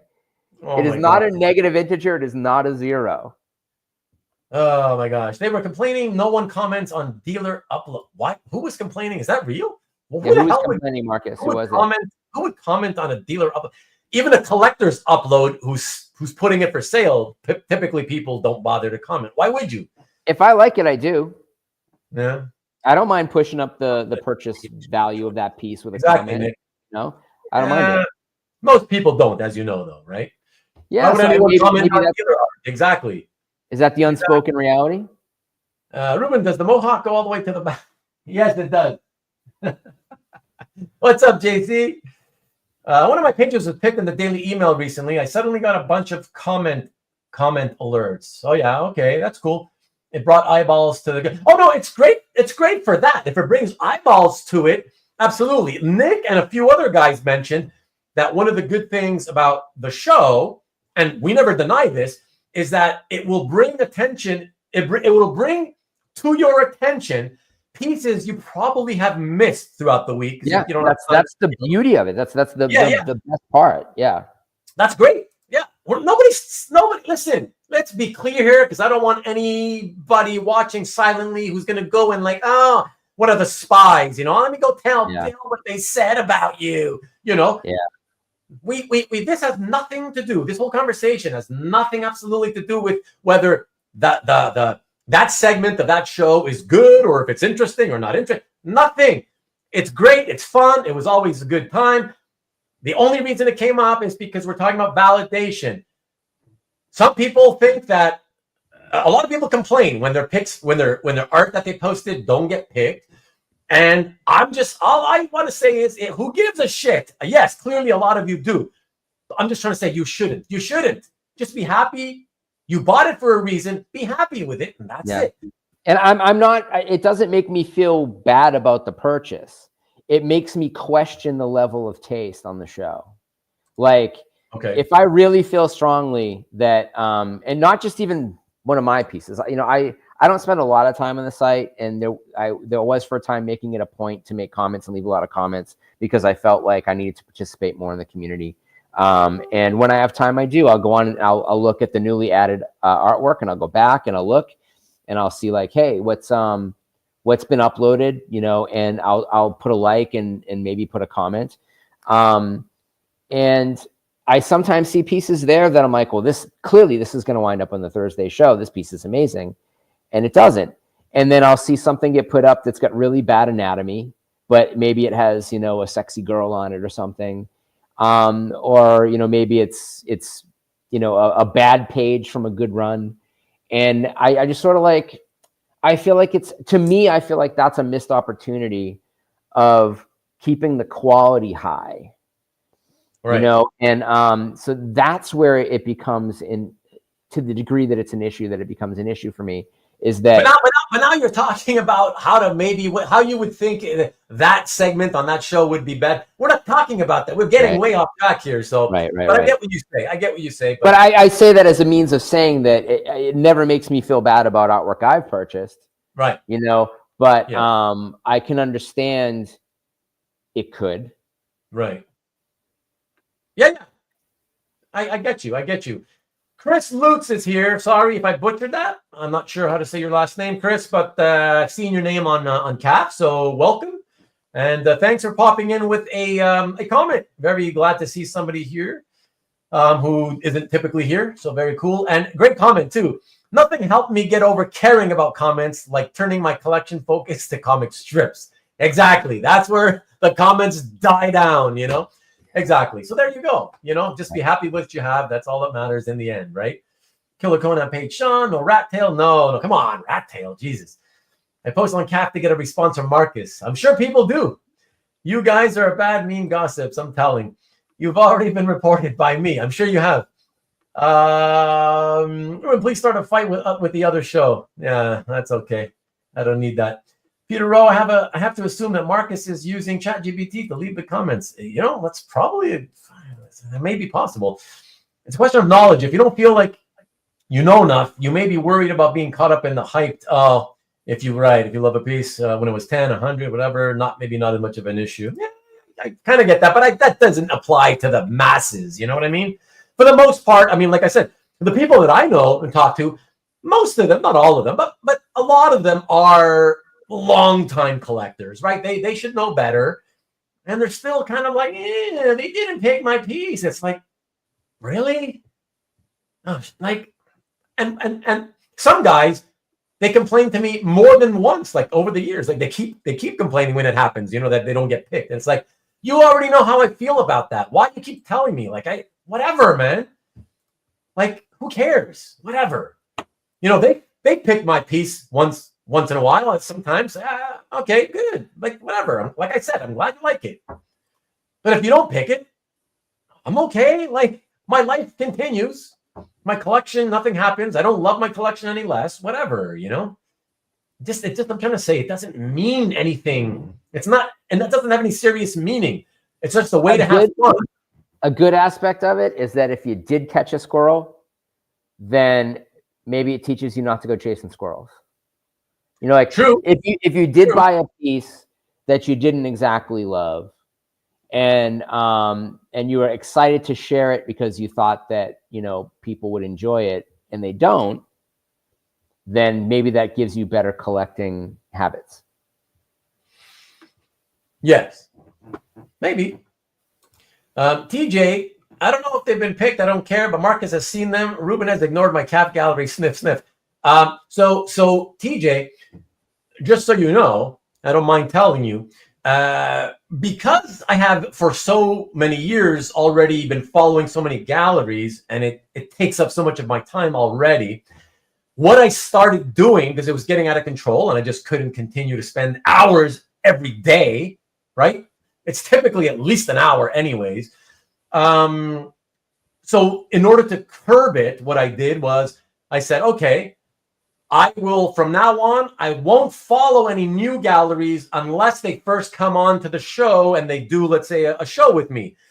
So, once they do like a show and tell with me or whatever, and then I start following their gallery after that, So TJ, man, you know what that means. You got to come on the show and do something with me, and I'll start following your gallery and leaving you some comments. Marvel fan, we know you care about comments. Thanks. I usually catch shows on replay. Hey, appreciate that, man. Thank you. You're welcome, by the way. Okay, let us get too many questions here. Don't say another word, Matt. Let me just get through them all. Most important to pick your piece. Drum roll, please. The person who bought it. Yeah. You bought it because you love it. That's exactly. Thank you, Nick. Always the words of wisdom. Exactly. Yep. Love the show and tell Ruben. Oh, show and tell that Ruben did with Jeff seeing all the strip art. Yeah. Oh, I appreciate that. That one, Chris. Massive, amazing collection. Pick me. I'm ready to go in, coach. Exactly. Yeah, I appreciate that you like that one too, Sonny. I know you would. I'm too picky. Too picky about what? Bill and Chris picks what catches their eye each week. I know that. We know that. I enjoy the diversity of the art. They choose to much more. Okay. Yeah, we know that. We all know that. Nobody's complaining about the show itself. The whole point was a lot of people in this hobby get upset because those guys don't pick their art on any given week. That's and it. The point that started it is that they may have spent too much on a piece hoping that it would get highlighted, and it did not. Right. And that value and what they're willing to spend on it has a wide range. Mark is a wild man. Joshua's back with a comment again. 100% agree that you should collect pieces that you love. Of course, man. Of course.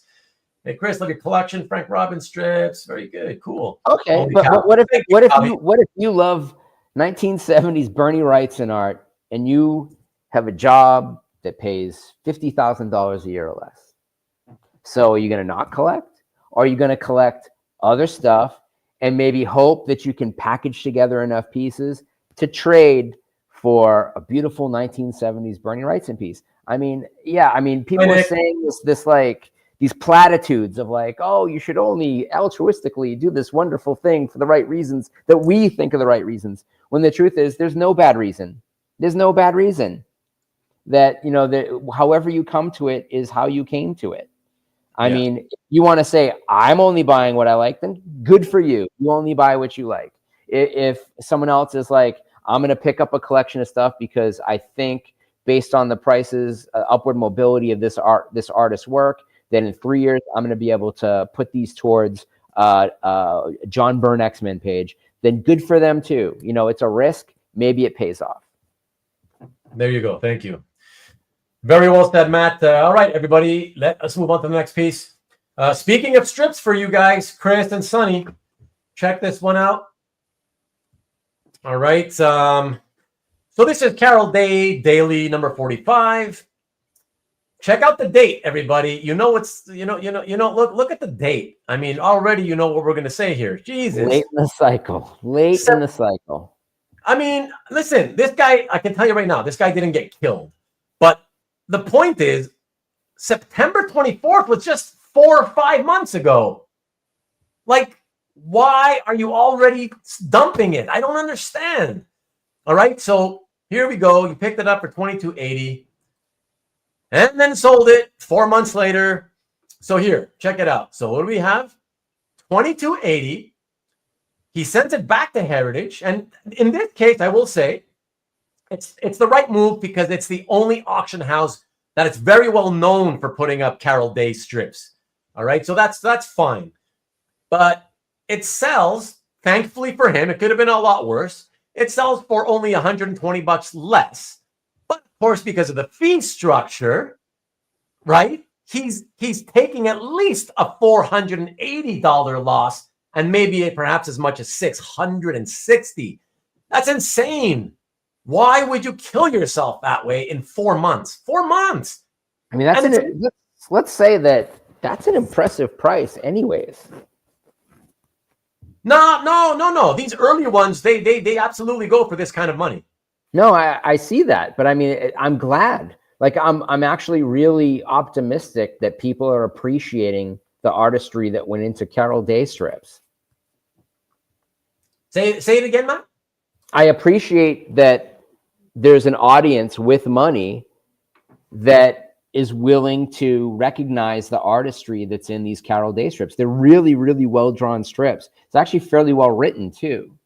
But that's not usually the type of thing that appeals to our crowd, like to the at-large comic art collecting public. So this is a little bit niche, but but I'm glad to see these are always selling above $2,000. I mean, that to me that gives me a ray of optimism. Like you say, it was a 4 months later sale. That's just give money away. Yeah, for sure. And Sean, yes, anytime you see it 3-4 months, yes, it's very possible that it could have been a non-payment. But since that's pure speculation, whatever. We know that that's always possible. But we're just going to go with somebody, deciding to relist it. And either way, the point still stands. Even if it was a relist for non-payment, it's still a good example of why you should not relist it so quickly thereafter. You know what I mean? Like, it's just, you're gonna get killed. More than likely. Not guaranteed, but more than likely. Oh, that's a hard one. I really want 90s X-Men art, but budget-wise, I wandered into New Warriors original art and inadvertently became a Derek Robertson collector. Sometimes it's the journey. It is. Exactly. It's a great example. Yes, exactly. Maybe he bought it by mistake, fat finger, whatever. Again, we're not gonna make suppositions like that. Anything's possible, really. We're gonna stick with what's more likely, right? Perhaps the original winner didn't pay right. Exactly. In a 3 to 4 months later sale, that's very possible that you have a deadbeat bidder. Right. $1 a day. Oops. Rusty by Frank Otto. Well illustrated, much less. Carol Day's a broader audience with the strips being reprinted. Yeah. Frank Godwin was amazing and underrated in a lot of ways. Yeah. But anyways, it's cool to finally have a strip example. But yeah, that's a quick turnover, and yeah, you're not gonna, especially again, being that if you bought, as I always say, everybody, if you have a piece, you've had it for a while, whatever, you didn't get it at auction. Let's say you got it from a dealer or a collector, whatever. You want to go to auction? Fine. My opinion, more than likely, more often than not, it's much better. Take your chances with heritage. Okay, but we, on these shows that we're doing, this is the 3rd episode of this little series we're doing. We're focused on resales, right? Reselling the same pieces. So when it comes to reselling, holy shit, most of the time you're better off to not go to if you bought it from Heritage, do not sell it quickly thereafter on Heritage again. Because you may be lucky enough that it sells for around the same price. But that's break even in terms of, what it sold for versus what it sold for. But for the person, the consignor, it's not break even. You're going to lose a good chunk of change. That hidden loss that you've been pointing out. That's it. So, all right, let's keep it moving. Next piece. Let me show it to you without any pricing in color, just because it's a double page spread here. So check it out. So it's Defenders number 66, page 2 and 3 by Ed Hannigan and Bruce Patterson. So it's a beautiful, beautiful piece. It's basically Asgard. It's a beautiful image of just gorgeous architecture in Asgard. Okay. And then 2 panels of Valkyrie, a nice bust, or I guess a headshot, if you will. You don't really see, other than the back of her cape on the second panel. So really, when you look at stuff like this, be careful. A colorist page, right? A colorist page? No. That's just from the comic book. Oh, okay. Yeah, that's a scan of the comic book. Yeah. But here we go. So this sold back in December of 2021. I believe it was directly from Ed Hannigan on CAF. He had a bunch of things for sale, including color guides and original art. And top of the market, December 2021. That's before it starts to decline for sure. So it's in a good place for high retail. Yeah. So for me, at 45, I was like, okay, this is one of those pieces where it's all about aesthetics. It's beautiful. It's just a beautiful one of perhaps even the most beautifully drawn close-up image of a portion of Asgard with the Rainbow Bridge that I've ever seen. Okay. And then if I had to guess value, like if it weren't December 2021 and Ed Hannigan had let it out of his collection and a private collector had sold it previously, I mean, is there any way that's more than $2,500? You mean on the resale? Yeah, I mean here, like. Oh no! See, this is what I'm trying to say is that I think it's a piece where it's really beautiful, and I think the aesthetics caught. It's beautiful. Yeah, it's so eye-catching that I think the buyer just got so caught up with, oh my god, that's gorgeous! What a spread! And it blinded them to the fact that, well, okay, but let's analyze it. And they didn't analyze it closely enough to realize, well, in terms of sellability, what does it have? Because as beautiful as a part of Asgard may be, having Asgard in your art carries zero value. We know that, right? So then you go to characters. Okay, it's only got one character. Who is that character? Valkyrie. Yep. Okay, she doesn't carry almost any value all on her own. So you're kind of like, wow, what you're paying simply for the vintage and the aesthetics. And most comic art collectors do not pay up a lot for aesthetics, unfortunately, even though I think they should, you know? Yeah. I've always felt they should, but most don't anyways, you know? Ed showed it to me before the show. It's sort of telling, you know, like, because this was a direct sale, it was either $4,500 or it was nothing. So it wasn't an auction. It didn't get to $4,500. This is what it was dropped at. It was on a calf live. So someone bought it because, like, that's my chance. You know, it's claim 4H, you know, a 4A Ed Hannigan. That's right. So, but you know what? Matt, we also can use this as an example of what we preached in the past, okay, to the collectors out there. This was a different thing because it's an artist, that's fine. But look what he did. He could have taken some of his pieces, the pieces he was selling that day, rather than post them. He could have said, well, I'll send them into Heritage or Comic Link or whatever, right? But he did what we preach to the collectors here that come here every week. And okay, if you're going to sell it, before you send it into any auction house, at least try to sell it with a fixed price. Yeah. He did, and he sold it. And I think he did. He did really well. He did really well. Because to me, I thought just on the aesthetic alone and the age. Now, there's also an aspect of this too. There's another aspect to this, and it's buying it directly from an artist who's not really active anymore. So knowing that you're giving $4,500 to a guy that doesn't have a pension, that doesn't have a retirement plan, may be an intentional overpayment. So yeah, this was sort of like a fundraising show. So the idea of paying $4,500, which I would say is $2,000 too much, at least that's going to a really, really good cause. And it's kind of, this is what we preach. It's like, buy from the artists who hung on to this stuff because they were not treated well by the publishers. So I get why maybe this was maybe inflated. But so when did the guy resell it? But okay, and so let's remind. Sorry, oops, hold on. I just screwed that up here. Let's remind ourselves of the date. Oh, December 21. Yep. And then it just recently, I believe, was it 2021? Let me see. Sorry. Then it was resold. That's three just last week, a week ago. So 3 years and a month.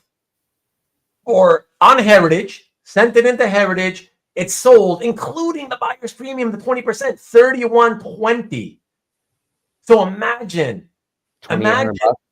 when you take into account the fee, even if this person, you know, had a no fee deal, still it's still minimum of $1,900 out of the $4,500 gone, up in smoke, 42.23%. Yeah, guys, man, come on, you got to be again. This is a word of warning to the seller. Again, that I felt you bought too high. And again, not everybody has the same level of knowledge on pricing, whatever. I get it, you know. But obviously they paid $45. They probably felt like it was a fair price at the time. I never did. I thought, wow, that's really high. I felt 25 to 3 would have been my price. Yeah. But again, you know, as a fundraiser, I can see why someone overpaid. So I don't necessarily even think that this was an investment purchase. I think it was a do the right thing purchase. And so taking that loss, I hope that this was a case of just getting some enjoyment out of that page for an amount of time, knowing that they were going to get rid of it for something that they wanted a little bit more. No way to know that for sure. But I feel of any of the examples that we've shown before that this is the least easy to assess the first price and the inclination to sell it when they sold it. So maybe an outlier, but an interesting outlier and a really beautiful page, at the end of the day. Yeah, and whoever paid, $3,100 for it, that's probably about right. Listen, Tom just admitted, mind you, it's after the fact, that he says he would pay $4,000 to have that. Yeah. Again, that doesn't suddenly make it worth $4,000, because if Tom is the only guy, let's say, willing at this point to pay, and I'm not saying he is, right? If we polled the entire hobby, maybe there'd be more people to say, I'll give you $4 for that. I never saw that, So it's possible that it could be worth $4. But for the moment, while this auction happened and they got a lot of eyeballs, nobody thought it was worth more than barely over $3. So that's all we can say. What we know is that the person who wanted it third most in back of Tom and the guy who won it, we know where he stopped because somebody won it for right above that bid. Yes, he's confirming. I'll pay $4,000 right now. Listen, it is beautiful. Like I said, I think it's a very beautiful aesthetically. It's all about the aesthetics, right? Yeah. It's one of those rare pieces where a lot of collectors really, I think, look at that and think, hey, that's really, really gorgeous, even though it barely has characters on it. You know what I mean? And Defenders was sort of the redheaded stepchild of team books anyways. I mean, Invaders really being the redheaded stepchild. But like Defenders was a second tier team. It never really got the respect. There weren't a whole lot of like really talented people that were thrown on that book comparatively within the bookend. It's third tier team book city. I mean, very bad sales all the time. But I love Hannigan's Spider-Man run. I love the issues that he did. For sure. No, nothing wrong with that. For sure, absolutely. Okay, let's keep going. And this next piece, oh my God, I think I'm gonna rant and rave on this one. this one, okay. Let's take a look at this, guys. Whale. You know what, Matt? I'm gonna let you take the lead on this one. Okay. And I'm just I'll see what you have to say. Okay. All right. So the owner has this piece and buys it in September of 21 for $13,200. It is from the look. I'll even hype it up. Run. I'll even hype it up. And the legendary John Byrne Fantastic Four run. Okay. That was $5,000 too much. Now it's a title page. Oh no, it's a final page. So a final title page. It's funny that it's one of those rare. They put the credits on the last page. It does have She-Hulk on it. Look, okay, you're pissing me off. You're pissing me off already, Matt. You're pissing me off. It's $5,000 too much. Oh my gosh, man! Okay, at least. Let's see what these guys are saying. Wait till it gets relisted with C-Link Tom. Oh yeah, right. Burned. Oh sheesh. This. A piece that was never offered to me before the auction. Money. A 2-inch She-Hulk. Okay, look, guys. Okay. I was a big fan of this run, like a lot of us were when it came out, right? Okay, everything's all hot and dandy. I think this is prime pencil and inked, John Byrne stuff. I love the rendering, very beautiful. Yep. Okay. Let me come back to you for a second. When you have to start analyzing it, though, okay, this is what we always have to do. All right, so you see it's a Byrne, pure Byrne. Okay, that's good, whatever. Fantastic Four, classic run. Got that, got you. But now it's all about content, okay? Yeah. So it's a splash page, right? All the key words are coming out, right? The team on the title of the book is barely there, if there at all. You have to squint to realize that's She-Hulk. Yeah. Right? Splash page. Okay, now we analyze the content. The content is a fucking robot. Yep. Okay. Terminus. Who is Terminus? Terminus is actually a really important element of that Fantastic Four run. Oh. I remember Terminus because he was in that issue and the one after. Okay. But he was a nobody. He was just some guy, some big giant robot who came out in that story. Okay, fine. Listen, Matt, most of us buy art for the look, what's on it, what's on the page. It's a giant robot. Yep, a very Kirby looking robot. Yeah, honestly. I'm not saying that's a good thing. I'm saying it's just a Kirby looking robot that John Byrne drew. Look, to me, Ilya. Here, let me find it. Where is it? Ilya. 10K too much. Wow. Thank you. I honestly believed, to me, it's a beautifully rendered John Byrne splash of a robot. Of a nobody, non-collectible robot nobody cares about. He has zero value to anybody in the hobby. He has zero value as an IP to Marvel. I don't know about that. I think Terminus may show up in Fantastic Four, like media and even film. If he does, even if he showed up in Fantastic Four comics again today, this month, whatever, nobody would care. It would have no value. Who cares? I think the top price on that's $8,000. Top. Man, and even for that month, the top price should have been $8,000. Wow. You guys, I have to admit, you guys are way more into it than I am. Okay, it's technically a title page because it's a credit page, and it's the final page, so it's not as good as a title page, but it's kind of, there's only how many of those? I mean, like however many issues he did, there's only one per issue. So that adds a little bit of a premium to it. So if you were thinking 6,500 and that makes it 7,800 for you, then there you go. Caesar makes a good point. That FF page we showed last time that I really liked, where she's running much better She-Hulk page, but not a great Fantastic Four page, And you're making the same argument for this, and I totally get why you're saying it. Look, Hart's telling for saying what I'm saying. The content blows. It blows. And it blows. It's a villain splash. He's just some nobody robot. He's not even a nobody. Terminus became kind of important in the Marvel universe for a little bit. Oh my god! For that money, I'd want cooler shots of F. Listen, you could have gotten 3 John Byrne Fantastic Four panel pages that all are better than that page for that amount of money that month. Jerry, look at Jerry. I'm never selling anything. I won't be able to live with the roasting if my loss shows up on this show. That's the subversive nature of this, is that we're getting people to not sell anything. That's right. That's our mindset. Right. That's it. Jerry, it's not that you shouldn't sell anything, but please don't resell it. We're not going to benefit. Do yourself a favor. And if you do sell, at least try to hold the stuff you buy for 5+ years. And as the longer, the better.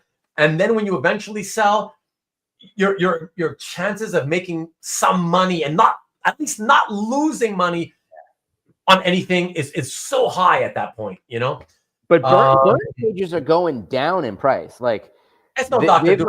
That's right. They're not good investments right now. Marcus, well, you can pay 500. Okay, 500 plus. Okay. Tom says 6 and 6. I think 6 to 7 is a fair price for right now. Absolutely. It's not getting picked on Thursday show. It's okay. We'll make the email instead. I wouldn't pay 6K for that. Exactly. So listen, the fact that some people like you, Matt, say that you're not willing to pay yourself because you don't care about it, but you think it's worth that. That month, $8,000 is the most I would have paid, not what that person paid. Listen, I am willing to concede defeat in the sense of I understand that even though I think it shouldn't be worth more than $300 to $3,500, okay, because to me it's just a John Byrne splash of a robot, and it just happens to come from the FF run, right? But what's more important is the content, and it's just a splash of a robot. You don't even dare talk to me that the FF is there at the bottom. They're not there, okay? So you gotta highlight Nick's quote. You have to highlight Nick's quote. It's gold. It's so good. So this is the opposite of the Thursday show. This show you don't want your art picked. Yes. Correct. 6K I think is worth it. See, I think that's my cutoff. I think if you get it for less than 6, you probably got a bargain. Okay, well let's take a look at what happened. Pages are falling off the cliff. Okay, but I'm saying, like I said, I'm conceding you guys are more right than I am, because check out what happened. Oh, okay, yeah. Yeah, so 3 years later, it did sell for around $7,200, Yeah, or exactly $7,200. But let's focus more on the purpose of the show, which is to try to tell collectors when you're selling. Obviously, he bought bad. He bought really, really bad. high. Yeah, 13.2. Height of COVID mania. Okay, so this was going to be a guaranteed money loser for sure, just because of how badly it was purchased for. But look at that, man, 13.2, and it sold for 7.2, right? So that the actual pocket loss is a minimum of $7,200. It's over half of the money evaporated into thin air. So it goes to show, like, regardless of whether you think it's worth $3,000 or $7,000 or $8,000, it goes to show you can't go crazy buying stuff when it's just, there's no importance to this. It's a friggin' robot. So it's actually important to note that $7,200 is what the buyer paid. So the hammer price was $7,200 less 20%. It was $6,000 exactly. Yeah. So I was right. That $6,000 was probably the right price at that moment in time. And then that the extra buyer premium makes it a little bit more. And, I think that's, you have to consider that, and maybe they don't. But, so when you're looking at, Kavi had made a comment, that's 8K all in for the buyer. No, it isn't. That number is exactly what they paid. And the hammer price, as Ruben is saying, is $6,000. So, that makes sense to me. I don't think it's a great page. Obviously that original sale must have set the record for John Byrne, Fantastic Four splashes that don't feature the team. That's right. Sure. That isn't Dr. Doom. Yeah. Yeah. It's not. Yeah. Look, I don't know what they were thinking. I don't even have a problem with you wanting to own the splash of the robot, because as so many people were reading that series back then, the person buying it, all the people bidding on it, I'm relatively sure, okay, we have to assume because we don't know who it is, probably were also readers of the book at the time and remember it, whatever. They remember the splash. That's fine, whatever. I don't care. Buy it if you want it. If it means something to you, that's fine. But you got to buy smartly, like, to let yourself get carried away to like $13,000+ for a robot. Come on, man. Come on. Anyways, let's just keep it rolling, because this next piece, everyone, it's a new one. I mentioned earlier. This next one is purchased. Check it out. Here, I'll show you right away. This one is Ghost Rider number 19, page 1, by Frank Robbins, Vinnie, Colletta. So this is a dream team. Yeah, no, listen, it's not super collected artists, but it's more about, vintage, Bronze Age, Ghost Rider series. He's a popular character, blah, blah, blah, right? So this was purchased in April of last year, okay, so less than a year ago. And check out where it was purchased, Live Auctioneers.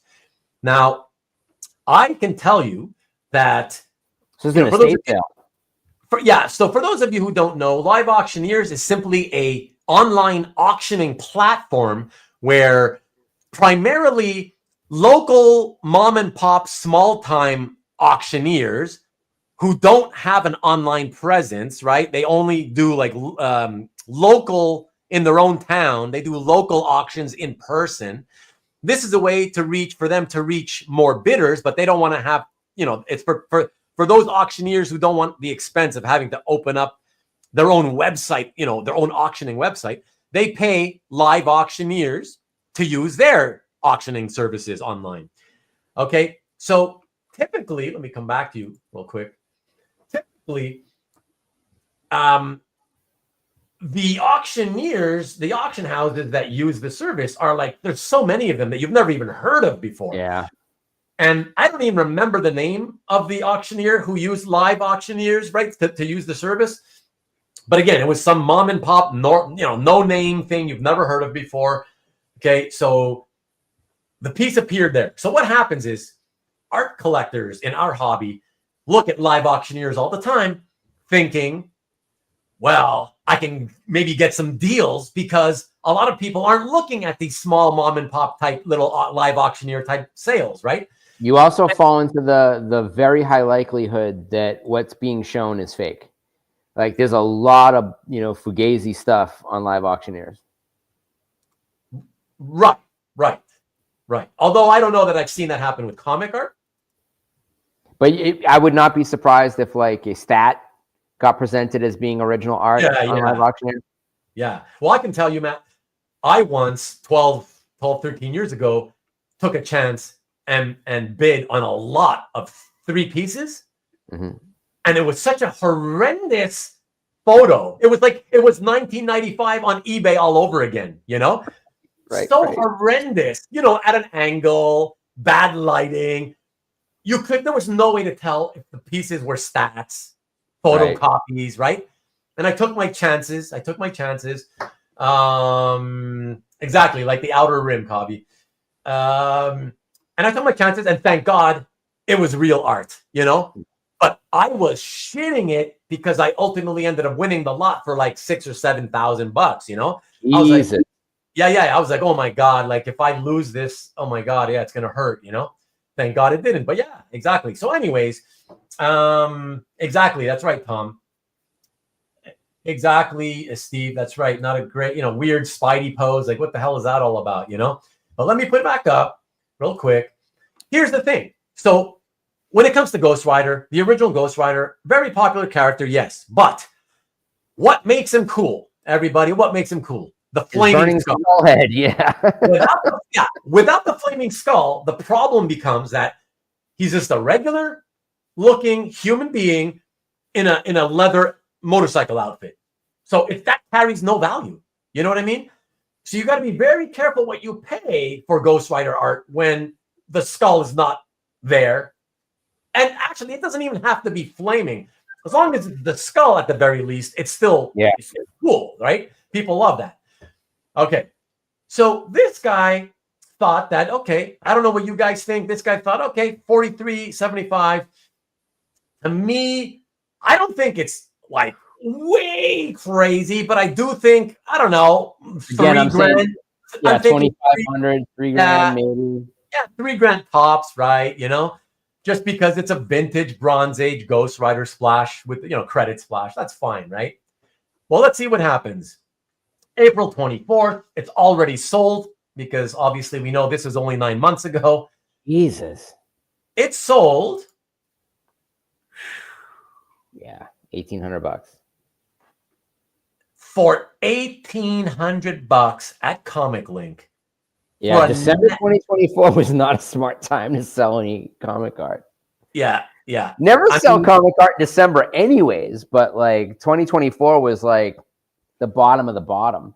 Now these guys mentioned a couple of smart things here. I think it might have been Kavi and Corey, but they mentioned tax, that above the price paid that we're showing, there's tax. That depends on what state you're in, by the way, and it also depends if you have a resale license. So when I buy stuff from Heritage, I have a resale license, and so I don't pay tax. But also now that I'm in Nevada, I wouldn't pay tax anyways. So I believe that the tax you get charged is your own state tax, depending upon the state you live in. So it's impossible to tell whether or not the buyer paid above or less or didn't, Yeah. Yeah, Tom figures 2,800, Hart 1,500, Corey 500. Okay, that's exaggerated, whatever. Copy it was sold at Comic Sync. That's a good one. I never even thought of that. Wow, that's pretty obvious, but I can't believe I've never thought about that. That's awesome. That is a draw for sure. Hart is closest without going over. Come on down. Wow, I hate Colletta, and I even would have bought it at that price. I would cry my eyes out. Yeah, comics seems to be the common trend. Ilya, that's one of the common trends here. And here's the thing. I believe, again, prefacing it by saying there's no way to know because we're not in the heads of these people. But what it looks like to me was the guy was thinking, like I explained, live auctioneers. There's no eyeballs here, which is, compared to the main auction houses in our hobby, it's true. So he's thinking he probably doesn't have a good grasp of the value of the piece to begin with, and then thinks live auctioneers, way less eyeballs. No matter what I pay, it's going to be undervalued because it's on live auctioneers, right? He dropped like a snipe bid that was really, really high just to guarantee that, like, what he thought the most it could possibly sell for was. Yeah, and he wins it. I actually think he may still have won it and been thinking, "Woo, yeah, I'm happy. I think I got a deal." I think he probably still thought, "Hey, I got a deal here, and guess what I'm going to do now?" Probably nobody really follows these auctions. I got it for $43.75. I'll sell it. I'll send it to a real auction for comic art. I'll use the one that only cost me 10%, right? And maybe I can get 5, 6, 7 grand out of it. I believe that's how he was probably thinking. Yeah. Again, I'm guessing. That was such a goofy, terrible pose. Like, there's really nothing attractive about that except that it's a title page from a Ghost Rider comic book. You're right. I mean, I'm often really surprised by how much Frank Robbins' art sells for just in general, because he was not beloved by anybody I knew in the 70s. I mean, the Red Sonja stuff was even kind of badly drawn, but there's a charm to it. But when you put Vince Colletta on Frank Robbins, it's sort of like the two least appreciated people at Marvel Comics. Okay, but guys, I wanna say though, in defense of Robbins Colletta, I don't think it matters. And here's why. Because I've seen plenty of Bronze Age Ghost Rider pages sell for big money. The ones that have Ghost Rider looking how you want him to look, right? With the skull. But they are also done by, for the most part, pedestrian level type artists. Yeah, for sure. Yeah. You know what I'm saying? So yeah. So in this case, it's not really about the artist. It doesn't matter that it's not so popular artist, because I'm telling you right now, Matt, you know as well as I do, if this exact splash, even with that McFarlane-esque Spidey one, pose on the web, if the only difference was that his face was the skull, right? If his face was the skull, that thing would have probably sold. It probably still would have sold that comic link for 5-6 grand. Yeah, that would have been worthwhile. Regardless of who the artist is. So that's what I'm saying. I don't want to shit on the artist for that reason. Most people, when it comes that particular page sucks balls. When it comes to vintage art, it's about the vintage and the character, not so much the artist. Now, Leah said that looks like a Colletta romance piece. Not at all. Vince Coletta's romance pages are really, really good. Like they're kind of amazing. Like when he was inking himself, he took time. He wasn't erasing his own lines. That's right. December is the worst time to sell for sure. Yeah, man. absolutely the worst time to sell collectibles. Yeah, great team. I fucked up not watching these auctions in December. Anyways, whatever. Let's keep it rolling, everybody. But that's a way to get killed, right? Like 43. What is it? 43 and change, and ultimately taking a 27% cut. Yeah. Wow, 2/3 of your money gone, wiped out 8 months later. Wow. All right.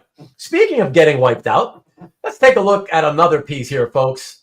This piece was purchased on Heritage and resold on Heritage. So you know what's going to happen. But let's check it out.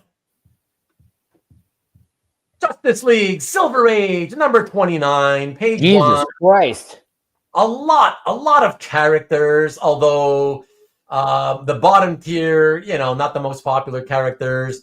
So yes, the height of COVID booming, $50,400. I think I can say without any doubt, this is another example of something that was just unbelievably badly bought to begin with.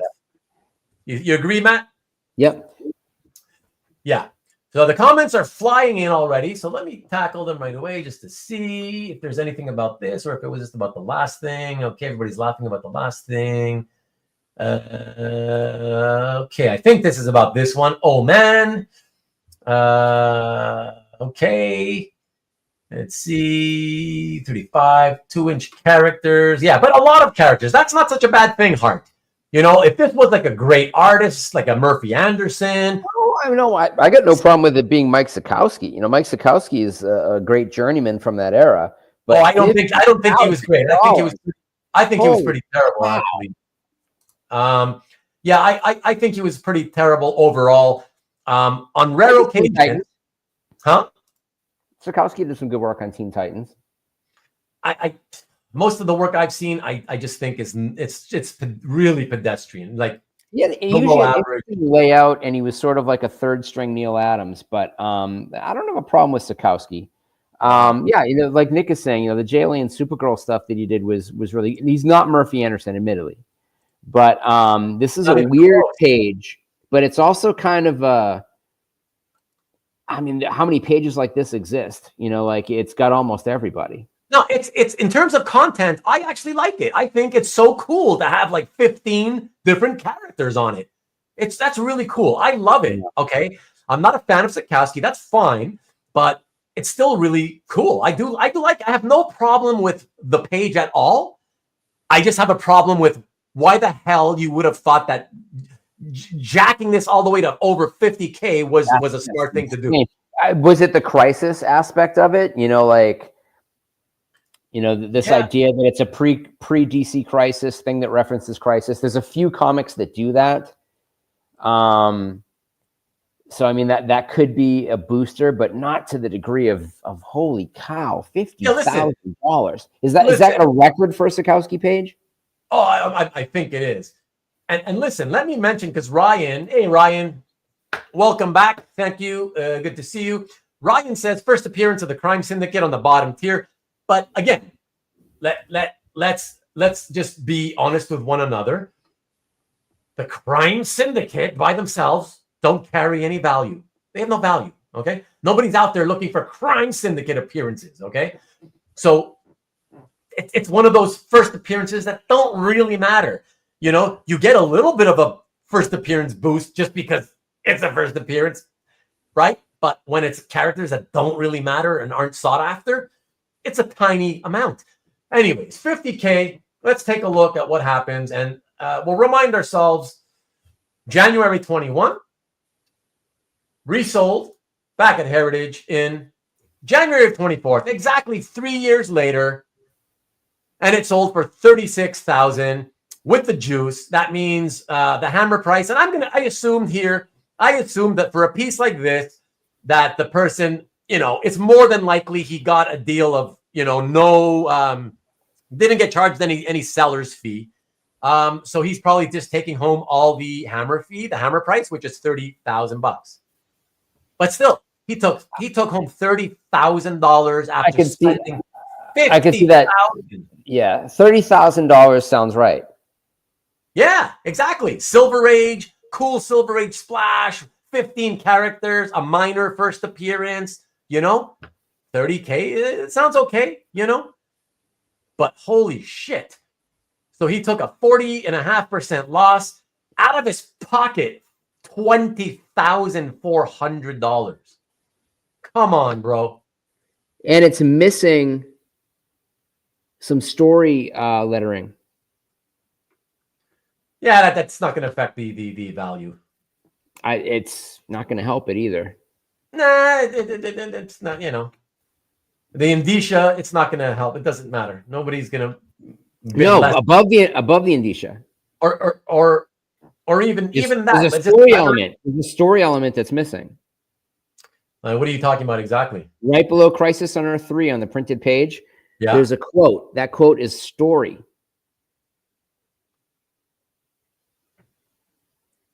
No, it's not. It's missing.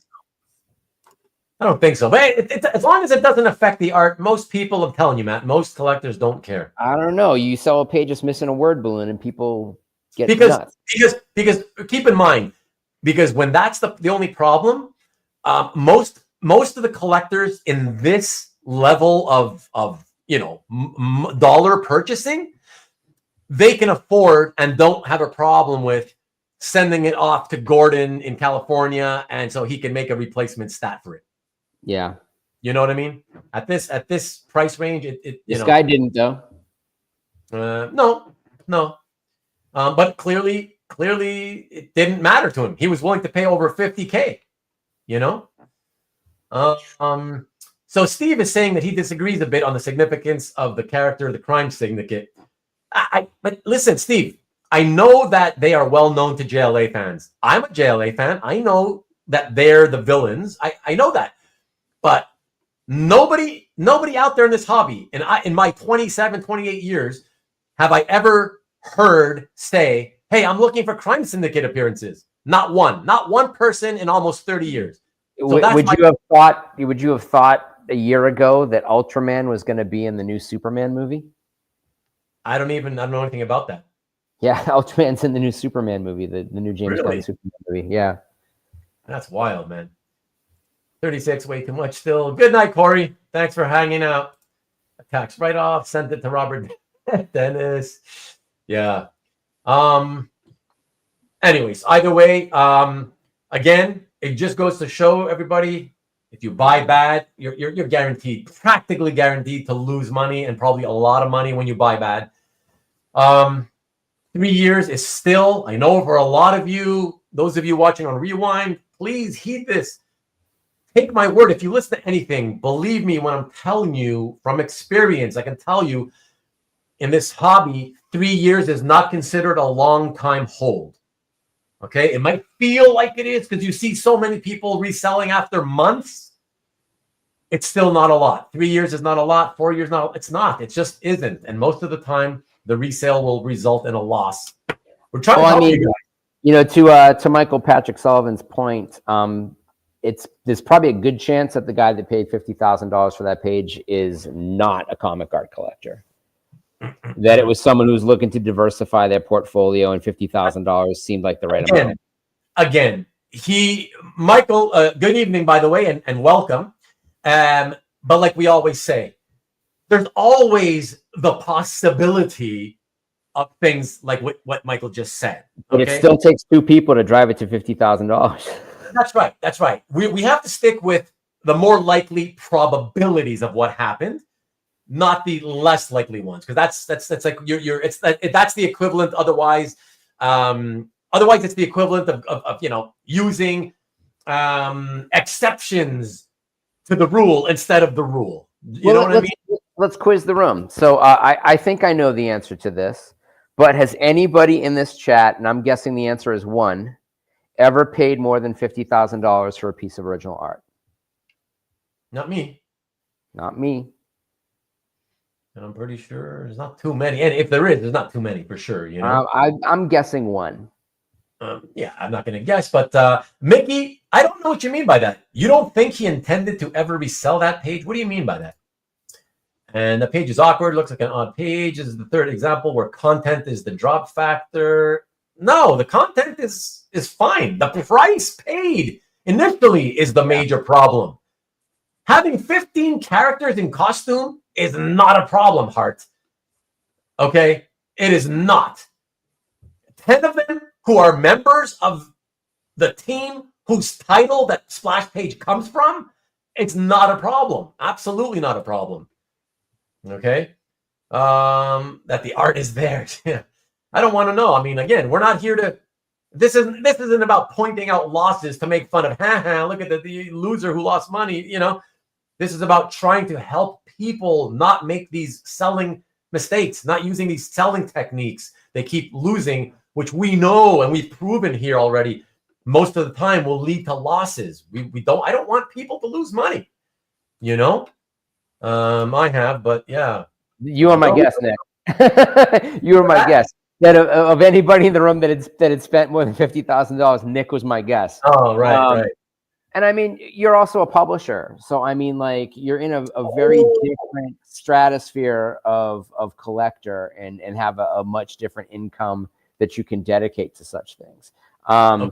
You know, Mickey, by the way, Mickey is letting us know he meant that the collector who had purchased that, he passed away. So the family put it up for sale too soon and got hammered for it. Yeah. Right. Unfortunately, the mistake was still made, you know, by somebody, whoever it was, you know. Yeah, I paid $60K for several pages. Wow. Wouldn't be a comic page. Characters are in awkward poses. Again, that's because that's Sekowsky. That's why I'm saying he's pedestrian. I'm not talking about the art quality. That art quality is one thing. Art quality is not the same thing as content. By content, we mean what is on the page. Buildings, humans, characters in superheroic costumes. You have a full team lineup and a full team of villains. It's content-wise, it's a fantastic page. Yes. Quality almost never matters in the price of a thing. Exactly. Thank you, Steve. That's my point. Exactly. It's a valuable page, but it's just the first purchase price was too high. All of the knowledge that Ruben and Matt are passing along is correct. You should not sell within 5 years. I mean, if you can do what you want, as I always say. We always say you can do whatever you want. Yeah.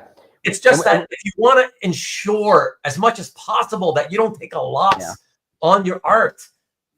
We understand that things happen in life and people need to make moves sometimes. They need to raise money. They have unexpected expenses.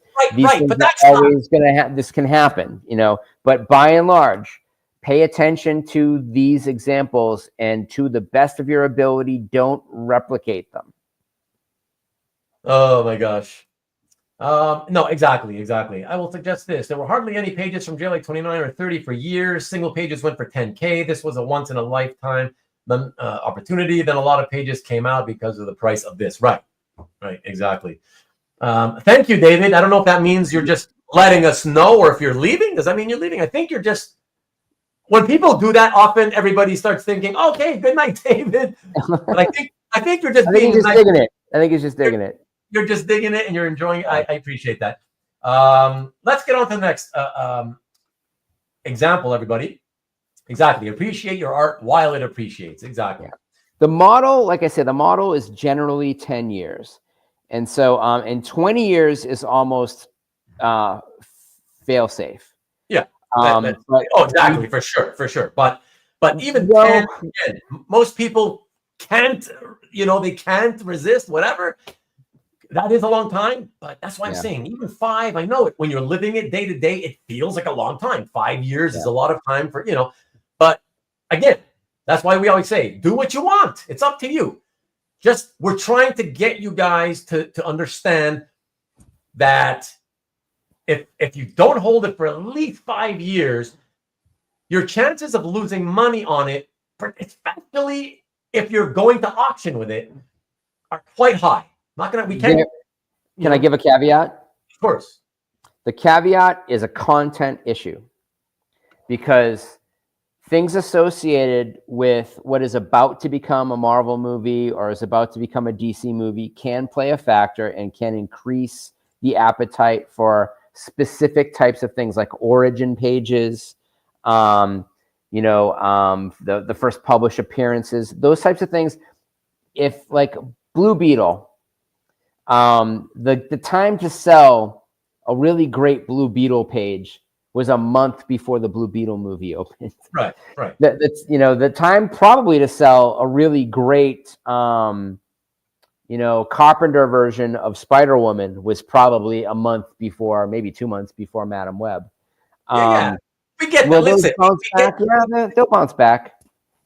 Well, we get the whole idea of, if you're going to sell, since the prices these days for the last few years tie in so much with, the movies, because a lot of people speculate on that. Yeah. We get it. Yes. If you're going to tie it into the whole thing that, hey, there's a TV show or a movie, what Matt says is correct. If you're ever going to sell based on a tie-in to a TV show or movie, as a rule, you need to be selling it at least a couple of months before it's released, okay? Because you don't want to be taking the risk that the movie or TV show is considered shit by everybody. And there's a good chance. Buy the rumor, sell on the hype. And, buy the rumor, sell on the news, like if it turns out to be, Endgame, and everybody loves it and it breaks records, then that gives opportunity to the next guy to make a little bit of money. But that doesn't mean it was silly for you to sell it early. It was still a very smart thing for you to sell it early. There you go. And look, we got a great one. So Michael McIsaac, what's up, pal? Been a long time. Great to see you. Great comment. I sold over 800 pages over the past year alone.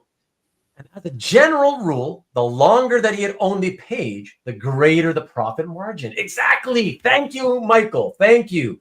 And that's 800 pages, everybody. Okay, everybody Michael, what were you selling? Who do you rep? No, that was his collection. That was his collection. But yeah, that's exactly. So for all of you watching this on rewind after the fact, okay, there's no better sort of underlying support to what we're saying here than what Michael is saying. Here's a guy who he himself has just sold 800. That's a lot. That's an entire heritage auction. Okay, 800 pages in a year's time. And by and large, as the general rule, yes, the longer you had held on to it, the greater the margin was. Another way of putting that, which goes more with what we're doing this show for, the less amount of time that he had held on to the art for, the smaller the margin was. Exactly. So there you go. Thank you, Michael. Appreciate that. And again, welcome back, I should say. It's been a long time. Black Cat cover ain't a movie time. Of course it is. Of course it is. They just offered the role of the Black Cat to Sydney Sweeney. Oh yeah. Ooh, yeah. I hope so. I could go for that. Oh, she's like the best body in Hollywood right now. Can you hear the Hall & Oates song in the background of Ruben? It's funny because she just comes off of the worst Spider-Woman movie ever, but she's perfect for a Black Cat and in a well-written movie. She's a good actress. I think, like Marcus says, though, I believe it's still rumored. It's not like she said that yes, she has. It's not official that she has. It's not official, but this dropped before that auction. I'm not saying that played any role in that piece selling for as much as it did. I think it sold for as much as it did because comic collectors love the Black Cat and they could care less. They just love the Black Cat. It is her first appearance. In a way, I'm really happy that Nell Milgrom piece is holding such a high record because I always liked Nell Milgrom. He's not a great artist, but he was a very important presence on a lot of really good books and a fantastic editor. I'm gonna get back to you in a second, Michael. I'll re-highlight it. Like I was telling my friend who said to me, "Oh my God, did you see the Milgrom cover?" And then all he focused on was the quality of the artist and art, and I'm like, why do you do this to me all the time? I go, Fred, my friend Fred, if you're watching this on Rewind, like you sometimes do, you're going to appreciate this. I'm calling you out. I'm like, Fred, you should know by now, you've been in this a long time. You should know that not a penny of that $1,020,000 or $40,000 had anything to do with the artist's name, the artist's quality, nothing. I said, if that cover had been a late 70s, I think it was 1979. If that had been one of those few 1979 John Byrne covers that he had done for Amazing Spider-Man at the time, it wouldn't have sold for any more or any less. This was 100% all about, oh my God, the first Black Cat. And the undisputed very first appearance is the cover. Yes. It's all about first appearance, speculating on this character. And what I said to my friend Fred, I'm like, dude, like when this thing came up, I was like, I don't know, 150 to 250 if it's like really like hot. And I still personally think that would be a ripoff, like a waste of money. I was thinking that it was probably going to get to 500,000, and I did not expect it to get to over 1 million. Really? Wow. But you know what? That is now what that is. But it is what it is. Hey, listen, I would love to see this thing come back for sale one day, just like we would all like to one day see that Secret Wars 8 splash. And, let's see what happens, everybody. Not for 10 years. But yeah, 10 years.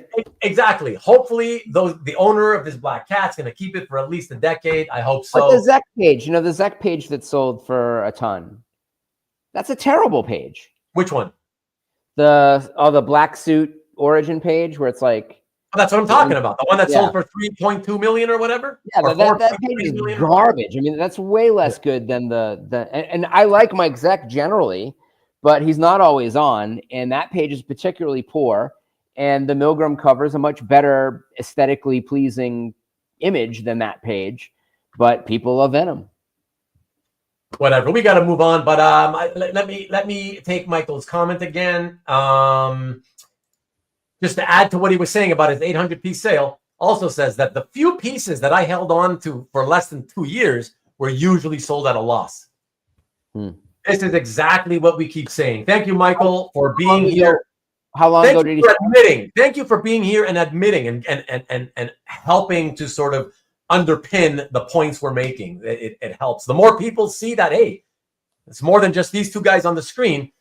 A guy with 800 pieces being sold is basically, he's gone through it himself, and he's basically proven out, these points that we're making. So how long ago did he sell these 800 pieces? Over the past year. So within the last years, yeah. So I could see pieces that he bought in the last 2 years selling for less because 2 years ago was the top of the market. Yeah. Look what Pat says. Pat says, I feel this. I only started collecting 6 years ago, and those pages I bought back then, I could see selling for a decent profit. 6 years ago was before COVID. So if a lot of the ones you bought before COVID, you still have them, I don't even need to know what they are. Chances are very, very high, Pat, that you could sell them for a significant profit. Okay. I mean, unless he bought stuff that no one else cares about, which is also very, very possible. True, but even still, Matt, even third and fourth tier DC titles, let's say, have gone up more than enough since the pre-COVID era that he would absolutely not lose money. Although, and bear with me, devil's advocate, go to Splash Page, look at Mark Hayes' pages, stuff that he's had on his site for 5 or 6 years, and they're the same prices today that they were 5 or 6 years ago. So they haven't radically increased. That's only because it's the less desirable stuff that's left over. No, a dealer doesn't have the time to reprice or desire to go through the entire inventory and reprice everything. So but that's how, I mean, that represents the majority of pages that make it into the market, make it in through art reps. Right? Yeah. Nick says, what do you think of the 1 million for it? So I think it's ridiculous. Like I said, Nick, listen, Matt thinks I'm not going to price shame anybody. If that dude had $1 million to spend on it, he got something he loves. I don't mean from that point of view. I'm thinking I'm not speaking from a point of view of should you have bought it? Should you have paid that much? I'm always thinking in terms of like, if you're gonna buy it, buy as smartly as possible. Okay. I just don't think that Black Cat has enough of again, go to the IP value, the overall value of this character. Okay. Because merchandising always has far more value than comic book publishing. Okay. She's a Spider-Man supporting character. Okay. Right. There are many. She's had her own series. There have been many of those. Many female, sexy female ones. But she's not a derivative character. So she's not like Spider-Woman. She's not like Spider-Gwen. She's not like Madam Web. That's fine. But she's more like the Punisher or like Wolverine. But she's a jewel thief. She's not somebody who can take on Dr. Doom. She can't take on anybody, really. Okay, so she can pop the buttons off of a sweater is what she can do. And that's why people love her. That's why any artist who does a sexy Black Cat cover knows that cover can be a variant and sell out. Yes, Matt, but there's only a certain amount of value that big tits and a nice ass can get you in original artwork. Okay, because tell that to Marilyn Monroe. But I mean, no, because we're talking about a hobby where there is no dearth of sexy female characters that are second, third tier characters, supporting characters. The only important love interest that isn't Mary Jane or that isn't a non-powered female that Spider-Man has been involved with. You know, because the Black Widow thing was sort of hackneyed. But like, so she's an important character, especially when you look at how Scott. No, but hold on. You're not. Scott Campbell revolutionized that character and made her a much more relatable thing. Adam Hughes has made her a much more relatable thing. That's fine. Allow me. And it's Catwoman for Marvel. Allow me to add that she's an important Spider-Man mythology supporting character. Yep. As a standalone superheroine, she's nowhere near as important. She's nowhere. She carries nowhere near the worldwide interest as a character on her own. If she did, we'd be on issue 257 of the Black Cat's ongoing series. Okay? Well, no, we wouldn't. We'd be on series 17. Series 17, whatever. You know what I mean, though. Okay, yeah. You know what I'm saying. So whatever. Bottom line is, yes, she has a level of importance as a supporting character in the Spider-Man mythology. Like I said, $250,000 is nothing to shake a stick at, and you're going $500,000. Based on what things have been selling for. I mean, seeing what the Venom stuff had done, I thought $500,000 was probably what it was going to go for, and maybe even $550,000. I would put that image, because that cover has become iconic. It is an important cover. You can argue whether or not it's particularly good. You could say that about a lot of McFarlane covers. Yeah. But the fact is that it has become important to collectors in a way that I can see the right buyer spending for it. Yeah. But I mean, when we talk about like intrinsic value, we talk about fair market value. It's we say this all the time too. It's so hard to to assess, because there are two buyers that were willing to pay $1 million for it. Don't forget this though. Oftentimes when you see results like this at auction, and I've been there, when something gets pushed up beyond what you feel it should have, oftentimes the underbidder, after the auction ends, it's like, thank God I lost. Oh my God, what was I thinking? Yeah. Like, oh my God, thank God I didn't go one more bit. Thank God it stopped there. And the next time that thing appears, they're not even going to be in the They're not even a buyer for it. They're not even at all. They've lost interest completely. I don't think the buyer who bought that is looking to flip it soon. I think that they want it. I don't think so either. I don't think so either. Just like I think this is going to be another one of those long-term holds, like a lot of that, Secret Wars 8-piece or whatever. I think these people First Gambit, that type of stuff. But that's that type of buyer. I mean, I'm even talking about pieces that sell for that amount of money to me isn't interesting, because I don't have a lot of respect for someone who can buy anything they want whenever they want it. And so they can overpay. And so when they get involved in the hobby, it doesn't mean anything to me unless they buy something that I have for sale. And I can't imagine that I have anything that person wants, or that type of buyer wants even. Although that's not true. I do have one piece that maybe 2 or 3 of that type of buyer may want. It's not something I have posted in my calf, but some people know that I have it.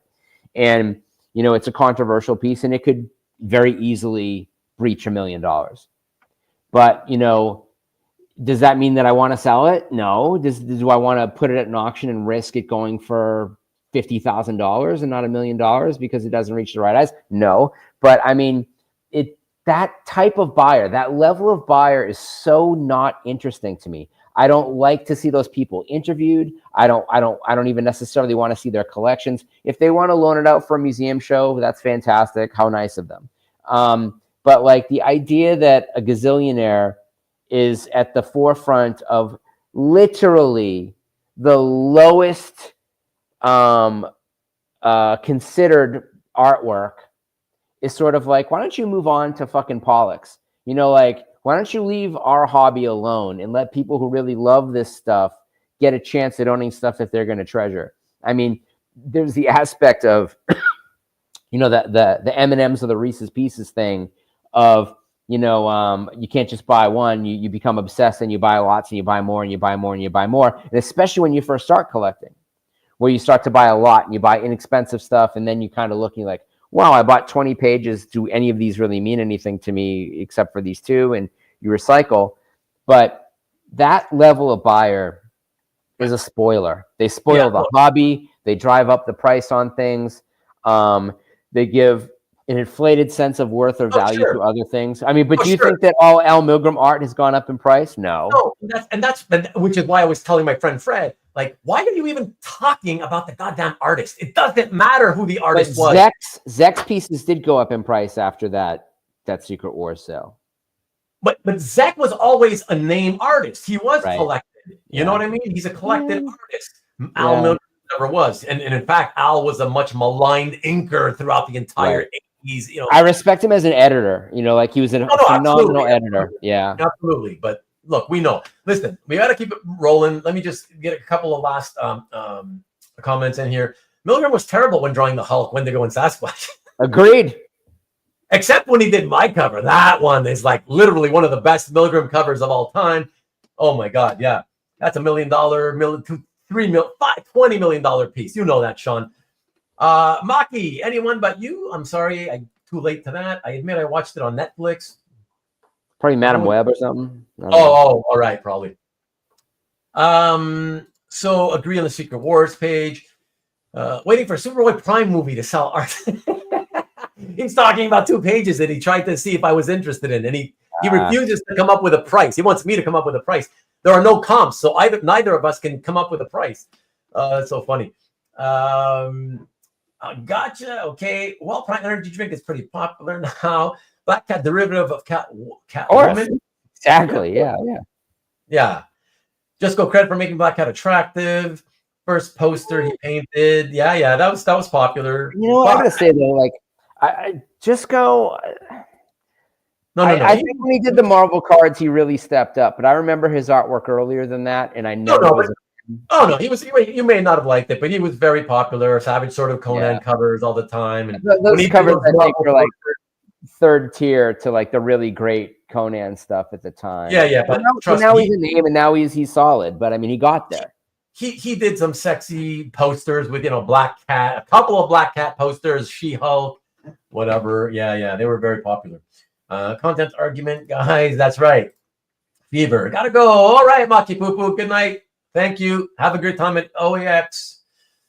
And I have a few props with a lot. Hasn't been any sold in auction. Any worth a lot. Okay. The sale of the Black Cat cover made it so difficult to buy Black Cat pages. That's the problem. That's the main problem about it, is that everybody and his grandmother now who owns Black Cat appearances, no matter what age, era, artist, they jack up the prices, like Dude. What? Yep. Yeah. 194 I sold a few years ago, and this cover sale destroyed that. Hunting for no, that's right. Scared to offer an auction. All of Al Milgrom because Marvel Fanfare was my favorites. Yeah, for sure. That's what I'm saying. Like he was very important to developing what would become honestly later at Vertigo, later at DC Vertigo, because the Epic line, which was Archie Goodwin and Al, really set up a separate imprint to keep people in comics that otherwise would not have been interested in doing comics. But check this out. Rick makes a fun and true comment. Wow, Black Cat's 5th appearance must be worth $200K then, right? And that's the thing. People, it obviously doesn't work that way, but guaranteed. Anybody now, imagine with early, what? You might not be wrong. I mean, her 5th appearance isn't that issue. So if you go on page by page. No, but we mean like not 5th a page from the 5th appearance. Yeah, exactly. Yeah. No, there's no way that's going to happen. But the 5th cover. But if they were worth, $1,200 yesterday or whatever, right now these owners are going to probably be asking $3,000. You know what I mean? Like it's that kind of shit. There's 2 other covers. One's really, really nice in that run. There's a Spectacular Spider-Man cover where it's a beautiful Black Cat cover. There's a bunch of spectacular Milgrom era covers with Black. And those may now be very, very valuable, like above $200K easily. Yeah, Spectacular Spider-Man covers would probably be like 25 to 50 anyways, right? And so the ones with Black Cat, right? More, and then now after this sale, blah blah blah, whatever. Yeah, we got to keep it rolling, everybody. We still have 6 pieces to show. It's been a great time, though. I appreciate everybody for hanging in there. We haven't really lost any viewers, a handful, and that just keeps going up and down. it goes to show, like I said in the previous 2 episodes, people love this topic. It's really important, and we all have a vested interest in it. So I'm glad to see that. So let's keep it rolling, everybody. This next example, again, I want to scream because it's all about content again. Badly bought for me, in my opinion, but especially because of the content. I want to scream at people when they buy shit like this, okay? Super, super duper collected artist, by the way. Okay, check it out. Ronin. Ronin #1, page 19, purchased in November of 2022. Now, I will mention, everybody, for those of you who are not aware, sometime around this, right before this happened, people started putting out Ronin pages, and they did start selling for like 15 grand, 25 grand, whatever.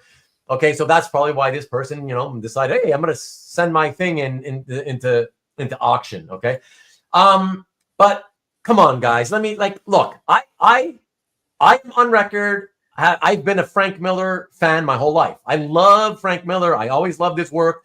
I love this Daredevil. I love this stuff that he did in Ronin. I hated reading Ronin. But I love the artwork. Okay. But guys, come on. I don't care how big of a Frank Miller art fan you are. When you will see this page and you see that the money shot is a headshot of an old lady, what the hell are you thinking driving this up to $35,000? I mean, if you had told me, hey, there's a bunch of ninjas in one of the panels or all over the page or whatever, or at least if the page had nothing other than what you see here, and maybe instead of an old lady's head, maybe it was like a ninja, like something like that, guys. A Ronin, like, guys, 35,000 for an old lady head? What are you thinking? Matt, I'm going to go nuts. Just say what you got to say, because I'm just going to lose my shit here. I wouldn't pay $3,400 for it. That's what I'm saying. That's my whole thing. That's what I'm saying. By the way, when I was making this, when I was making the slides for this, I was telling myself, looking at this and all, like boiling in anger, I'm like, honestly, what would I pay for this, even though I don't really want it?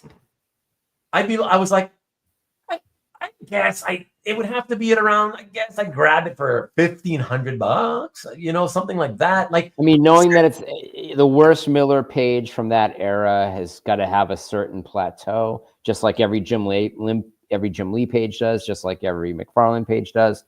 Thanks, that's Pat. not a good page. I mean, I'd rather have the color of that, the Lynn Varley page. Of her color proof. I'd much rather have that than the pencils. And that color proof is going to be in that $1,500 range probably. But I don't like that page. Like, it's not a good page. I would never want that page in my collection. Like Hart said, that old lady is actually the Black Cat. For $34K, she'll expose herself. Well, she's the Kuro Neko, not Black Cat. Yeah, look, Tom, you're right. It's people getting hung up on the artist's name value. And Ronin is a legendary series. I mean, it precedes Dark Knight. It's well regarded. But I mean, that is not a good page. But I mean, neither are any of his recent covers, which are absolutely atrocious. Even if you're correct, even if I agree with you, Marcus, that it's considered rare, why would you, again, knowing that in this hobby, primarily the masses, all of us, most of us. Can you get a Daredevil page for that? What? Couldn't you get a Daredevil page for that price? Like a really nice one? You can get a very, very good one. Yes, exactly. Could you get a Lone Wolf and Cub cover? Probably. I mean, I'm telling you, it's insane. It doesn't matter how rare it is. There's a lot of things in this world, Marcus, that are rare. There are things that you find in what do you call it? Antique shops that are from the 18 or 1700s, and just some cool little thing from way back when. And like, wow, that's 300 years old. But does that mean I still want to pay more than $100? It's like, why would I pay 35 grand for it? just because it's rare. Just rarity alone doesn't mean everything. It doesn't mean anything, really. That's a really good point, Ruben. Anybody who wants them, I can get you original ukiyo-e prints that were hand pulled by the artists who drew them in the 18th century for within a couple of $1,000s, like within the $3,000 to $4,000 range. So the stuff that Miller was trying to pay tribute to, that's done by people who can actually draw and did their own silk screening covers, the dawn of silk screening, by the way. I can get you that stuff, not necessarily Hokusai, but certainly his contemporaries in that $3,000 to $4,000 range. And it's going to look better on your wall. For sure. And Marvin, thank you, my friend. Marvin's nowhere near the market for a lot of these pieces. None of us are, except Nick. But I am for some. I mean, we are for some, but a lot of them, no. I'm not. I'm not there. Okay, Nick, you're right. I mean, that market has been moving so fast in recent times. I think it wasn't that long ago, like maybe in the last year and a half, that some good ones I think still sold for $35,000 on Daredevil. Less, like in their 20s, in 25. But you're right. That more recently, some of the better ones were in the 68,000 range or whatever. So whatever. But still, the point is well made, Matt. So thank you. Thank you, Nick, as well for clearing me up on that. Yep. Rickster, you'd rather have Force and City pages? No, exactly. It's just, what are you doing? I'd rather have a Miller Bruce Wayne Dark Knight walking the streets. And by the way, Marcus is still sticking to his guns. He's still like, oh, there's only a part of this issue 1 that is available. So it's really, he's sticking to the whole rarity factor. Seems to think that it's still worthwhile. I think you're in the minority here, Marcus. A lot of rich collectors that buy pieces like this just because they feel it makes them special. Whatever. We don't want to. We can't assume that that's what it was. Whatever. Anything's possible. Obviously, everything that you're comparing it to can't be had for this price. Okay, fine. It's not the point though. You can get a hell of a lot of nice art, and if you want to stick with Frank Miller, you can still get a hell of a lot of nice art by Frank Miller for $35,000. You can get Marvel covers from the 80s from other titles where he filled in and did covers for them, or even DC covers. No, come on. Great book, odd page, perhaps. Did you show the resale price? No, and I'm going to right now. Agree, Ruben. Rarity alone is hard to justify a high price on something, but if you can attach a real important significance to an object, I mean, they're all rare. They're all unique. But that doesn't happen on this. One unique page and one unique page, equally rare. But that's it. In any case, let's check it out, guys. So he paid $34,800 in November 22, and then decided he was going to flip it over. Woo. 7 months later, guys, okay, for a whopping, at Heritage also. Again, what did I say? What do I keep saying? Okay. He bought it at Heritage and overpaid. Okay, and look, I agree. Maybe he didn't know that he overpaid. Okay, fine. But still, like, you must still know that Heritage is the biggest auction house, whatever. That should give you some idea that, So, and knowing how the fee structures are made, how could you possibly think that it was a good idea to send it back to Heritage? And 7 months later, of course you're going to get slaughtered. Oh my God, look at this, out of his pocket. And by the way, notice again that because it's an expensive piece by a great artist, I didn't bother to put between this price and that. I just assumed they paid nothing. Yeah. I gave him the benefit of the doubt that because it's an expensive Frank Miller piece, that he was given the great deal of, hey, we don't charge you the 20%, seller's fee. You're only going to lose the buyer's fee of 20%. So even with that, he lost $23,800 out of his pocket. Almost 70%. Yes, over 2/3 of what he had paid for it 7 months earlier. Holy shit, man. Can you imagine taking that? Oh my God. And I don't care if you are wealthy and to you $35,000. Listen, I know people who have way more money than I do and can play in those kinds of sandboxes. And I can tell you, the reason a lot of those people are up there is because they're careful with the money they make. It's not just that they make a lot of money, earn a lot of money. They're careful in how and where they spend it, you know? So don't just assume that, oh, because a guy makes $1 million a year, that he doesn't care if he lost 23 grand on that piece. Trust me, most people care. Doesn't matter how much money you have, you care. That it still stings when you take that kind of a loss, even if you are considered wealthy. A lot of people with that kind of money don't tip well. So, I mean, that tells you that they do care about, massive losses. Marcus is asking, do you think 13.2 is a great price? No, I still think it's high. I still think it's way high. And it's a Ronin page without Ronin. It's not really even very interesting. It's not particularly well illustrated, even by comparison to other pages in the series. As Sean said, he wouldn't pay $5,000 for it. I said $3,400 is about where I would max out. I said, I think that the color for that series, the color pages, the color proofs are better than the black and white pages. One of the great things about that series is it was very well colored. Yeah. Again, I apologize. I don't mean to, blow off what you're saying. The point you just made, Matt. It's so outrageous to me that I'm like, I don't give a shit about that. Whatever. Like, it's just awful. Like it's like so offensive to you. It offends your sensibility. No, I get it. I do. Yes, I'm offended, and I'm not offended by somebody you got caught up in bidding on whatever. Like, what are you doing? In this case, my main frustration is it's a shitty content quality page. Yeah. If you want to own it, that's okay. I've said this many times. I have bought crap content quality pages from things that are like, because I buy pages from this series. Tom Gromit, New Titans. You guys know I buy that shit. So I buy the shit pages and the good pages. I don't care because I like it, right? But I'm not going to go under if the shitty Gromit page, which is worth $200, if I decide to lose my shit and pay $500 for it. That's overpaying, right? If I pay 2.5 times what it's worth, it's ridiculous and stupid of me, maybe. But I'm not going to die. I'm never going to be like hurting, because even if I chose to resell it and I sold it and it went for $1, nothing bad is going to happen to me because I lost $500, right?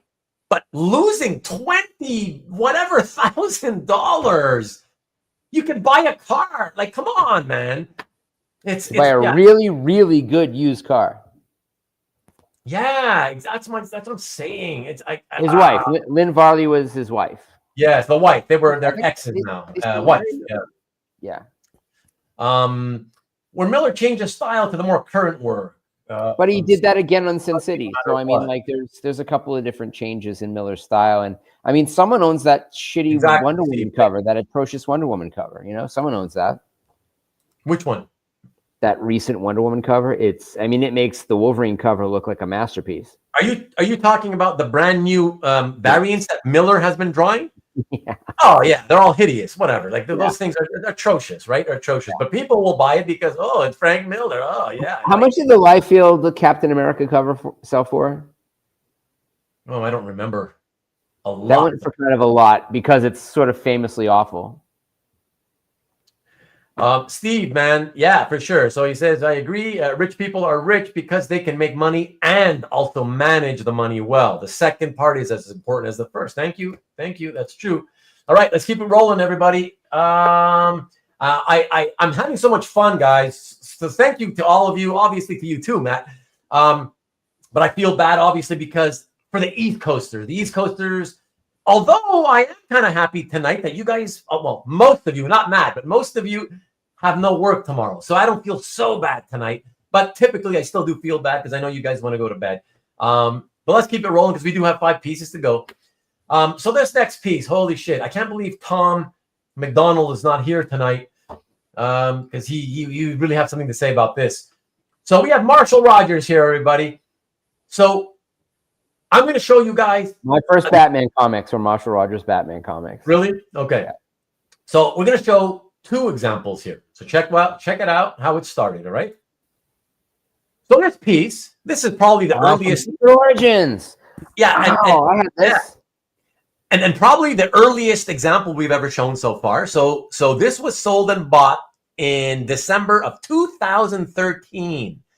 Okay. So this was literally 11 years ago. All right. And yeah, whatever. I was collecting at the time, Secret Origins. I bought it. I thought, okay, it's fun title. I love always hearing reading origin stories. So it was cool that every issue was an origin.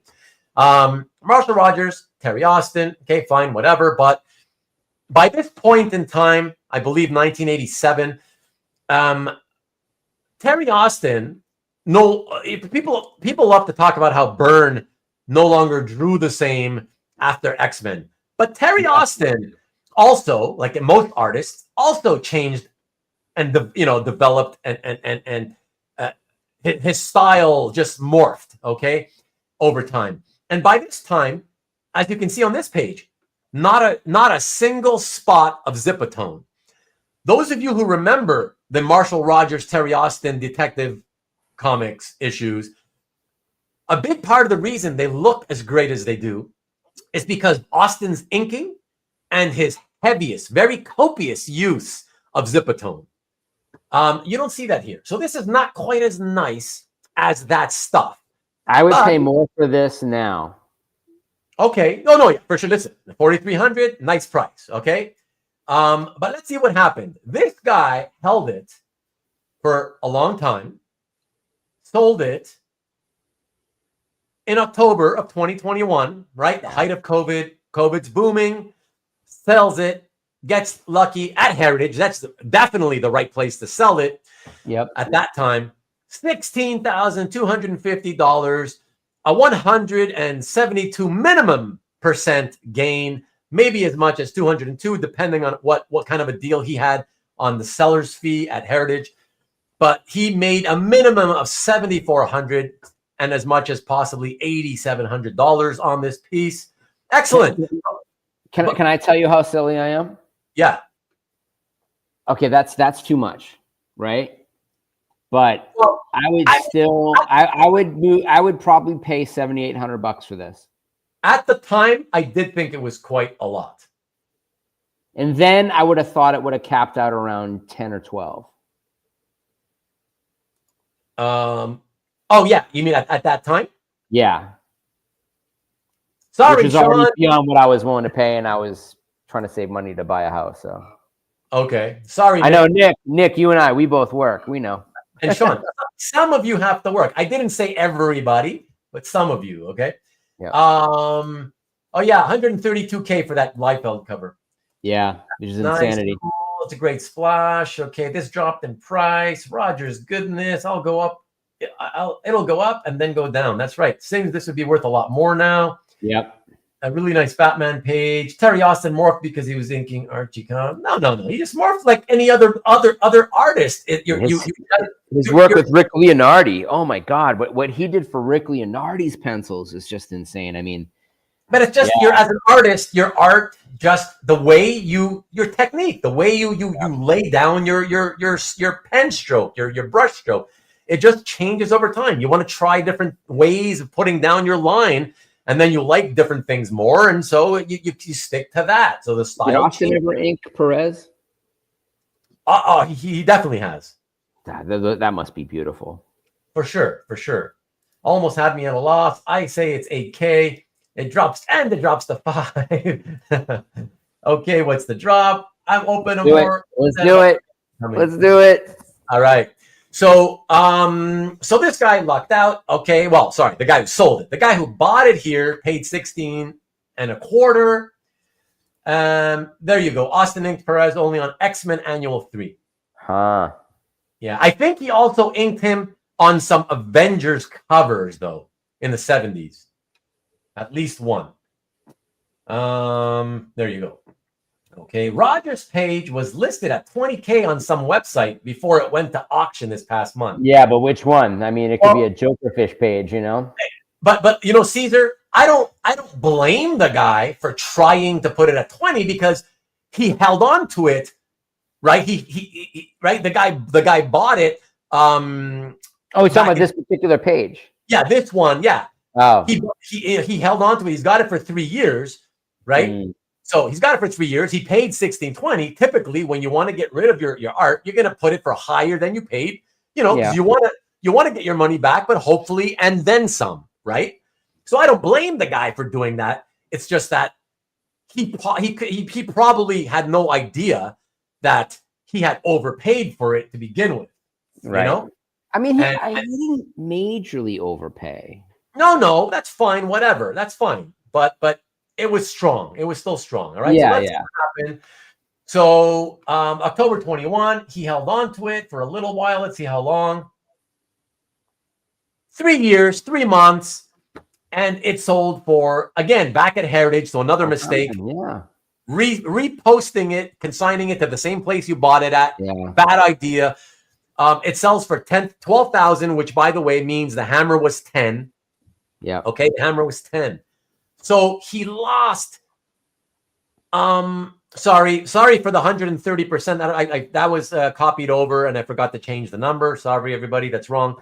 But $6,250 minimum he lost.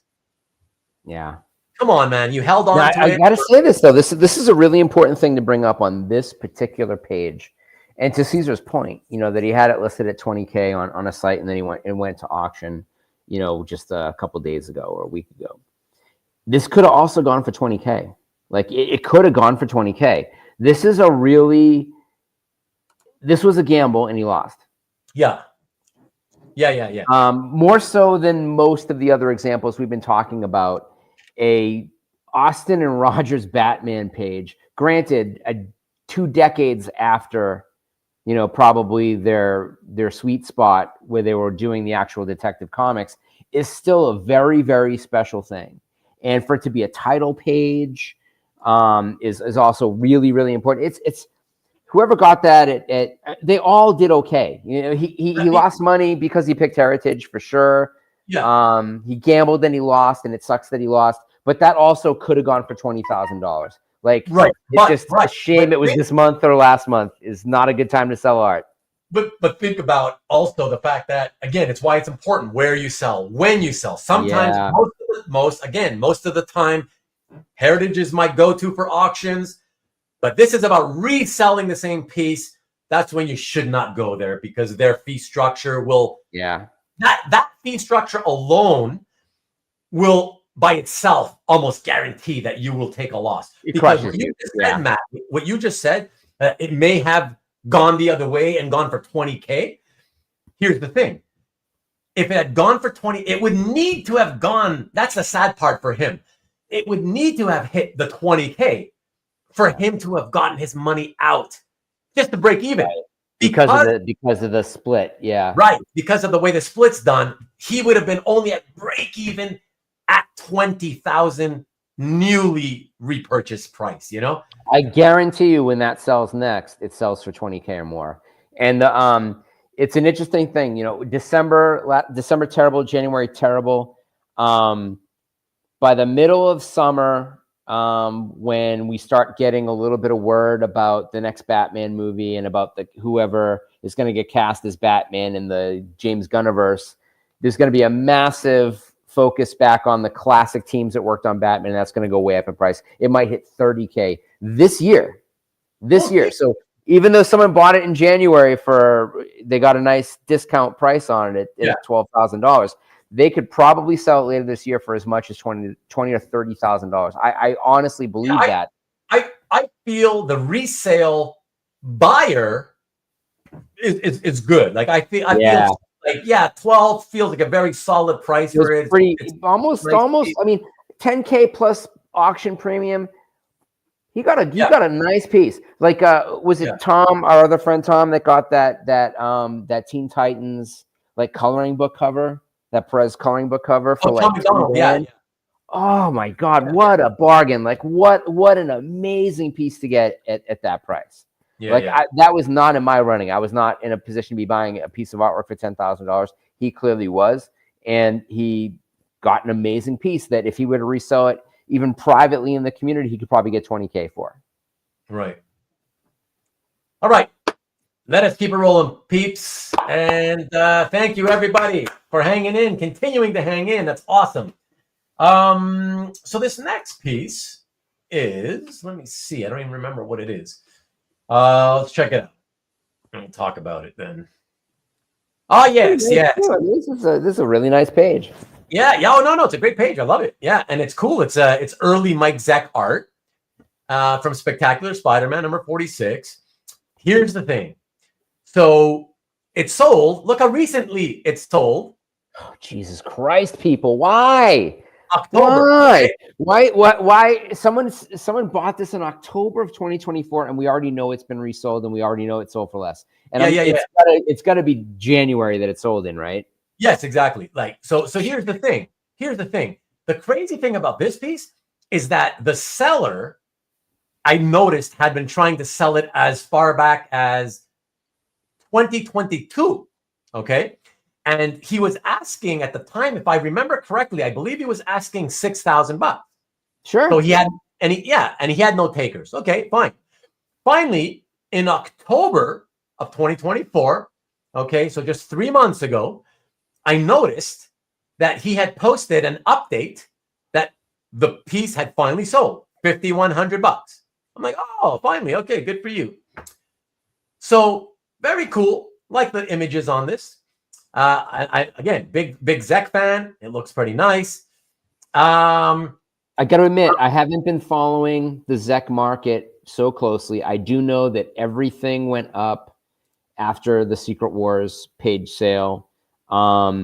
His Punisher pages have been unaffordable for years anyways. The Captain America stuff is beautiful and generally goes for more than this, right? Yeah. Oh, yeah. Well, no. Cap pages, no. Cap pages, I've seen, pretty good ones for like 2,800. I've seen great ones for like 5K or whatever. But this nice. I mean, if this were a cap page, this would be a $5,000 page, right? Not necessarily. We'll say 4,500. It depends, Okay. But don't forget though, Matt. Even though Zeck is known as one of the preeminent cap artists, right? He did a great, he was already considered a superstar because of his cap run, even before he jumped onto the Punisher miniseries. Okay, yeah. And then he helped continue to popularize G.I. Joe by becoming the regular monthly cover artist on G.I. Joe for a while. That'd be way outside my purview. G.I. Joe was such a terrible comic. But from the 80s, he was already considered a star artist, a superstar artist, very highly collected. The Punisher elevated him to a whole new level. And then it just skyrocketed from that. Exactly, It was a thwip instead of a thwap. He would have turned the profit. Zeck was Secret Wars, except that was some of the work except for the 40 other artists that completed his pages because he couldn't deliver a single issue on time. Yeah. That was the weakest Zeck stuff I've ever seen, I agree. But yeah, so anyways, here we go. 3 months ago, clearly, I just want to say real quick, and again, we don't know for an absolute fact, but this is one of those times where I would almost bet money the guy, because he worked out a deal, right? He was asking $6. He worked out a deal. The guy agreed. Okay, 51. All right, here we go. The fact that it was already sold 3 months later means, it tells me this guy is a flipper. This is a guy who was like, I'm looking for shit to resell to try to make some money on. Ooh, if I can get this for 5K, I could probably make some money at auction, right? Gotcha. I think that's what was happening here. And again, fine. I've always said, you want to try to make money on art? That's your prerogative. I don't even have a problem with that at all. I'm not one of those purist collectors. What are you trying to make money on art? I don't care. Try to make money with the art. Sure. It's just that are you really think that you're that good that, oh, I'm going to buy here for this price? I could just send it into auction and I'm going to make a killing. Well, this is what happens. You can do that on your own site. You can't do that auction to auction. You can't auction, right? Whatever. But anyways, let's see what happens. So yeah, reminder, October 24, just 3 months ago. And then we go here. 4,500. Yeah, I mean, that makes sense. But and again, it's not a huge loss on paper. It's a huge loss to the guy who had to kick out 20% heritage loss. And also, if it sold for 4,500, that means it sold for what, $4,100 or something, or this would have been 30, like 3,800, 38 or some shit like that. Yeah. So I mean, $3,800. I buy this all day long. Oh yeah, for sure. Yeah, it's exactly 3,800. Exactly. Yeah. So, but again, like, oh my God, even if he had no seller fee deal, he lost a quarter of his money. Like, what are you thinking? Did you really think that you paid 51? He must have been thinking that, hey, this is a great page. If I sell it at a great auction house like Heritage, it's probably going to go for 7,500. You know what I mean? Yeah. He had to I have to say, Nick's owned. I believe Nick's owned a ton of Zeck art over the years. The webbing on the glove, that's really cool. The webbing on the glove, that's not a lot of people draw the knuckles like Zeck does on that Spider-Man run. You mean on that page? Yeah, look at that. Look at that the lines on the fist. It's like not like anybody else draws the gloves on Spider-Man. It's a really specific Mike Zeck thing. It's really from that. Nick mentions, of course, he did the Kraven's Last Hunt story, which is a masterpiece of Spider-Man lore. Those covers are amazing. That took him to another level. But again, like I said, that came after the Punisher. So it went Secret Wars, Punisher, and then Kraven. Right. But again, my point is, I remember clearly being a teenager in the comic shop. He was already considered a great artist because of his Cap run, So, and then it's just like, he just happened to make the right moves and go from project to project. Again, you talk about Secret Wars. Secret Wars, Marcus, I have to... The most reviled comic book on the stand at every comic book shop in America when it was released. No, that's not true. That's not true. It is true. It was very, very, very popular. But it newsstand. It wasn't because, Zeck. It was, my favorite Marvel characters are in this comic. That's what it was. That's all it was. Written like a fourth grader's book report. Yes, Kraven, exactly. But bottom line is, he was still already a well-known quantity for having done a great run on Cap. Everything else after that just kept propelling him even further, I will say this. All of the Secret Wars covers are really good covers. The comic itself is junk. Yeah, but we're talking about the interiors. But the covers were all really, really good. I mean, the Doom cover's amazing. It was an easy comic to look at in the newsstand and be curious about. And if you opened it and read it, you'd be like, oh my God, it's terrible. And then like everything in the comic reporting was just like, this is a cash grab. They started publishing the letters that Jim Shooter was writing to people about, can you believe they're reading this bullshit? They're reading this dreck. Like even he knew it was garbage. But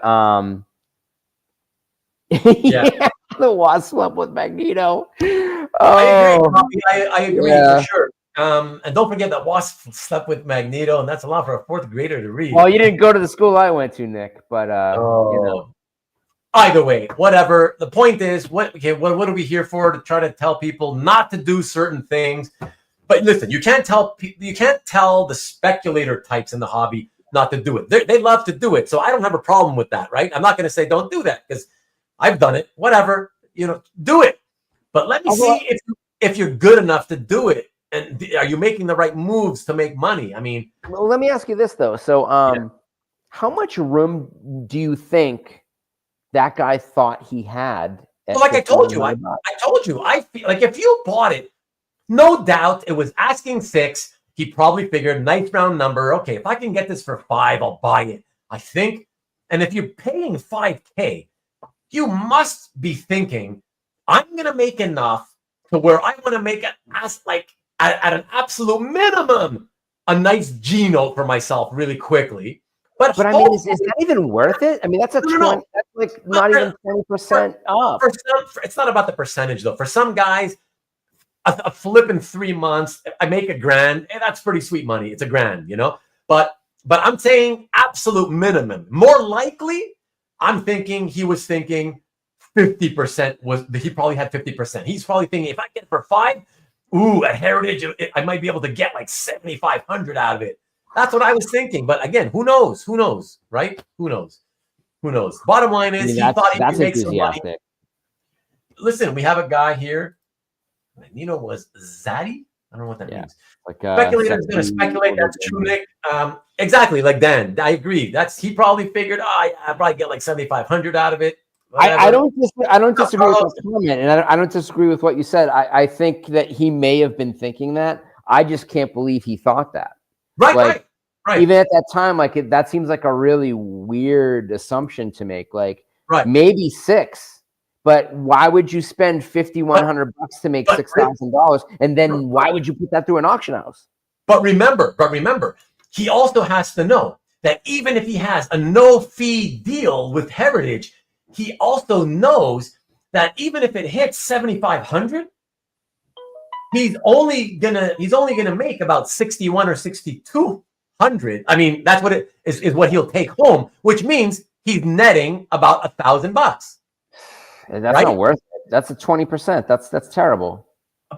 Trust me, plenty of guys should be buying candy bars and selling them in front of a movie theater. He'd make way more money. Plenty of guys are willing to flip art in 3 months to make $1,000. They think that's great. Crazy to me. They're thinking, I'll do that, and I'll keep doing it as often as I can. I'll try to make $1,000 here, $1,000 there, another $1,000.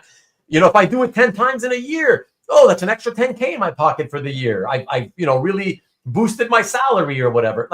That's just how people are, right? So weird. Seems like speculators are like day traders, buy and sell. Really hard to do with art. That's true, Steve. That's my whole thing. But Steve, again, too easy. If you have your own site, you can buy at auction and you can put it up on, just let people know that you have it and it's for sale. And when the prices hit, someone will buy it. 9 times someone will reach out and be like, hey, I know that you got this at this auction house. I see that you have it at this price. Will you take this? And then you get to make a decision about it. But when you go from auction to auction, you lose all of that agency. You don't have the ability to actually price it. And so that's why it seems really, really crazy. Yeah. Man. I mean, especially him, knowing he got it from some guy who was having trouble selling it 2 years earlier, on CGC board. Should have been a clue. And okay, if you're thinking, only the people that come here to CGC, those of us who are here all the time, probably know about this. But a lot of people in the hobby don't come to the CGC boards and hang out here. So he's probably thinking this will be easy. It'll look like it's fresh to market, But still, it's kind of like, what are you thinking exactly? Because again, he has to be thinking, even if they don't charge me, right, the seller fee, it still has to sell for about 75 just to make that $1,000. Why not put it in your calf gallery like we always keep saying? Why not try? Put it for 7,500 if you think you can get it in your calf gallery. At least there you have a chance that somebody may reach out and say hey, would you take 6,500 for this or $6,000, whatever, I mean, here's an example. So in the last Comic Art Live, I picked up a lot of pages kind of recently. And so I could offer. Yes. I don't know if this once again, I don't know if you're leaving, but you're very welcome. Happy to hear that, Nick. And I know it's been a rough week. But if you have something and you have it in your calf gallery and you bought it in the last couple of months, I've done this where with Comic Art Live, I bought some pieces, but I really bought them specifically just to have new stuff in my Comic Art Live. Right. Gallery. And I bought some stuff that I know went too cheap. There's just no two ways about it. It sold too cheap. I got lucky. I picked up some pieces that were people looking the other way for whatever reason. So I pop them up, and if they don't sell, You have that option to move them over to the Kafka. I did it for 2 weeks or like for a month, I think. I'm like, I'll leave these in there for a month. Now they're gone. I'm taking them off. They're not for sale anymore. Yeah. Like, Listen, I did it just to have new shit in my gallery for a convention, and they're coming off the market for 5 years. Yeah. Look, even what Steve says here. Yes, Matt, auctions require fees and you lose control. Also, your own site avoids that and you set the price, but you still have to carry the sale cost until it sells. Of course, there's pros and cons to every way to sell, of course. But this method certainly, again, we're not saying put it on the site and leave it there forever. We're just saying at least you can try it. Try the fixed price method, and it doesn't even have to be like, it could be for a day. Think about that. It could be for a day, and then if you don't get your price, okay, then send it into the friggin' auction house. You were going to do it anyways, right? You'll lose nothing by trying to sell it direct at your price. That's the whole point. And speaking of one day, my friend Jeff Singh. Okay, you guys know him. He's been here. Jeff, literally, I think it was just yesterday, and previous to yesterday, he's done this every now and then when he's selling stuff. What he does is, when he's got a bunch of stuff he wants to sell, he knows he's probably going to send it into Heritage, right? But sometimes, before he sends in a giant batch of stuff, he does literally a one-day sale on his CAF gallery. A one-day sale, 24 hours. So what did he do? He sells it. He sells a few pieces here and there, whatever. Okay, good. He got the price he wanted. And everything else, it was going to go to auction anyway. He sends it in the next day. That's it. Good night to you, Mickey. I appreciate you hanging out, bud. Thank you. Right? I mean, so with Jeff, I mean, like, Jeff, he has so much stuff. He's got so much good stuff. Like, I almost feel like he'd be better off putting up on eBay. He doesn't like eBay. He has this good. I mean, deal. like, don't like, you know. But he doesn't. No, but it's a lot more work. Control on eBay that you don't have because for you the same. But it's for the same, one of the same reasons that I also wouldn't bother. There's a value. Okay, pay attention, everybody here. There is a value that you get. Okay, like when you're going to send it in to auction, there's a great value you get of not having to do all the work involved in posting one page at a time, writing up a little, whatever description. Even if you don't do descriptions, if you're lazy, too lazy to do that, there's a lot of value in just, and I've done everything, guys. I've done it every which way imaginable. And I'm telling you, it's worth so much to just be able to pack. Again, I'm referring to, because I brought up Jeff, volume. When you have volume to sell, okay, there's so much value in being able to make one package where you package it up all in one pack. I've done it with comics. I haven't done it with art, but I've done it with comics. I get it. I totally get it. Yeah. Then it's like, do I want to spend all this time? To ship it in, and they do all the work, and you do nothing but wait for the time to pass, and you collect the check. It's so valuable. There's, it's hard to quantify how much money, value you put on that, but it's God. Believe me. His stuff is all new to auction market because he's been collecting for decades. Right. But I'll tell you, I would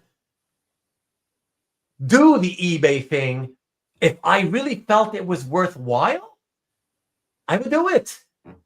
But I don't. I'm more than happy, even knowing all the pros and cons, I'm more than happy to pack up a bunch of shit. Again, when we're only talking when we have like dozens of pages minimum, right? Yeah. More than happy. I much prefer just one package off to the auction house. Boom. That's it. I'll wait for the check eventually. Whatever I get, some will make me money, some will lose. Typically, there's more winners than losers. It all balances out. I'm happy to just get the money, cash flow, whatever. That's it. Done. Anyways, we got to keep it moving. It's so simple to sell. 4 more or 3 more? Let me check. Hold on. Looking for Bermejo piece a few years back on cap. I found the piece from a fellow cap collector for sale, and I purchased it. No fees, no tax. There you go. Sold a beautiful Joker page. So we have three. And by the way, Matt, one of them has a personal connection to you. Oh, I didn't tell you that. This is gonna hurt me. This is gonna hurt me. I don't think so. I hope not. I don't know what I mean. Well, you'll see what I mean when we get to it. All right. Yeah. But so everybody, 3 pieces to go. This is the third to last piece. Let's check it out. So Superman, Man of Steel, from Doug Mahnke and Dennis Janke. Mahnke and Janke. So this was sold and purchased on Heritage summer of 23, so a year and a half ago. $3,120. It's a pretty cool cover. All those different Supermans all attacking the real Superman. That's a lot of fun. But in black and white, without a background, I do find that hurts it visually speaking. But anyways, $3,120. Honestly, I sold a couple of years back a Doug Mahnke Superman cover. I think I only got, I want to say $1,600 or something like that for it. This one's a cooler one, but so I would still say this is worth about 2.2, whatever. But so I felt $3,120 is a bit strong. All right. So then what happens is the guy sells it a year and a half later. And that's about what I would have thought it would have been worth. Sorry. So this is a very special case. Yeah, sorry. Let me explain something, guys, here. As you can see, it says Albert Moy. So this piece is actually part of Albert's latest, literally his most recent. This past week, he did an art drop. And this piece is in the art drop. Okay. So here's what's happening is clearly this has not sold. It is currently on sale. He dropped it this past week, but he's only asking $2,000. All right. So he must have got it in trade. Right. So that means this guy more than likely traded it to him. But keep in mind that if Albert, if for Albert to be able to put it out and only look for $2,000 cash, that means the guy who bought it for $3,120 or whatever it was, Albert took it in trade for a very low price. Or the stuff that the guy traded for cost Albert almost nothing. Or exactly, whatever. But bottom line is it's some money's being lost here, Yeah. Whenever this does sell, So very interesting. But yeah, Albert's asking what I thought it should have been worth. So this is actually this is actually the fair price and the previous. I believe so. And it's apparently got that added logo, which was missing from the original posting. Yeah, and everybody's right. Albert picked it up in trade. More than likely, he got it in trade. Does he take consignments for stuff like this on from collectors? I guess I don't think so. I don't see why he wouldn't want to, but maybe he does. It's a pain in the ass, which is why sometimes there's a pain in the ass factor. I guess it depends. How many things are you sending me? That kind of thing, right? Yeah. If it was only for this one piece, I don't think he would bother. If it was part of a huge collection, then maybe. Right. I didn't check after the first day, Kavi. I did not check the website again. So maybe you saw it for sale. Maybe it sold after the first day. Very possible.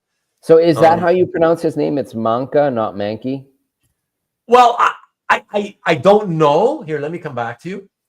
I actually don't know, only from the point of view that I've never heard him say it himself. Right. And because of that, I just pronounce it like you would if you were German. Now, I know he's German American. But since I haven't heard him say it, I know that the Germans would say Mahnke, And really what you want from him is the mask and Lobo and like the esoteric stuff, and that stuff, but that's not as valuable either. It's also like that's usually about $1,200 to $1,600. he did some beautiful Jeff Johns era Green Lantern stuff as well. And Green Lantern collectors are Green Lantern collectors. Yeah.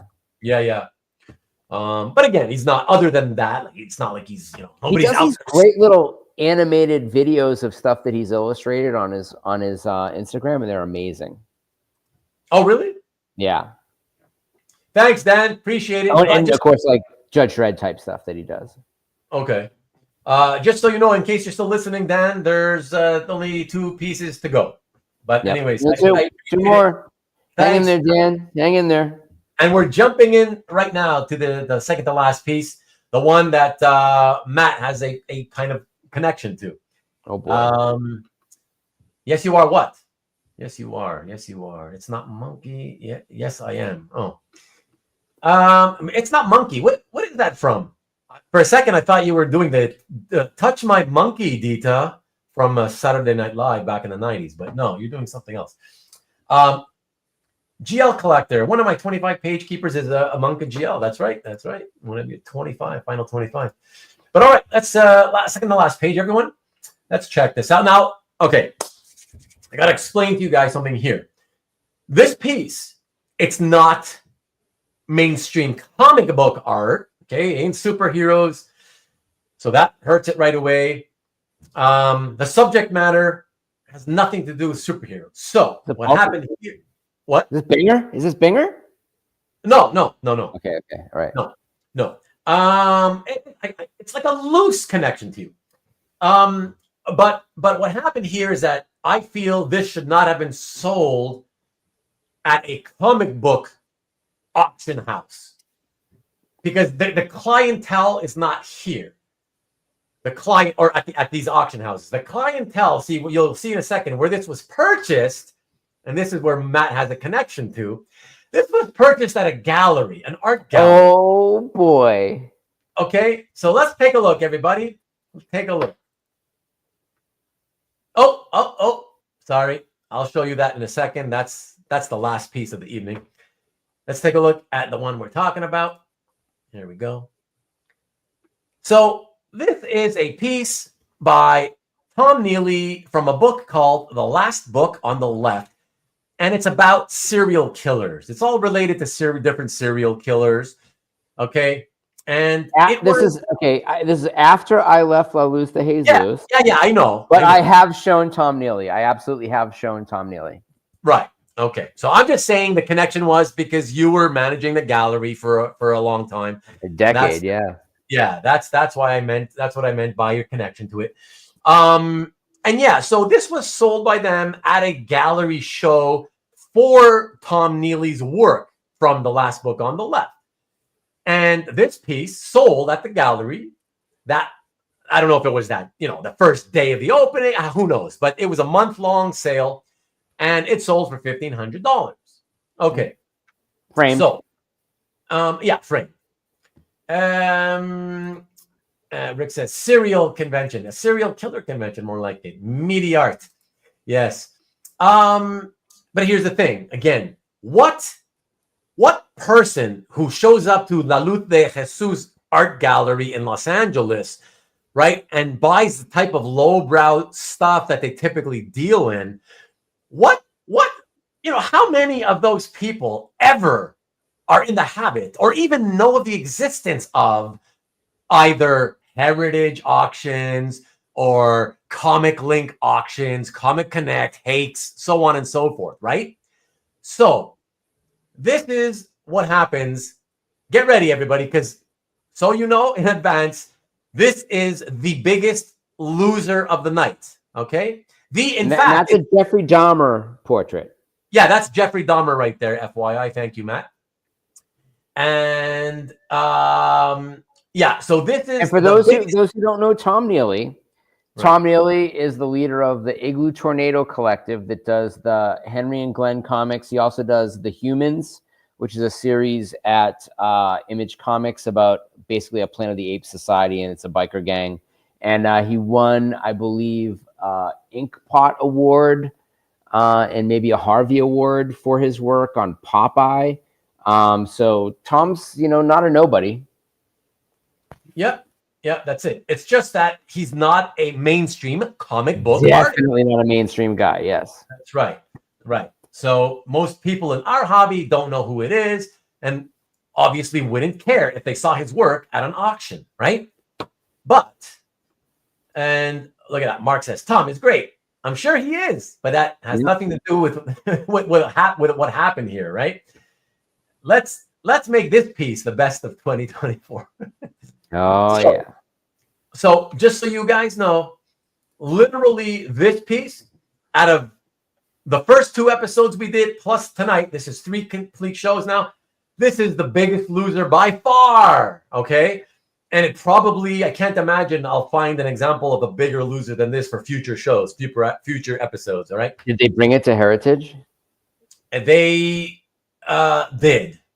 Oh, it was Heritage or Comic Link, but I mean, I would think you'd have a better chance at Comic Link actually than Heritage. Yeah? Because there are at least some people who know underground comics at Comic Link that would not have bid on it on Heritage, but ouch. Okay. Talk it to me. Hit me hard. It was Heritage. It was Heritage. So they sent it to Heritage, everybody. And yeah, he probably held it for over 3 years, but that means nothing. That didn't help him. Check it out. Check it out. Hide your faces, everyone. Oh my God. Oh my God. See, this is the thing that can happen at Heritage with underground stuff. Yeah. Like, and honestly, they would have been much better just calling up Scott Eater. Right. Exactly. And having him consign it, and he could have sold it overnight, and they could have at least gotten back half. Oh yeah, exactly. Exactly. I mean, painful is the understatement of the year, Kavi. Because he's got no auction record. He has no auction record. No, exactly.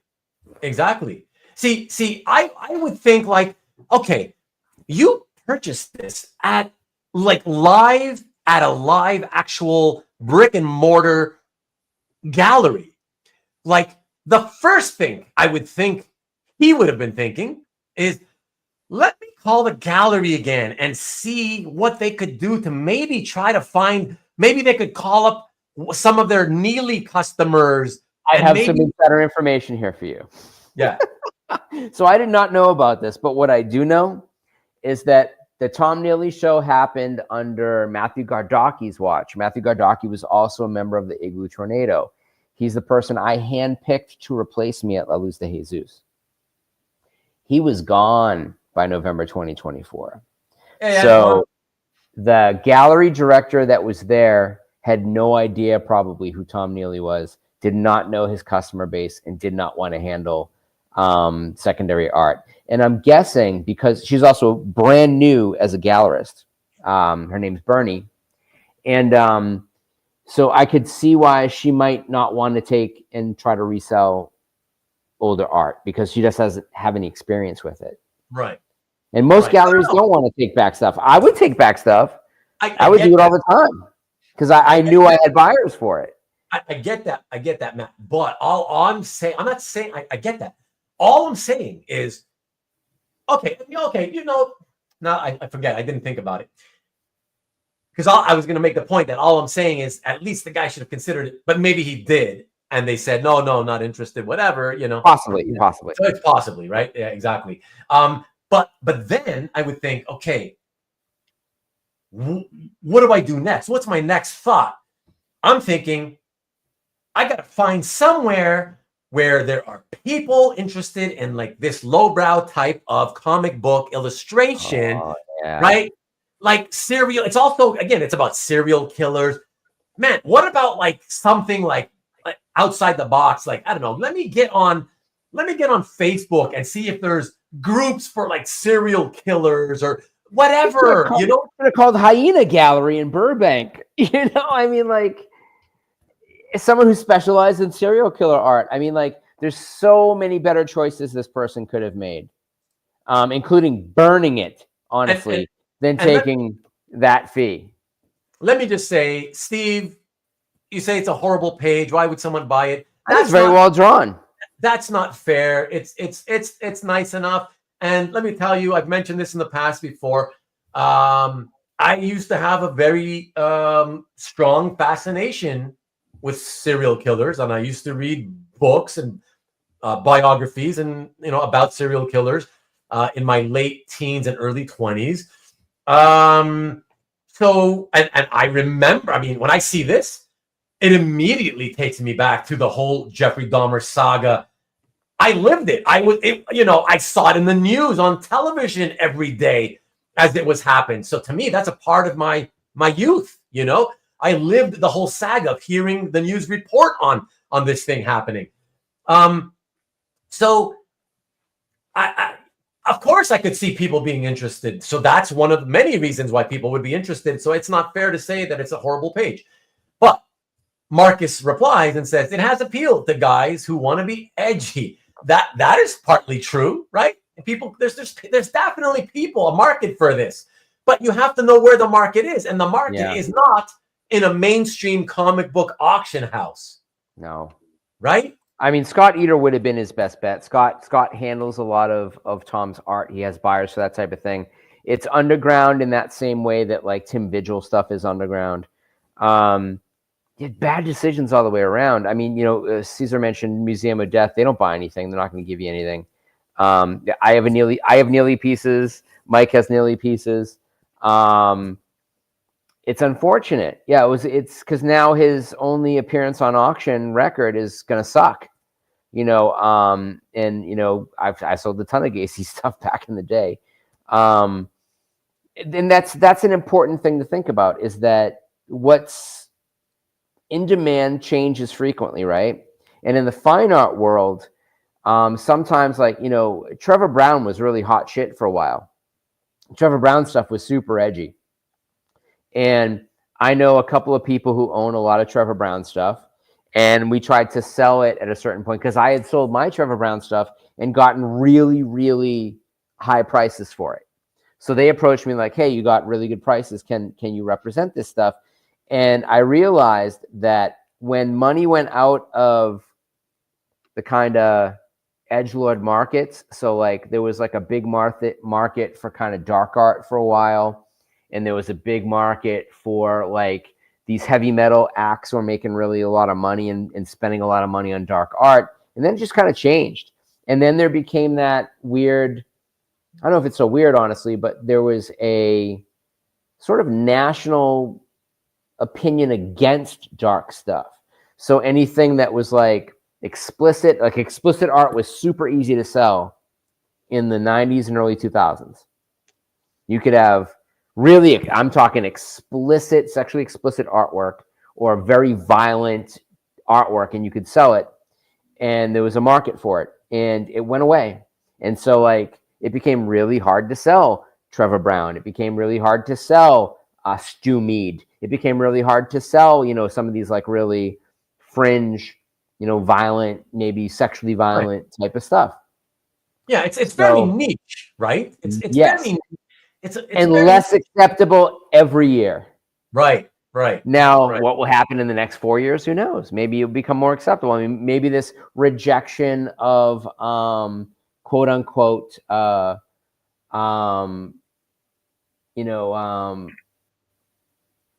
what's the word I'm looking for?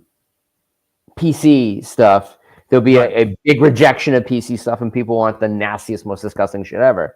It remains to be seen. I mean, there was a time where it was totally okay to sell Nazi stamps and currency and uniform stuff on eBay, and then it went away, and now you can do it again, apparently. So, like, when you go through estate sales and you see stuff, you have to assess things by, like, can I even list this stuff? Like, I know there's a market for it, but do I know that market, to what you're saying? And so, like, they really should have gone to Scott Eder. Like, he could have said that. And I just want to say, to speak to you, Kavi, I want to get you back up here again. Maybe they can sign the larger collection, and that was thrown in. True, very true. Of course, I thought of that as well. But here's the thing, man. If I've got a larger collection of superhero art, And I got this one piece I had purchased at the gallery of this, much different art. When I'm deciding I'm going to sell all this superhero stuff, I also don't really want my, Jeffrey Dahmer piece anymore. Still, I would pack up the superhero stuff and I would leave the Dahmer piece out because I would know that there's no way I'm gonna get nothing for that. I'm gonna lose most of my money, is what I would be thinking. And so I will try to find the right market for it because it's only one piece, right? So if I do have a bunch of pieces I'm selling, well, most of the work is already done. I'm shipping off the whole stack except this one piece. Is it really that difficult? I can't take some time on a weekend or whatever when I'm not working to look online and try to do a little research and try to find a better place where I could maybe get some money. It's insane. Whatever. I just think it's definitely. When we brought the Raison collection to Heritage, not only did they not even list it as the Raison collection, which was shocking to me. It was like amazing. This is before, it was like 2013. So bringing stuff to get it graded wasn't super common yet. Right. And but he had some, like all the band, every comic that was included in Seduction of the Innocent or a Perversions on Parade were in his collection. So we had all like high grade issues of all of these things.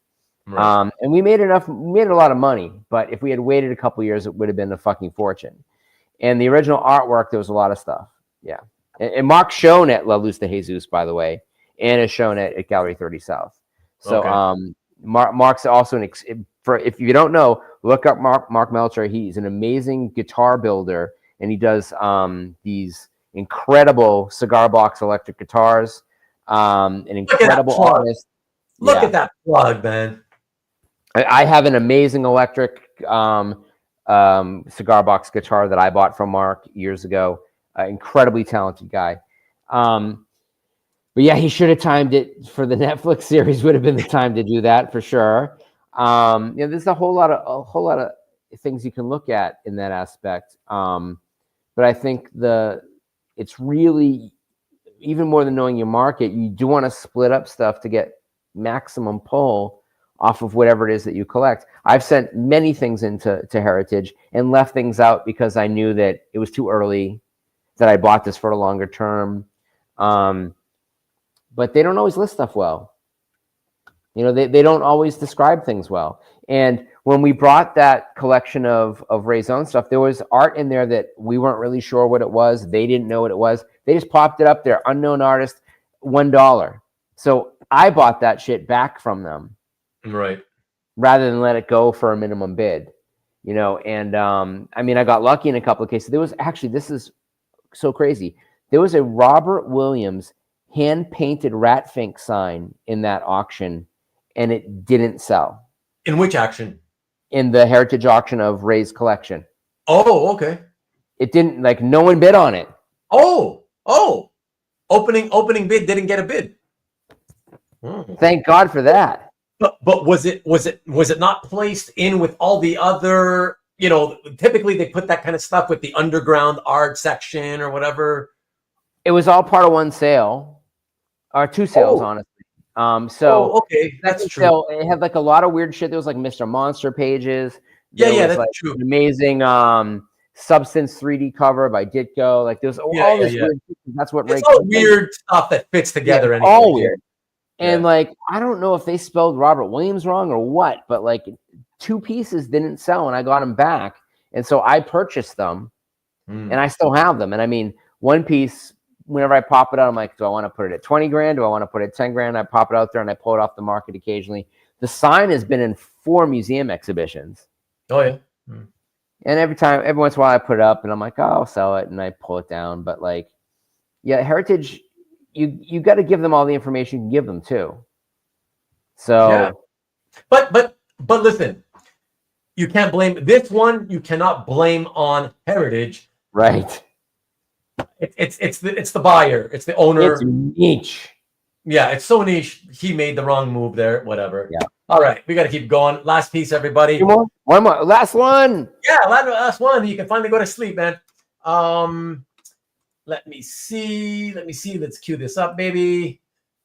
Okay, yeah, I mistakenly popped it up for a split second earlier. So yeah, let's check this Milgrom. out. Al Milgrom. Al Milgrom. I think he might have inked this one. Let's see. Check it out. There you Yes, go. yes, he Al did. And I mistakenly, oh no, I did not no mistake. No, it's just to show you again because it's a double wide piece, whatever, just to show you the color. So it's Venom Knights of Vengeance, #1, number 2 and 3, by Ron Lim and Al Milgrom. All right, let me show you what it first traded at. All right, April 21. So once again, unfortunately, thick of the COVID boom. But let me say this, Matt, and everybody else. Given how much I have actually seen with my own eyes, splashes, double splashes, splashy panel pages of Venom over the years, I gotta say, I didn't think that this was horrendous. I thought, well, it's a double page splash. It's a large image of the character facing forward. He's spread out onto both pages, dead center. I didn't think that was terrible. I thought even if this is overpaid, I would think that it wasn't terribly. Like I would have thought minimum it should still be 35. I don't know. Now, maybe it's just the Punisher. Well, that's what I thought. I thought, is that the Punisher? Because that even more reason why this is not bad. But I don't know. It may just be some dude on a motorcycle. That's the problem. I don't know though. But let's say it's not the Punisher. Marcus is also asking. Now are you checking up, Matt? I think you're checking it up online. I'm looking at it right now to see if it is. Oh, come on, Hart. You're just way too much of a DC guy. There's no way that's only $1,500. Trust me on that. Venom, people pay up for Venom big time. So you're way out of whack on that one. Marcus says hot. But even if it's the Punisher, the thing about the Punisher is that it's missing the skull. Yeah. The value, when he's not wearing his classic costume, he damn well better be wearing the skull T-shirt at the very least. Right. So that's the problem. So even if that's Frank Castle, sadly, without the skull T-shirt, it doesn't add any more money anyways. And look at that. Rick is also saying missing the skull. You know, like it, but have more nostalgia for Lethal Protector. Yeah, exactly, Kavi. I haven't read them, but everybody tells me that Lethal Protector was good and that all the subsequent miniseries were crap. That's what everybody tells me, anyways. All the Venom fans.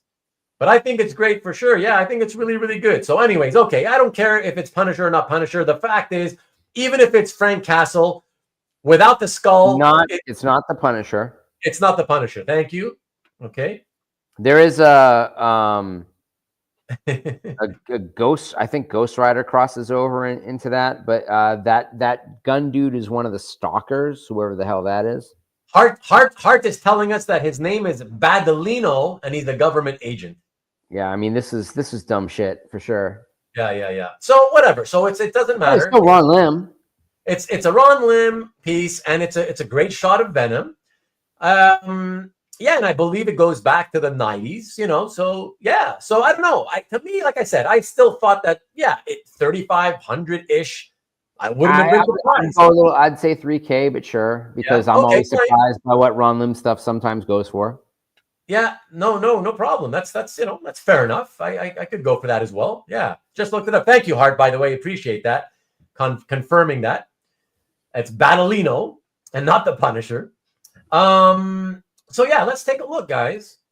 So this is April of 21, 4320. I mean, hilarious. It actually kind of looks like Wolveroach. The Sacred Wars Roach from Cerebus. More so than like Venom. No, Wolveroach is the Wolverine one, but the Super Sacred Wars Roach is the Venom Roach. Are you talking about in Cerebus? Moonroach? No, Moonroach is the first one. It goes Moonroach, then Wolveroach, and then the Super Sacred Wars Roach. Okay. And I don't remember because it looks like a cockroach, not like a spider on his chest. Okay. But yeah, so let's take a look, everybody. One quick reminder. Yeah, 43.20. And then turned it over. Yeah, see, I wasn't wrong. 3K.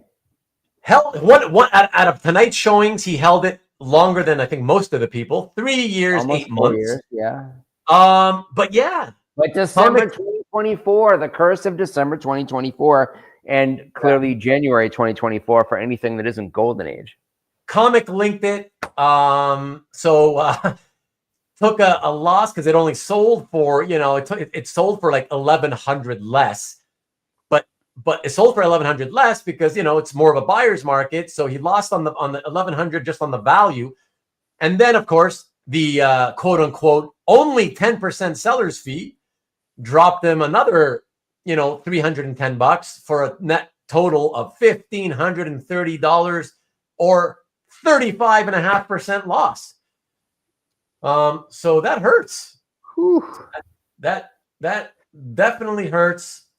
And Coffee says, for Comic Link, that almost seems good. Good for the buyer, that's for sure. December is cold for your profit. Very true. December it's bad, man. So the Polish translation of Comic Link is Treblinka. Treblinka, nice. Very, very good buy. I think for 3,100, it's a good buy. Absolutely, very solid. Yeah, I mean, $3,000 is fine for that. It was a little overpriced by the market where it was in 2021, as we've seen. And again, not a phenomenal loss, but a very poorly placed sale. This was not the time to sell it. I mean, if he had sold it 2 months earlier, he might have got his money back. Yeah, maybe, but on I don't know. On Heritage, that's the thing. See, I think if it's at 4,300, if you're thinking that's kind of strong, then you got to think, okay, for me, just to get my money back, if I'm sending it in to Heritage, right, for the resale, but he's not. He sent it into the Comic Link, fine. Yeah, but.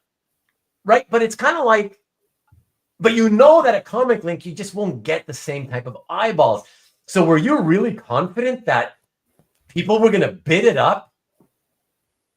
Because you still need to get over 43.20, right? Because they're going to take 10%, right? So or 20. So you would still need to be expecting that it was going to sell for close to $5,000 on Comic Link. So here's what happened. Here's clearly what happened. Here's clearly what happened. Is that this guy saw the trailer for Venom 3 and then contacted Comic Link, not realizing that Venom 3 was out in a week, right? And that there's no way it was going to market before the movie opened. Right. So he's like, oh, Venom, yeah, movie's out. Oh, seems like making okay money. Yeah, maybe I should sell this. So he sends it to Comic Link, and the soonest they can put it into an auction is 2 months later. Right.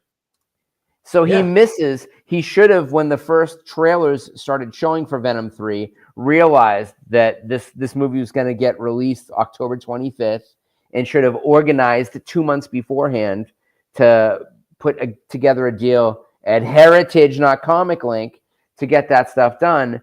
And he just kind of shit the bed all the way around. Yep. That's it, man. So there you go, guys. It's been great. I hope that those of you, especially those of you who we can't talk to, who watch on Rewind,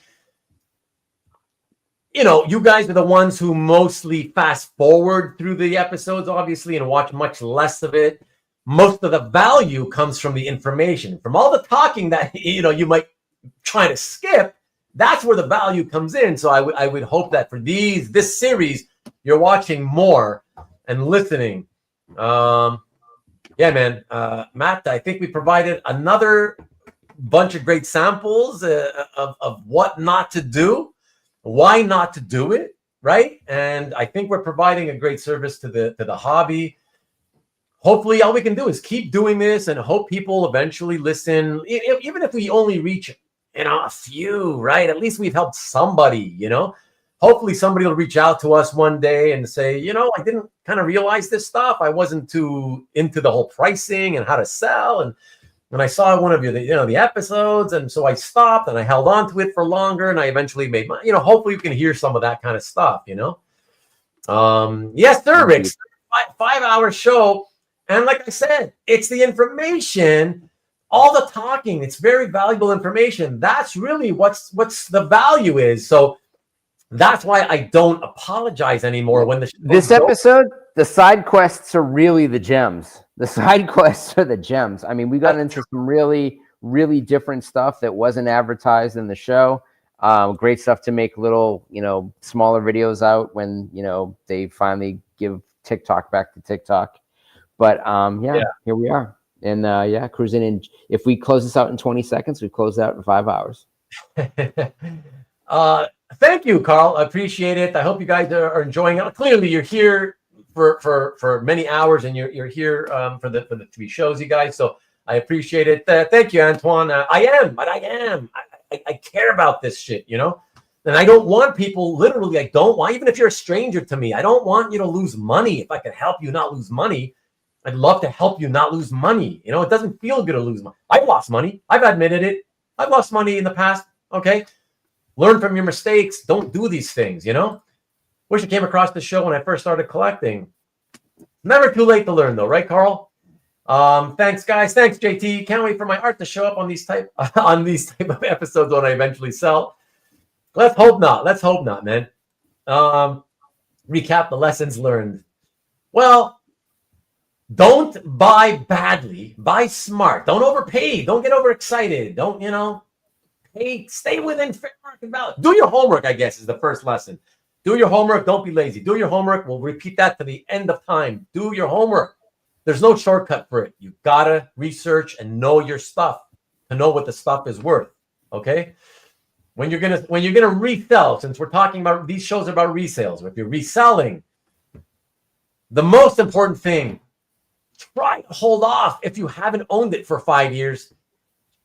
Come up with whatever money you need. Try to come up with it in some other way.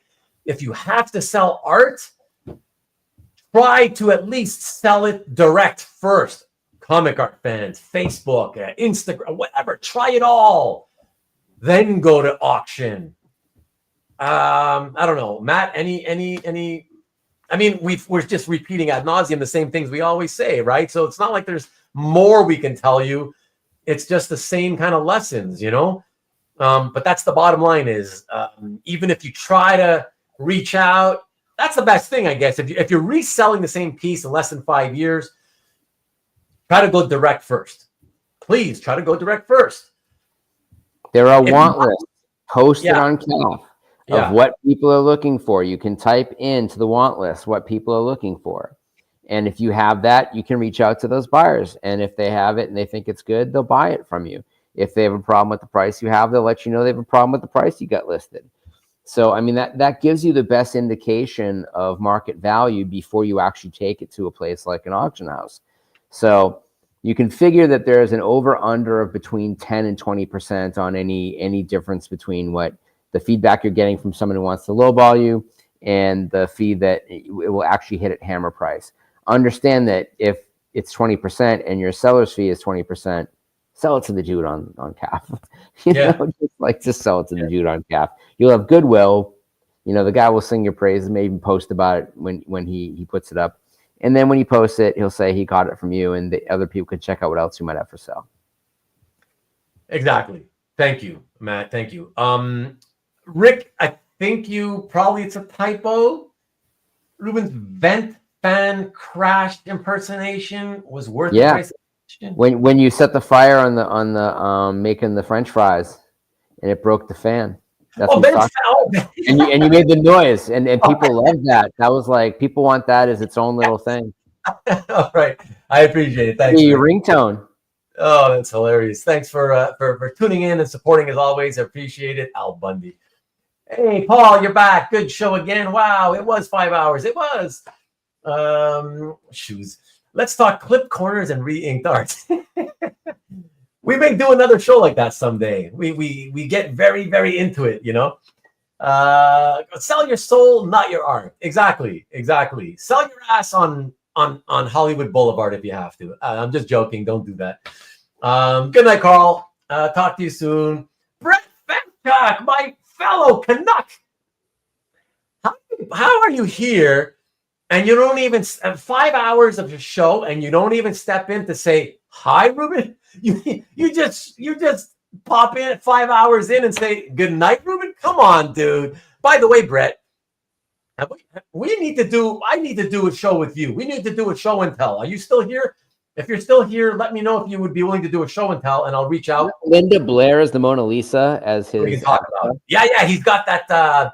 It's exactly Linda Blair, scary Exorcist, Exorcist as Mona Lisa. Yeah, it's really cool. Oh, there he is. I know you said goodnight. I'm saying, why wouldn't you say hello? I didn't see you say hello. Did you say hello? If you did, I apologize. But I didn't see you say hello. I don't remember seeing you until just now. So I'm saying, if you didn't say hello, why wouldn't you have said hello and only said good night? Let me know, yes or no, right now. So otherwise, I save my time from having to email you. Let me know if you would be willing to do a show and tell episode on your collection. Let me know. Who else we got here? Pat is back. Woo! Good night. Great episode, great listen. Appreciate it. Thank you, Pat. And Antoine says, well, one person's loss is another person's win. True. Those buyers then have more cash potentially to pick up other pieces. Sure, but you would rather have have more cash than less before you buy pieces, you know. Can I send Ruben an item frozen fries? What? It should be Orida, not Onita. Oh, is that what it's called? I forget. Yeah. Brett, the silent Canuck. That's right. Next time you get only a hello. Nice. But tell me if you will do a show and tell, man. How many times do I have to ask you? Good night, Caesar. Appreciate you hanging out, bud. Pat Bear. Oh, my God. Pat Bear. Evening, both. Sorry, I missed most of the show. No worries. You were finally... some amazing stuff to catch up on. Yeah. Just tune in quickly before going to work. Wow, we'll catch everything right. I appreciate that, Pat. And if you can, Pat Bear, after you watch it, leave us a quick comment in the comment section below. I'd like to hear whenever possible comments. Now, I feel like I have to give a disclaimer at the end of this program, because we know how the world works, and especially in this community, that we were not ripping on CAF Live. We're not ripping on Live. Why I brought it up was that it was to clarify that in order to feel a sense of community, that it's possible that the person who overpaid for that MODOK cover had done so with the hope of it being mentioned on a CAF Live. And we explained that some people feel, as I have felt previously, that I was shocked when a piece that I thought was particularly strong did not get selected, and other pieces weren't as strong and had bad anatomy and all that type of thing. And that this is no way a critique of what they do. They are holding up the highest and most difficult pillar to keep in place in the comic art community. Bill Cox has done this for decades at this point. The YouTube program is a newer version of that, and they so do. Chris Norick also, I think, has developed an incredible art language, and I love hearing him talk about it. We got into places that I'm sure that the people who like to cause drama will go back and say, oh, they talk shit. We did not. It was a way of explaining a particular price and saying that there are people who do rely on the opinions of others. And with that, I am going to go dark and let Ruben say his sign off to the rest of the folks. Thank you very much. Sounds good. Thanks, Matt. We'll be in touch. All hail Snorik. Yeah. So yeah, everybody. I mean, that's it. That's all. We need to start a highlight on art we like. You know, I wouldn't mind doing some kind of a similar thing, but it has to be different, right? Like I said, I don't need anybody coming, look at that guy, he's copying you or whatever. But it might be fun to do something like that at some point, whatever, some in a different way so that it's at least different. It's no point in doing it if it's just copying somebody else, right? So let me see here. So we need to start a high. Oh, sorry. And Let's talk. I'd be game. A highlight on art we like, but that's basically the same thing. You're just saying the same thing that they do on the Thursday show. That's what you're saying, right? Heart to heart. Yeah, nice. Let's pick Neely art of the week. Invest in Neely art at 93% off, you know? But yeah, guys, thank you again. Thanks. Like I said, I am very passionate about this stuff. I really love it. And I know you guys are too. You guys really like this stuff. That's why you stick around for as long as you do. And so I appreciate it very, very much. There you go. There's Matty boy. Good night, y'all. Thanks for tuning in. Exactly. Thank you, Matt, for doing this. And I'm looking forward to the next one. So you'll have to give me your availability, Matt, to let me know when you want to do the next one. Underground only with NSN. That's right. Now we need to figure out something else. Anyways, guys, yeah, I don't have a thumbnail for next week. Like I mentioned at the top of the show, I couldn't find anybody in time for next week to do like a show and tell. So I figure I'll just take the week off, and by that I just mean I'm not gonna not do a show. I mean take the week off from having to do a bunch of spend a ton of hours, selecting artwork from somebody's gallery, turning them into slides and all that stuff, all that good stuff. And yeah, probably just do a hangout episode. We'll talk. We'll see what's happening with what's going on in LA about the fires.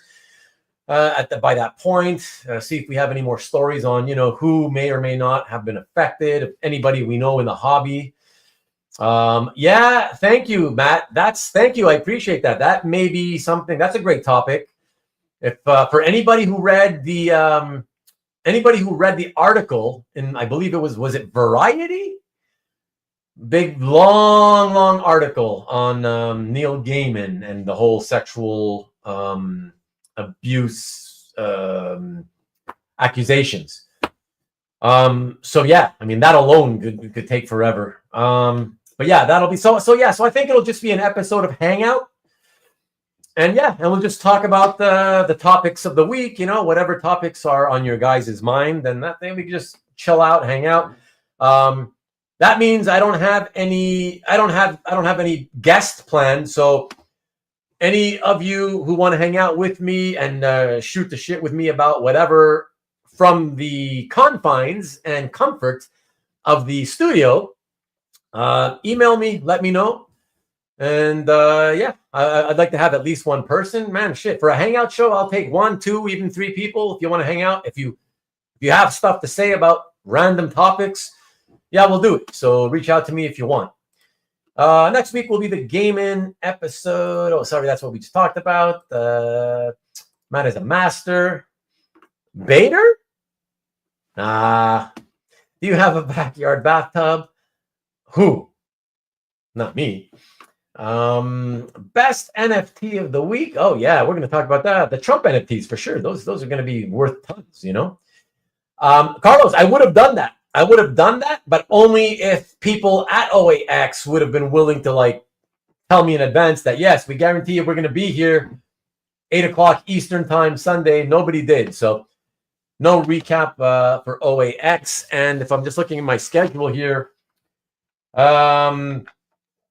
the week after is also still open. So I still have time to maybe do an OAX recap show for February 2nd. But again, I'll have to see if anybody coming back from OAX wants to come back on February 2nd and be my guest here like we did last year and talk about it. Tom, if you want to do it, you can finally have your chance to be on camera. So that's it, everybody. I'm going to cut out of here. 5 hours and 15 minutes or so already. So peace. Thank you. I appreciate you. Love you all. Thank you so much for everything, for all the support, all the time, week in and week out. I can't thank you enough. So I'm going to leave you by not showing you anything and just saying thanks again. Had a great time with you all. And yeah, please be back here next week. Don't forget, there's no show for Nikki B on Friday. All right. So those of you going to OAX, have a great time. And hey, those of you going to OAX, if you're still listening, if at any point you'd like to, if you come back home or you're still at OAX, but you're not at the convention itself, maybe you're at the hotel or whatever, and you want to pop in on video in the middle of my show next week, I'm willing to do that, and you can tell us, even if it's only for a few minutes, let us know how it's all going. Whatever, it's whatever you guys want to do. All right, so that's it. Thank you again very much to all of you, and yeah, we'll see you next week, same time, same channel. Peace, and as always, forever go blue. No matter what happens tomorrow night in the NCAA football national championship game. Go Notre Dame, I guess. Go Notre Dame, but really, go blue.